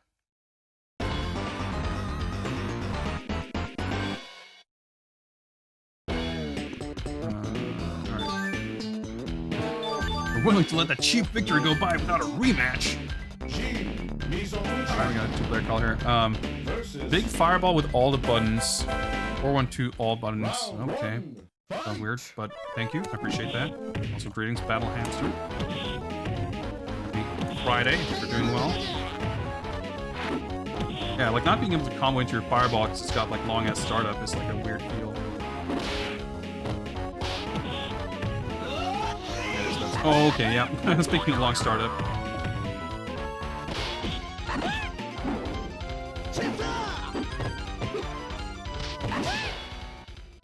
Damage. Alright. So we're probably not going to stick with Mizoguchi for too long, but it's one of those things where I don't want to jump around too much between characters and not have a chance to pick anything up.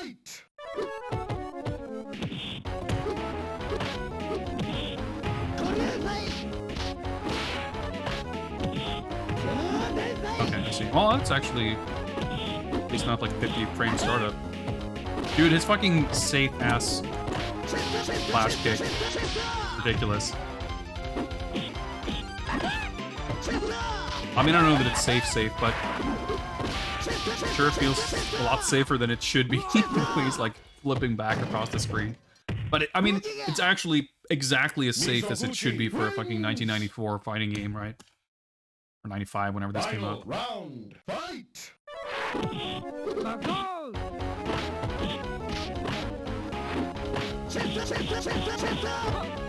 Like decent chip. I mean, it's like punishable, but I might as well max the amount of chip.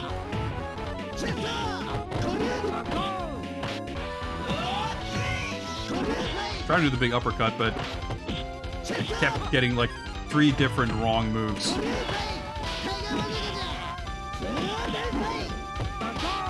Super punishable, of course.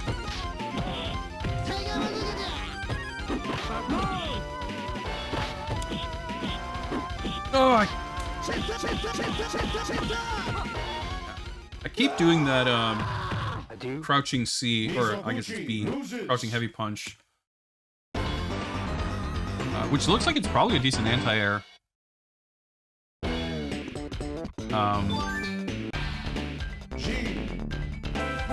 But I feel like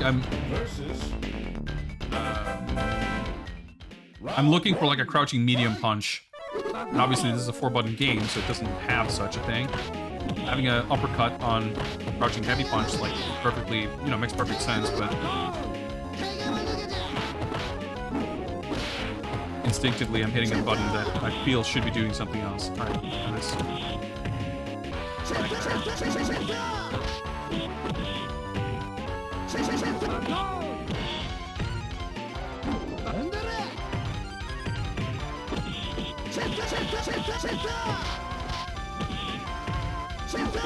Oh my god. I was like, oh, let's chip him out, but too far away. There we go. So yeah, this game has one, well, I'm sure it's got several peculiar things in it, but one more notable, unusual aspect of this game is the stun system, where every character has a particular weak point. More specifically, they've got a particular, like, article of clothing, which is their weak point. You'll see it start flashing when it gets hit a couple of times. You sort of hit their weak point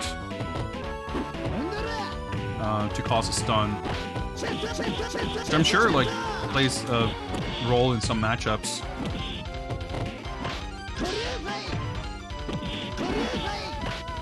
With, like, certain characters, like, having a harder or easier time either hitting, you know, exposing their weak points in certain matchups, or just, like, having normals that happen to hit other characters' weak points well. And John's weak spot is his thing on his leg, the French flag or whatever. I'm not sure. I did stun him once, or get close to it at least. I'm not sure what I do that actually will hit him. I mean, I'm not sure either exactly how specific the game is. Like, that sweep, does that count because I hit his leg? I don't know. It's so weirdly hard to actually get that uppercut. Because you would think that you have to go all the way to forward to get the quarter circle forward move. Does not seem to be the case. Alright, so you know what? We're gonna lower the level, because this is the second opponent. And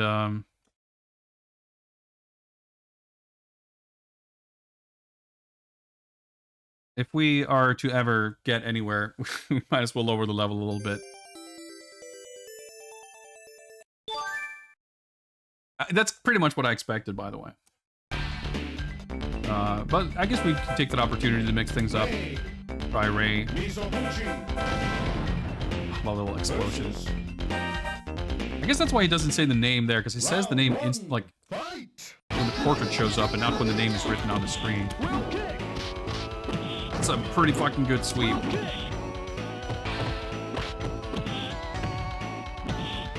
「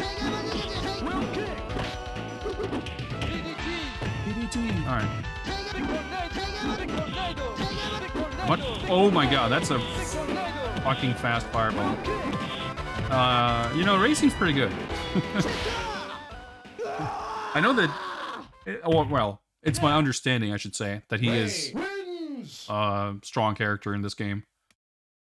But it definitely seems, even on a surface level,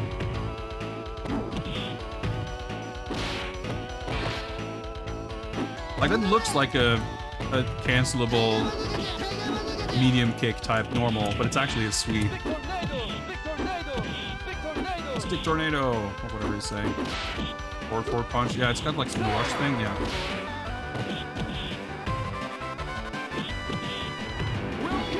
Oh, that was bad. Like perfectly spaced to hit me there. All right, that's fine.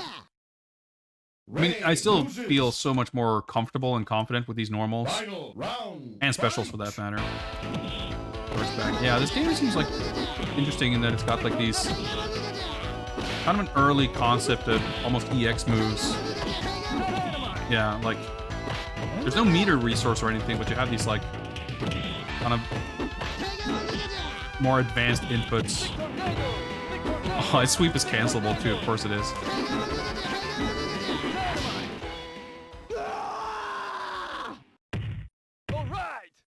Yeah, that's the thing in these types of games, like, usually it comes down to, like, kind of landing single hits and winning trades and, like, being in oppressive kind of situations and that kind of thing, so characters that are, like, immediately and obviously strong, obviously that's gonna kind of do well when you're kind of just messing with a game like this.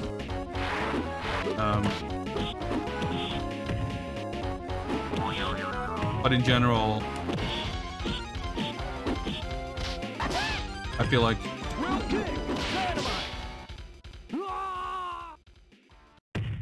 finding a character in a game like this compared to something like Them's Fighting Herds, which is kind of almost the opposite end of the spectrum, if you find, like, there's gonna likely be some normal or some special that's just, like, not maybe, like, overpowered or anything, but just kind of self-evident that it's good, or how it, you know, being able to use it somehow. Gonna be relatively easy to capitalize on.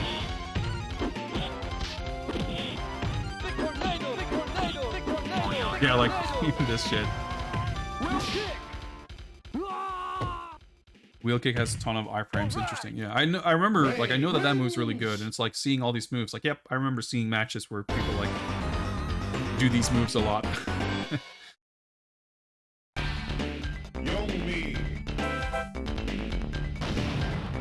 Yeah, he just feels like pretty comfortable to use. Round one, fight! Wheel kick!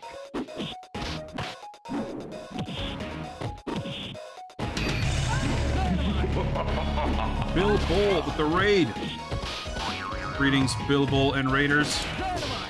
We're currently probably getting destroyed.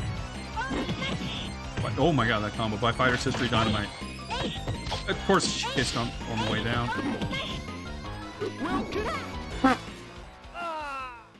90s ass fighting games. Well, there we go. Welcome, Raiders. Welcome, welcome. And thank you, Bill Bull, for the raid. Hope you all are doing well this fine Friday evening. What were you all up to? Some highly civilized gaming, I'm sure. Suspecting it may have involved some kind of deadly rooms and or DOS adventuring or something of a dank nature or another. We got the quality emotes at least. We're doing fighting games. We're doing Viewer's Choice versus fighting games, which we do here on a roughly monthly or so basis.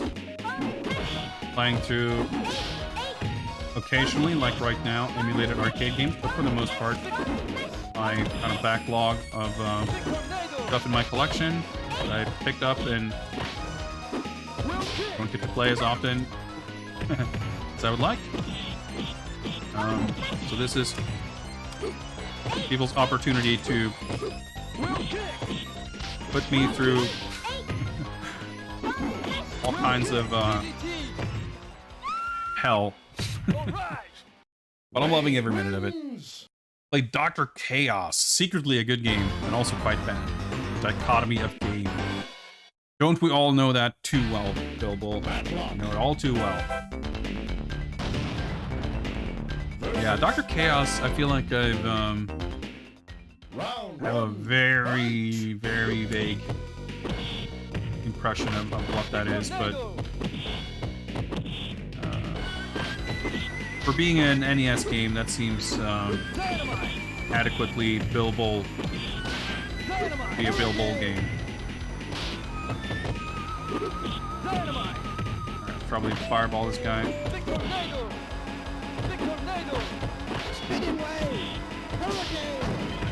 Some of the contrast levels. I meant to combo there, not to throw.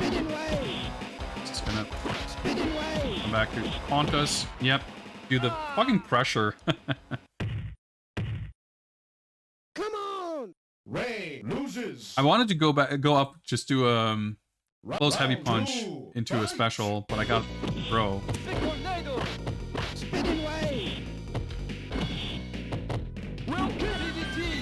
Yeah, saying DDT is very good game design for sure.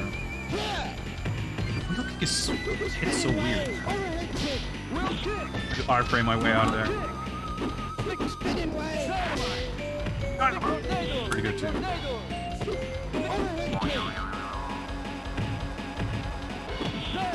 Yeah, see, that's better. Just mash out the Dynamite. Actually, maybe I should do the charged one. Final round. Well, I don't want to stick around for too long because remembering what happened with when I got the stun on Shingoki in CVS 2, he fucking woke up before he landed, basically.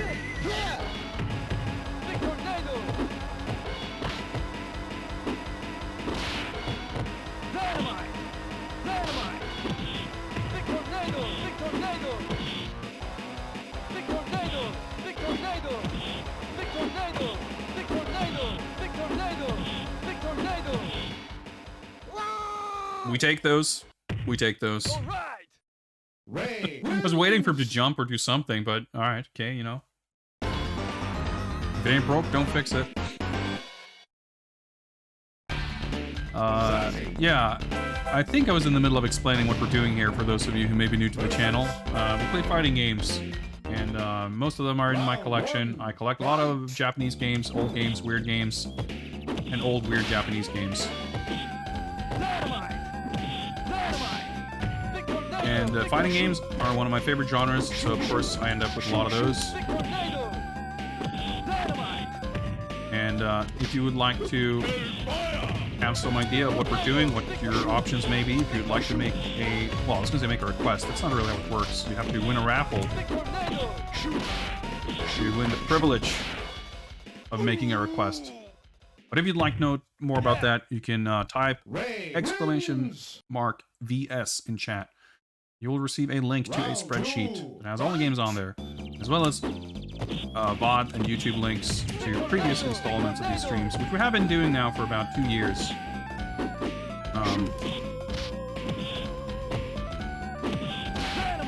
A lot of games to get through.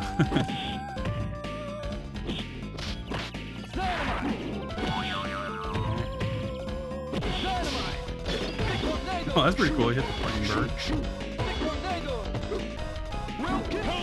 Dude, the wheel kick is fucking designed to whiff. It's interesting because it's like, it's super fast and seems kind of cheap, but then it's also like, it seems to always put me in the perfect bad position. Nope. Alright, well, I was being very greedy there. Ray loses. Yeah, the boing is extremely good. That's also excellent game design. That sound effect. Fucking Zazie with his 5-kilometer radius on his normals.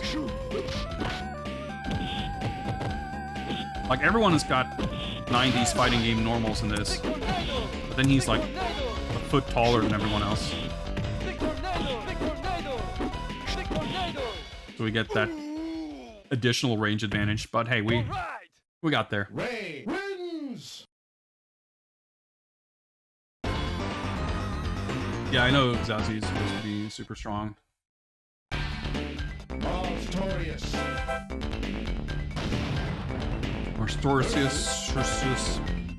Marstrius, whatever his name is. Marstorius. Alright, I need you guys to raise your Giga Suplexes in chat if you got him. I mean, not that I need you to cheer on this guy, but he's got some pretty strong... He's got strong suplex game. Fucking ref in the background, how sick is that? As I said, this guy has like an extremely low jump, doesn't he? And he's got weak ankles. Seems like something I can abuse. Boing. Let's out-wrestle this guy. Yeah. Ray wins. Zazie, especially top tier if you're player 2. That sounds like excellent game design. Fight. That's the thing in this game, and in Fist of the North Star, and in Mortal Kombat 9. Then you know it's a good thing.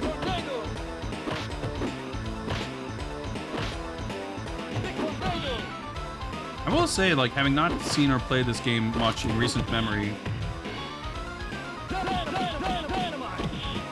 a good move. I really had not realized how sort of janky a lot of the backgrounds are in this game. No, that's a fucking sick move, though. Like, I love it when you have games where, like, relatively, like, sort of simple and plain wrestling moves and grappling attacks are, like, made to look that powerful and sick. That's just something really cool. Like, that's legit one of the sickest suplexes in fighting games. For sure. Final round. Fight.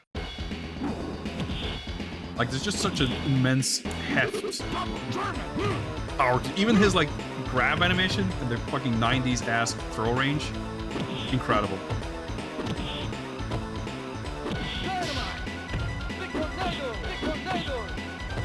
But yeah, I understand he's not a great character.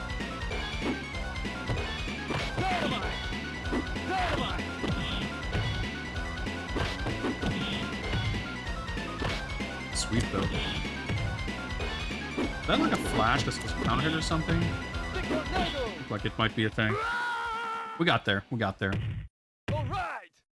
Ray wins. But yeah, like the background art here, like, looks like it's a bunch of sort of digitized photo assets with like some slight retouching. Contrast levels and color palettes are a little bit iffy. It's not that it looks terrible, but it's like not Round 1. Fight. not quite the level of polish I would kind of expect compared to certain other Data East games, and even like the character sprites. I mean, there's probably different artists working on them, but screen flashes when hitting the weak point. That's cool. I see.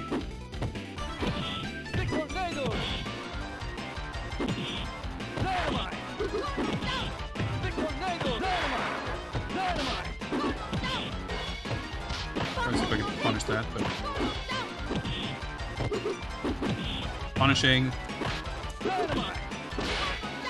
Not as much of a thing in the 90s. Dynamite. Dude, that's so sick. Ray wins. Like some fucking Kamen Rider Decade shit. Round 2. Dude, Fight. background's changing so much between rounds. Crazy.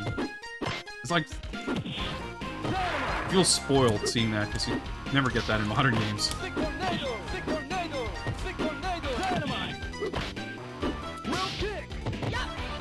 Oh, that's a cool throw. Dude, like, see, even when I hit, like, you always have these, like, awkward positions.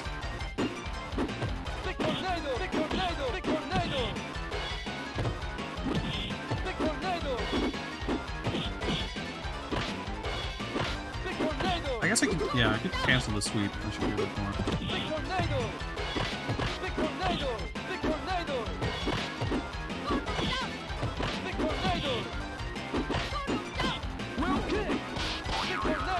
Oh, that's pretty sick. Or like entire armor exploded. That's crazy. Like, most characters, their weak point is like not something that's too graphically intense. Like Ray has the lightning bolt on his shirt. You know, Jean had the little thing around his leg. Martorius has his furry boots. Phelan having like the whole armor is like pretty crazy because they redrew like obviously they have everything drawn on, you know, kind of in layers. They have to draw her like body under the armor. Pretty elaborate. Yeah, that was quick.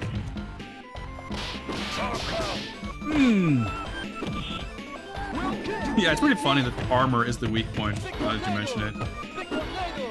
Like Samche, I think it's the headband, right? Like, or maybe it's the armband. I guess it's not the headband because I hit him in the head there.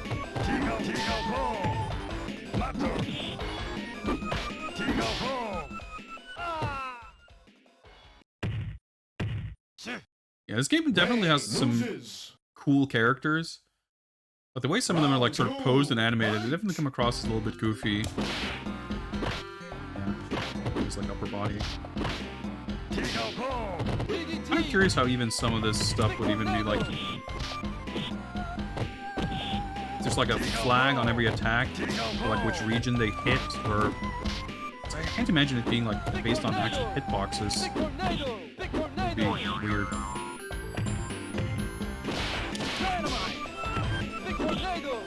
Data East charm, yeah, for sure. I mean, it's got a lot of that.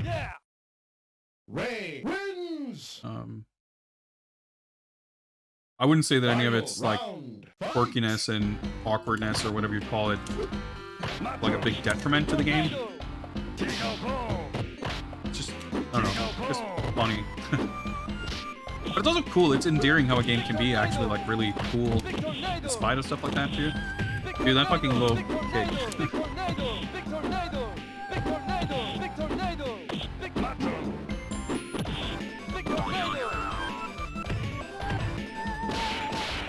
There we go. So mashing to get the tornado tackle. There we go.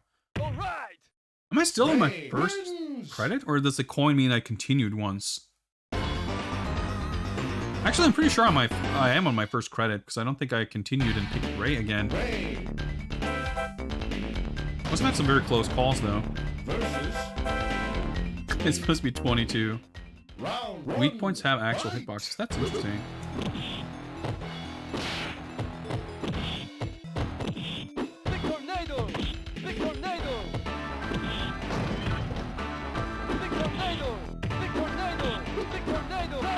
This stage is a little visually busy. By little, I mean a lot. That was supposed to be a wheel kick, which actually would have hit him there, probably.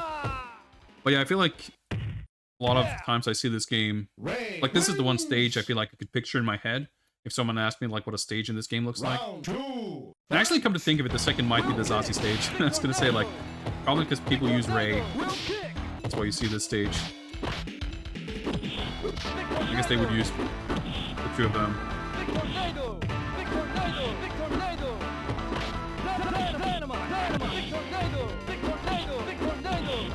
Pretty much.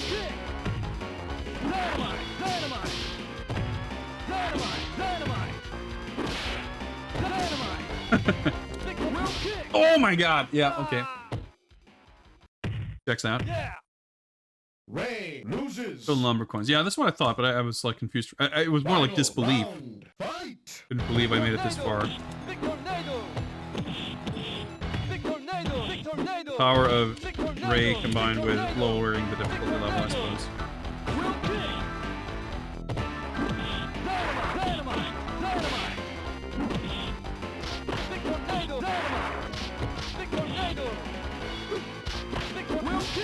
There we go. I guess I was probably able to hit his like extended arms from the fireball. Wins. Because is so long, sucker. I find it like surprisingly not unreliable exactly, but well, I guess for how fast it is and how like it doesn't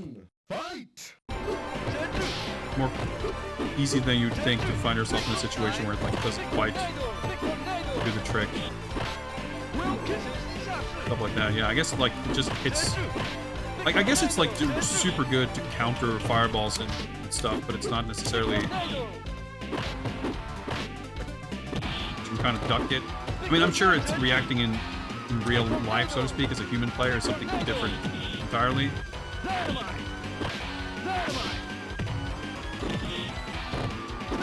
But in terms of how they use it, yeah, of course, like anti-airs. Yeah, Lee is definitely. It's funny too because you see it. It's like, oh yeah, of course, I know this stage, I know this character. Round 2, fight! I'm glad Lorraine is at least behind the player characters. It's a lot less obnoxious than it could have been.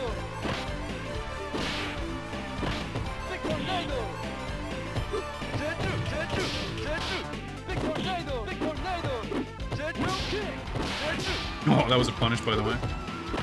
That was a scary jump. Should not have made it. Oh.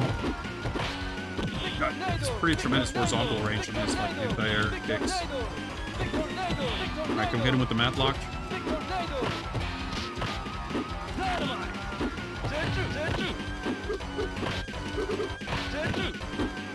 Ah, that was supposed to be. I'm dead. That punch was a Dynamite. Well, that was still a damn decent run for credit. You take those. Your complete lack of skill is an offense to all fighters. There's some very quality quotes here. Put a little more effort into it. Did this continue jam?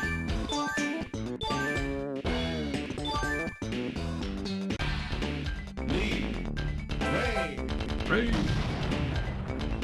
That's a funky continue music for sure. Round 1. All right. Power of player 2, color palette, and the blue lightning bolt. Can we do it?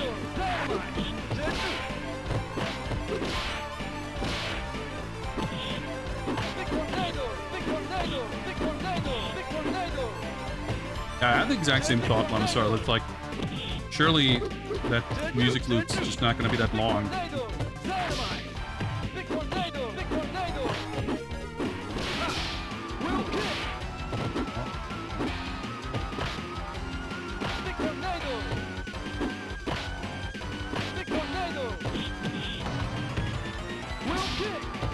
I was gonna say, I just realized, like, the way that hits, I always get punished for it. I don't know if I can stick out like a meaty, close, heavy, or if I try to jump away, or like what's the response there? I hit a heavy wheel kick because it only ever hits anti-air like that because like the way it just goes so high.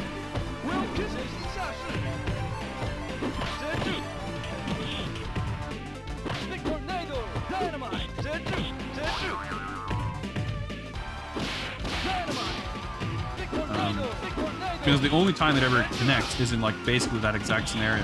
Do the damage. Everyone with these fucking mid-90s half-screen pokes, dude. It's Ray loses.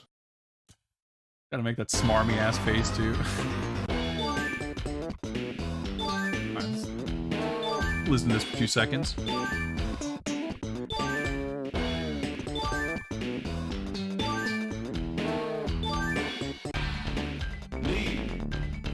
Guessing there are only 2 colors per character in this game. Boring as it is, that's usually the case.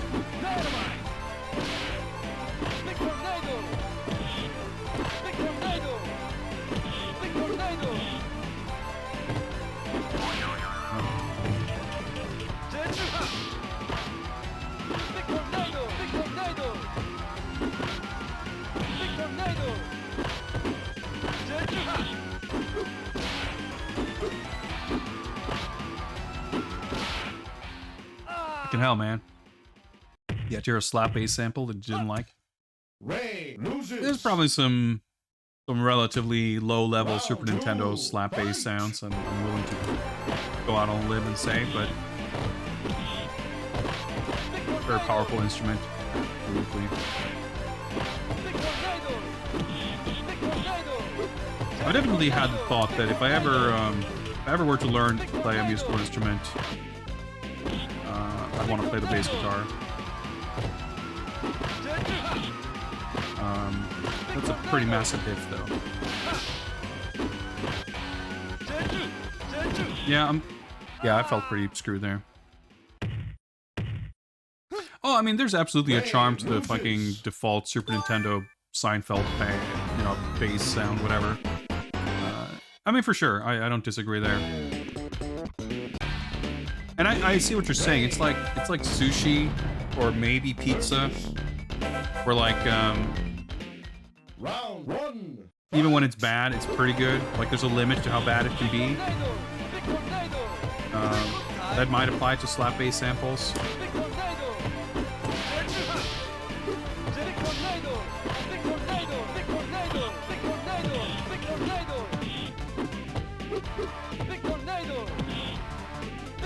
Here.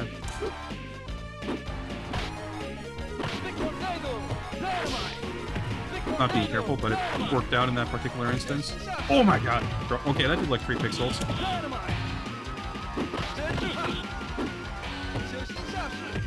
Somehow it didn't kill me.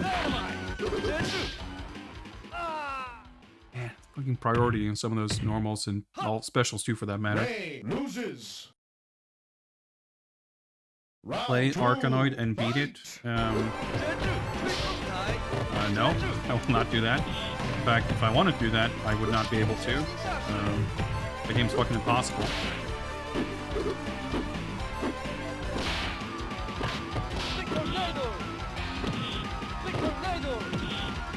It took like an hour to beat like one stage maybe or whatever on the Egret Mini.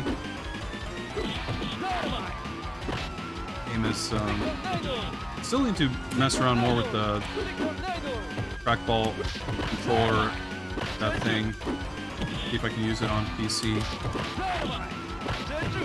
Talking a little bit with HazeMaker64, who also got the Egret 2 Mini.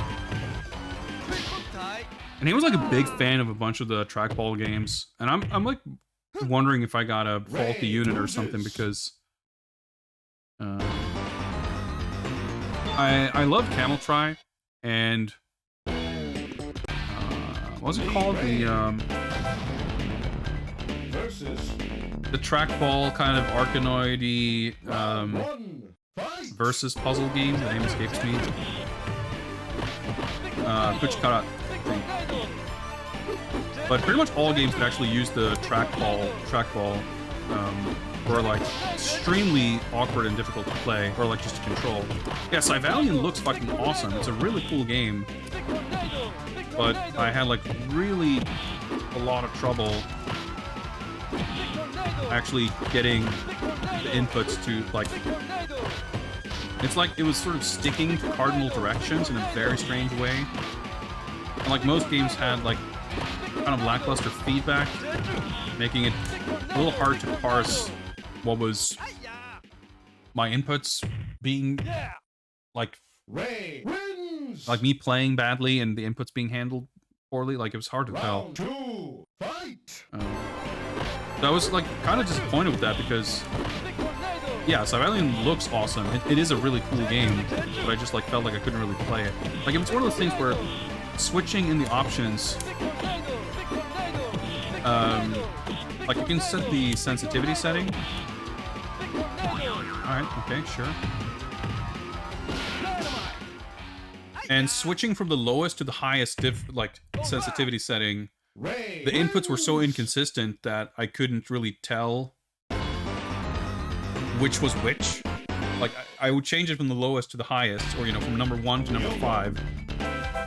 It's like, is this more sensitive or less sensitive? Like, I think it's more sensitive, I'm not sure. And then I would try it in another game, and it was like, maybe it's less sensitive now. Like, it was just really, really weird.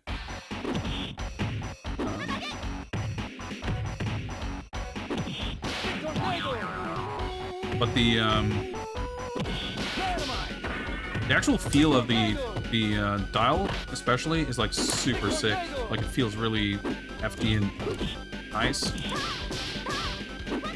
Yep, it's just gonna fucking destroy me with command grab to shit, of course.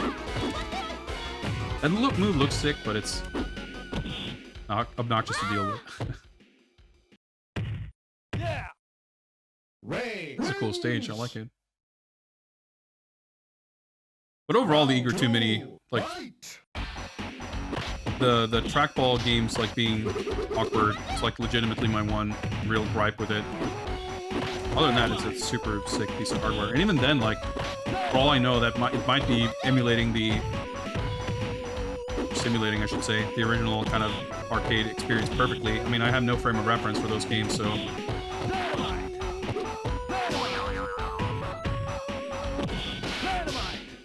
Alright. It's really satisfying, like, you don't really get combos frequently, but you manage to get the stun, and then you get your big combo, you can do, like, 30%. It's a very satisfying kind of loop to it. But I'm sure it's super rough if you're, like, playing versus. Although, I mean, I can see it being really fun, too. But it's definitely a game where if you play someone who's, like, slightly better than you at this game, they're gonna get fucking roasted and not have a great time.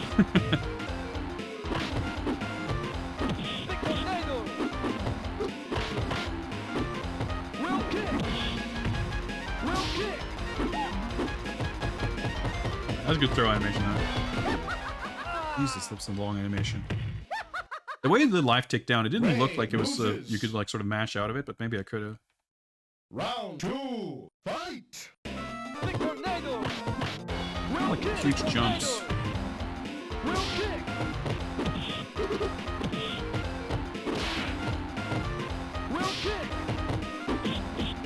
Jumping after landing a wheel kick like that seems to be...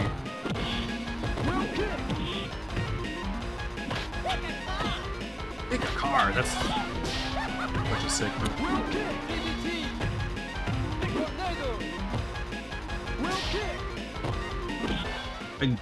I knew, like, it's the instant I jumped, I was like coughing even before he hit me. It's like, oh, that's not gonna work. And of course it doesn't.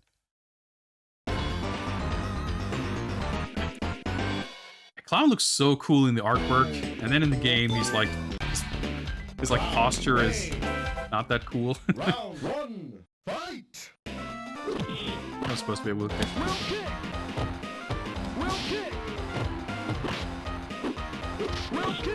Oh, okay, that was... Yeah, no, that was animation. Yeah, but this is a game that definitely has its fans. Like, it's... For a game of this vintage... Like, you know, obviously you can go and find, like, Mikado streams for fucking Street Fighter 1 or whatever, like any fighting game under the sun.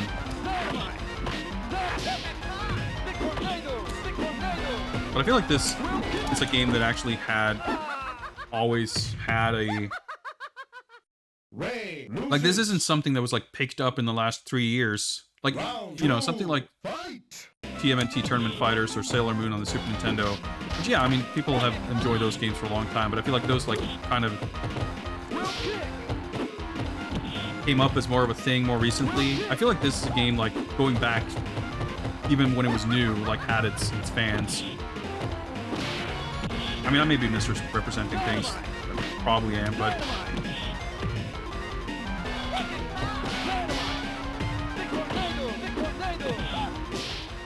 I don't know how to deal with that move. Survival arts, yeah.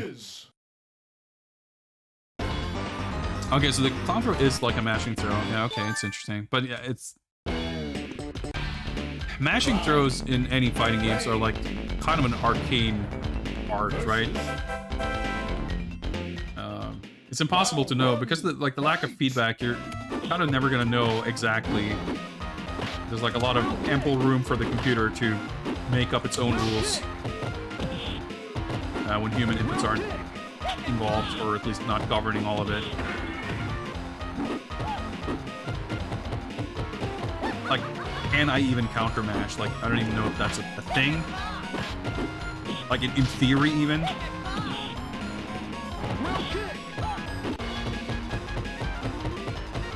I'm guessing not, because it looks like we're kind of getting the same result every time. Yes, dude.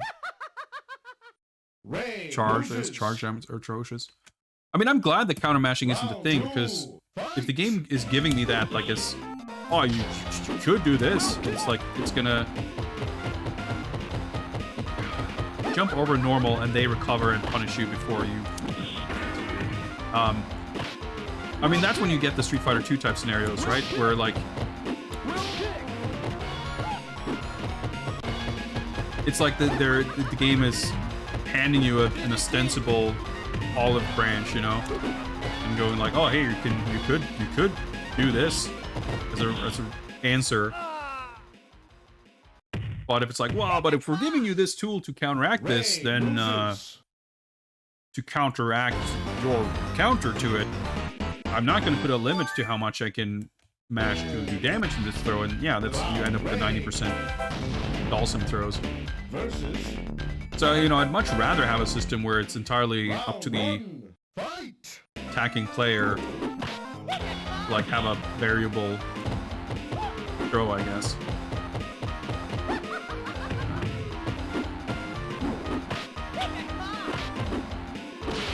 Like it's, I mean, it's of course a somewhat questionable mechanic to begin with, but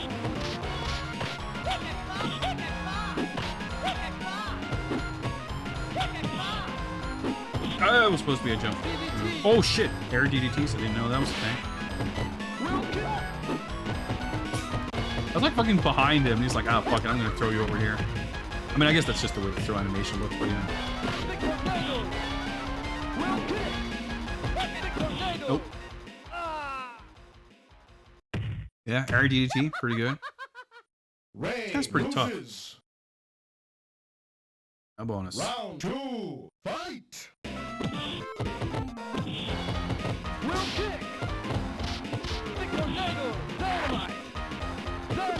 I was gonna say, maybe I can dynamite more. No, of course he sticks out his fucking one-frame jab. Or he throws me out of it. I mean, sure, why not? I guess I was in the vicinity.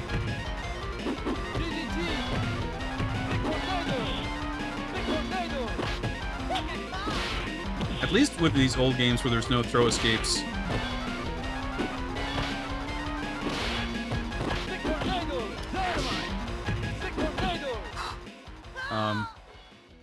You at least can find situations like that where you can like punish with a throw. You get to actually land throws. It's not true in a lot of games. Like, come on, man.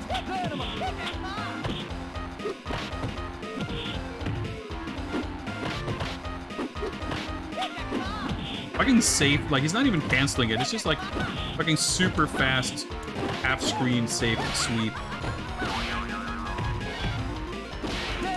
Nice. Dude, getting the dizzy is so fucking satisfying. Ray wins.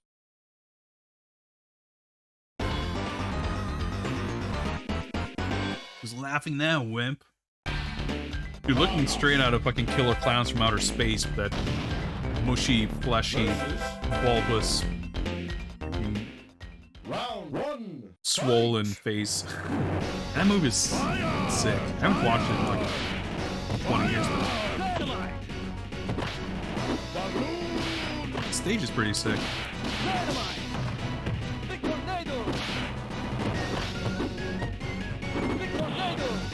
I guess this is like the music from the game too, is it? It sounds familiar. I mean the game, I mean Karnoff. Well, that was weirdly easy. Round 2. Oh, dude, the background's even cooler now.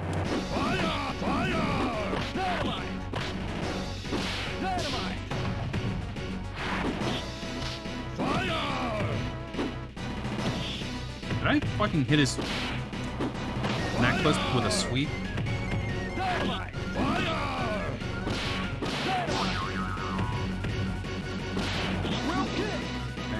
I was trying to get fancy there. That was a bad idea.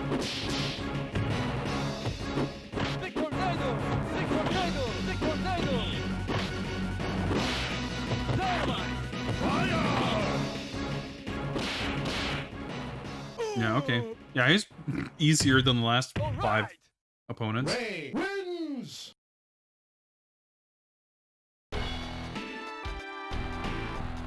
Sweet James. Beat you again, you worthless slug, and now I'm the best fighter around. But I don't have time to stick around here. There's more important work for me to do.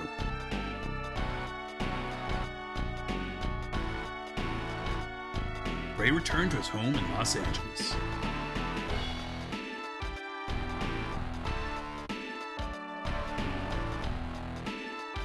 Special Detective Ray MacDougal. The fight continues. He proved he was better than Karnoff, but can he prove himself out of the real world?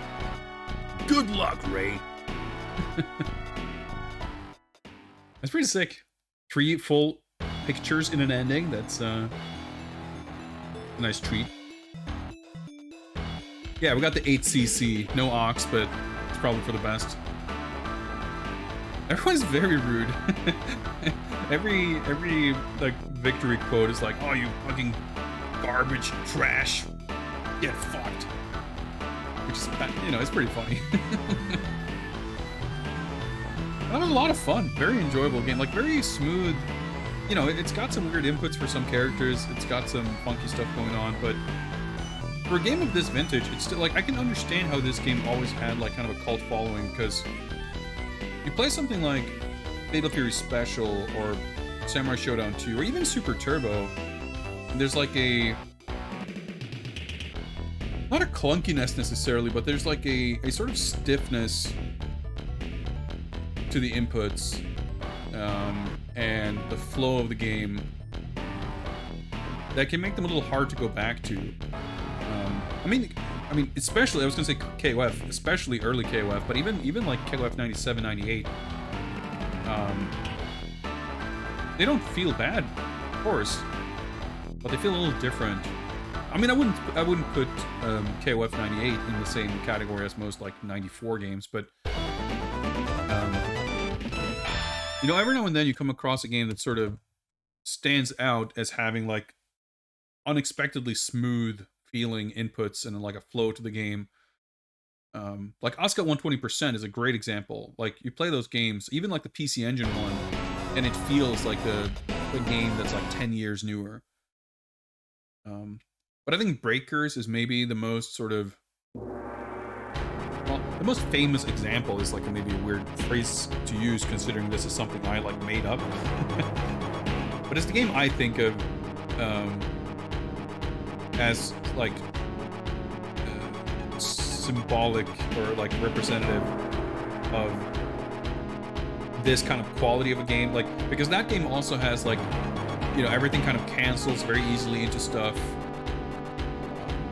which isn't a prerequisite for something like feeling smooth, but it can add to that feel.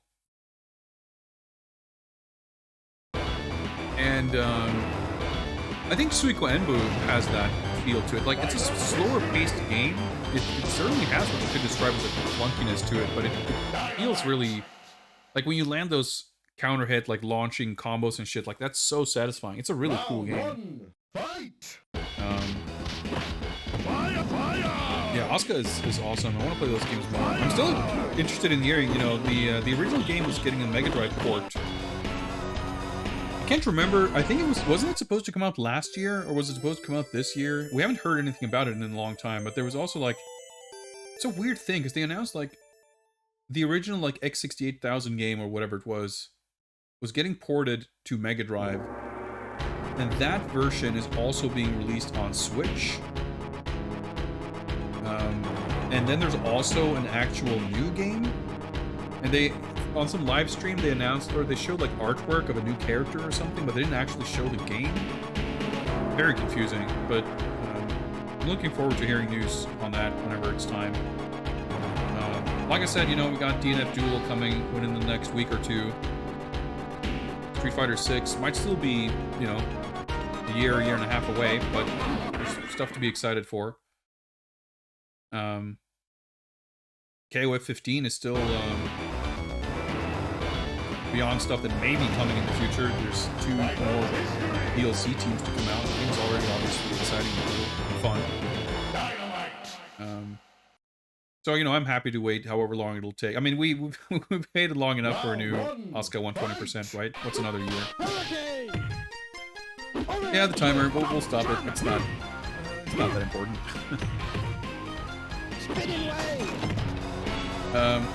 But yeah, this game, I'm sure if you fight the right or perhaps wrong opponent, you're gonna feel like you can't do shit, and it's gonna be a miserable experience. But in terms of pressing buttons, and if you pick Ray anyway, Zazie too, I'm sure. game feels pretty damn good. I wouldn't necessarily say that it feels more modern than it's like, you know, it kind of does feel like so many things in this game are very 1994. You know, it doesn't have any resources or systems really. It's very kind of, well, not stripped down so much as that's just what fighting games were at this point. But it just, you know, it's in some aspects well made and modern for its time. In other ways, not unmodern, just very much of its time. Shinryu, what is up? Yes, you have indeed missed Fighter's History Dynamite, I'm afraid. But yeah, I had a great time with this. I'm appreciative of this game pick. We've had another very eclectic and fun selection of games tonight. Good evening to you, Shinryu, but I'm afraid I'm also going to have to say good night, because I think we'll wrap up there. It's getting quite late. It's actually past midnight, and I will be streaming, well, potentially all day, basically tomorrow. I've had an intense week, so this is not the time to push things beyond reasonable limits. I've already had to deal with Shingoki and OBS crashes and whatever else. So we'll wrap up this installment of the Viewer's Choice versus Fighting Game Friday Night bonus stream here. Let me just find the spreadsheet here. Fighter's History Dynamite. I want to fix this right away before I forget it. This has been played 2022-06. Oops, that's a typo. 17. Tomorrow I'll be streaming for a significant chunk of time because this week is actually a, dare I say, momentous occasion. Back-to-back, yesterday and today has seen the commercial release of two highly anticipated, dare I say, pixel art 2D side-scrolling beat-em-ups. Two games that I have, since their announcement, been very eager to check out. And those games are, of course, TMNT Shredder's Revenge and Final Vendetta, the latest games from Bitmap Bureau. I have both games. I haven't touched them. I haven't looked at them. I haven't watched any streams or anything since release. Just a few trailers, of course. So we'll be playing both of those games tomorrow. I'm super excited for both games. I don't really know where to start, but I guess we'll probably do a poll to start off the stream tomorrow to figure out which game we're playing first. But I'm excited. I'm excited.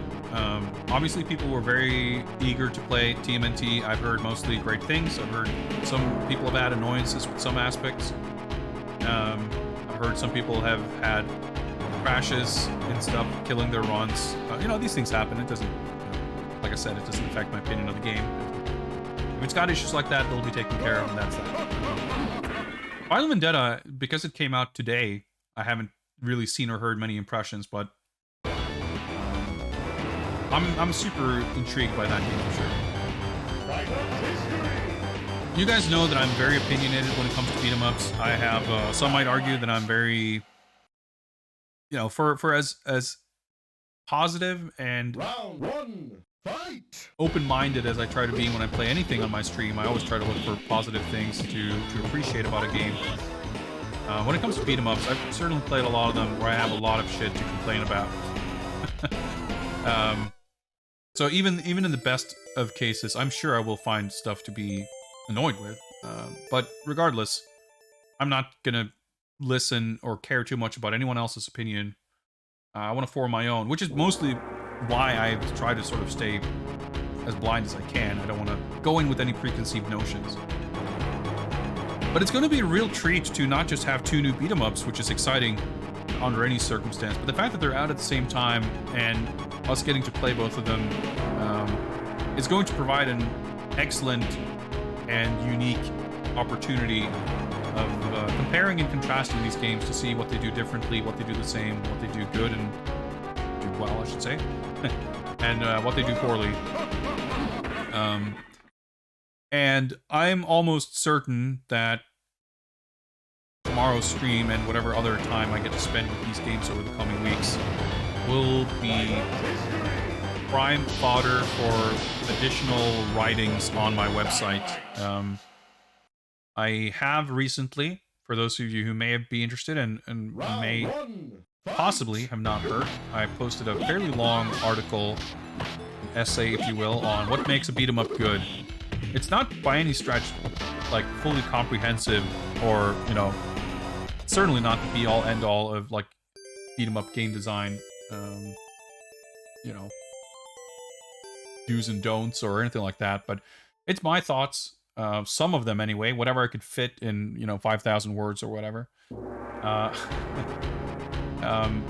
But I've received a surprising amount of positive feedback on that article. I'm really happy to have had some interesting thoughts shared with me, and I felt, even as I published it, instantly like, well, there's stuff I've forgotten, there's stuff I didn't forget but chose not to include because I had to finish it sometime.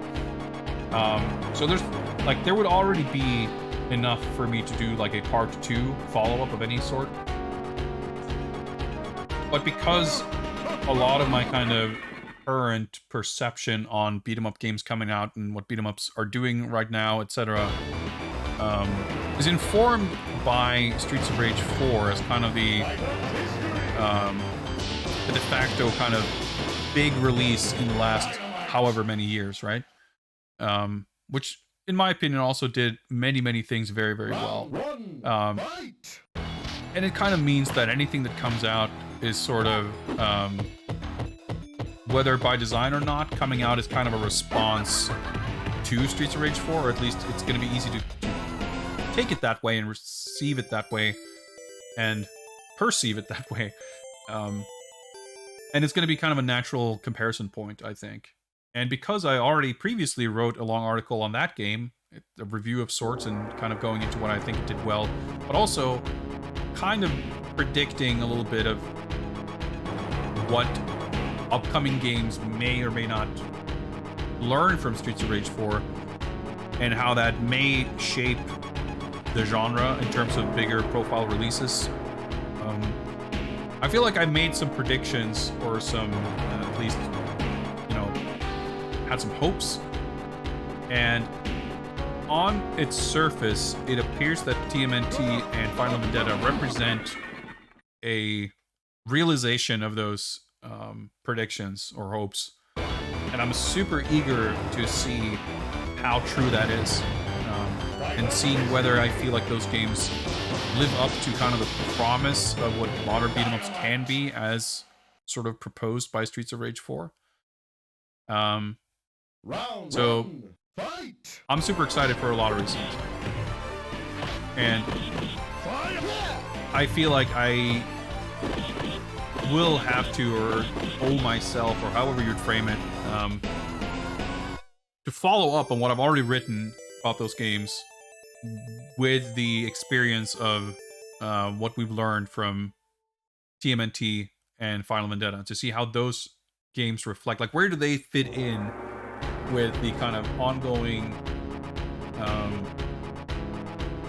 don't know if you can call it a boom, renaissance, but like beat 'em ups, whether we're talking about these kinds of relatively bigger releases, for a niche genre like this, as well as like a lot of stuff that's happening on Steam and smaller games and stuff. Like, it's an exciting time to be a fan of the genre for sure.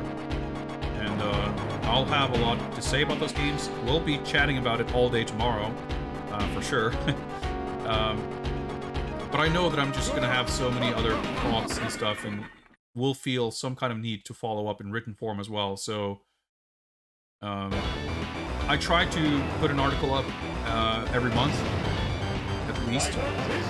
And I've more or less kept that up for this year so far. And I think it's a good chance that, it's basically, I know that I have at least one article in me on that stuff. I'd probably, I don't know if I guess we'll see how tomorrow goes. Either I will be inspired to write something comparing TMNT and Final Vendetta, or maybe I'll just do kind of a review on each of them. I'm not sure. We'll see how it goes. But most likely, whatever gets published on Jiggy.com next will be more writings on beat 'em up games. Yeah, Glowforge, I hope you enjoy it. In any case, this is where I will leave you tonight. 1 p.m. Central European Summer Time is when the stream is scheduled to continue tomorrow. Hopefully I'll be able to do that on schedule. And we'll play Final Vendetta and TMNT. Speaking of quality beat 'em ups, obviously there's like 50 people streaming TMNT, but Kyoku Sagani is streaming Buccaneers. He's playing the new one, or the demo, I guess, which I was highly unimpressed with, if I'm being honest. But if you guys didn't catch me playing that, let's watch Joe play that instead. For some hot beat 'em up action. But thank you all for hanging out. This was a lot of fun, as it always is. See you guys tomorrow for deep beat 'em up analysis and also playing video games, I guess. Thanks for watching. Bye. Round 1, fight!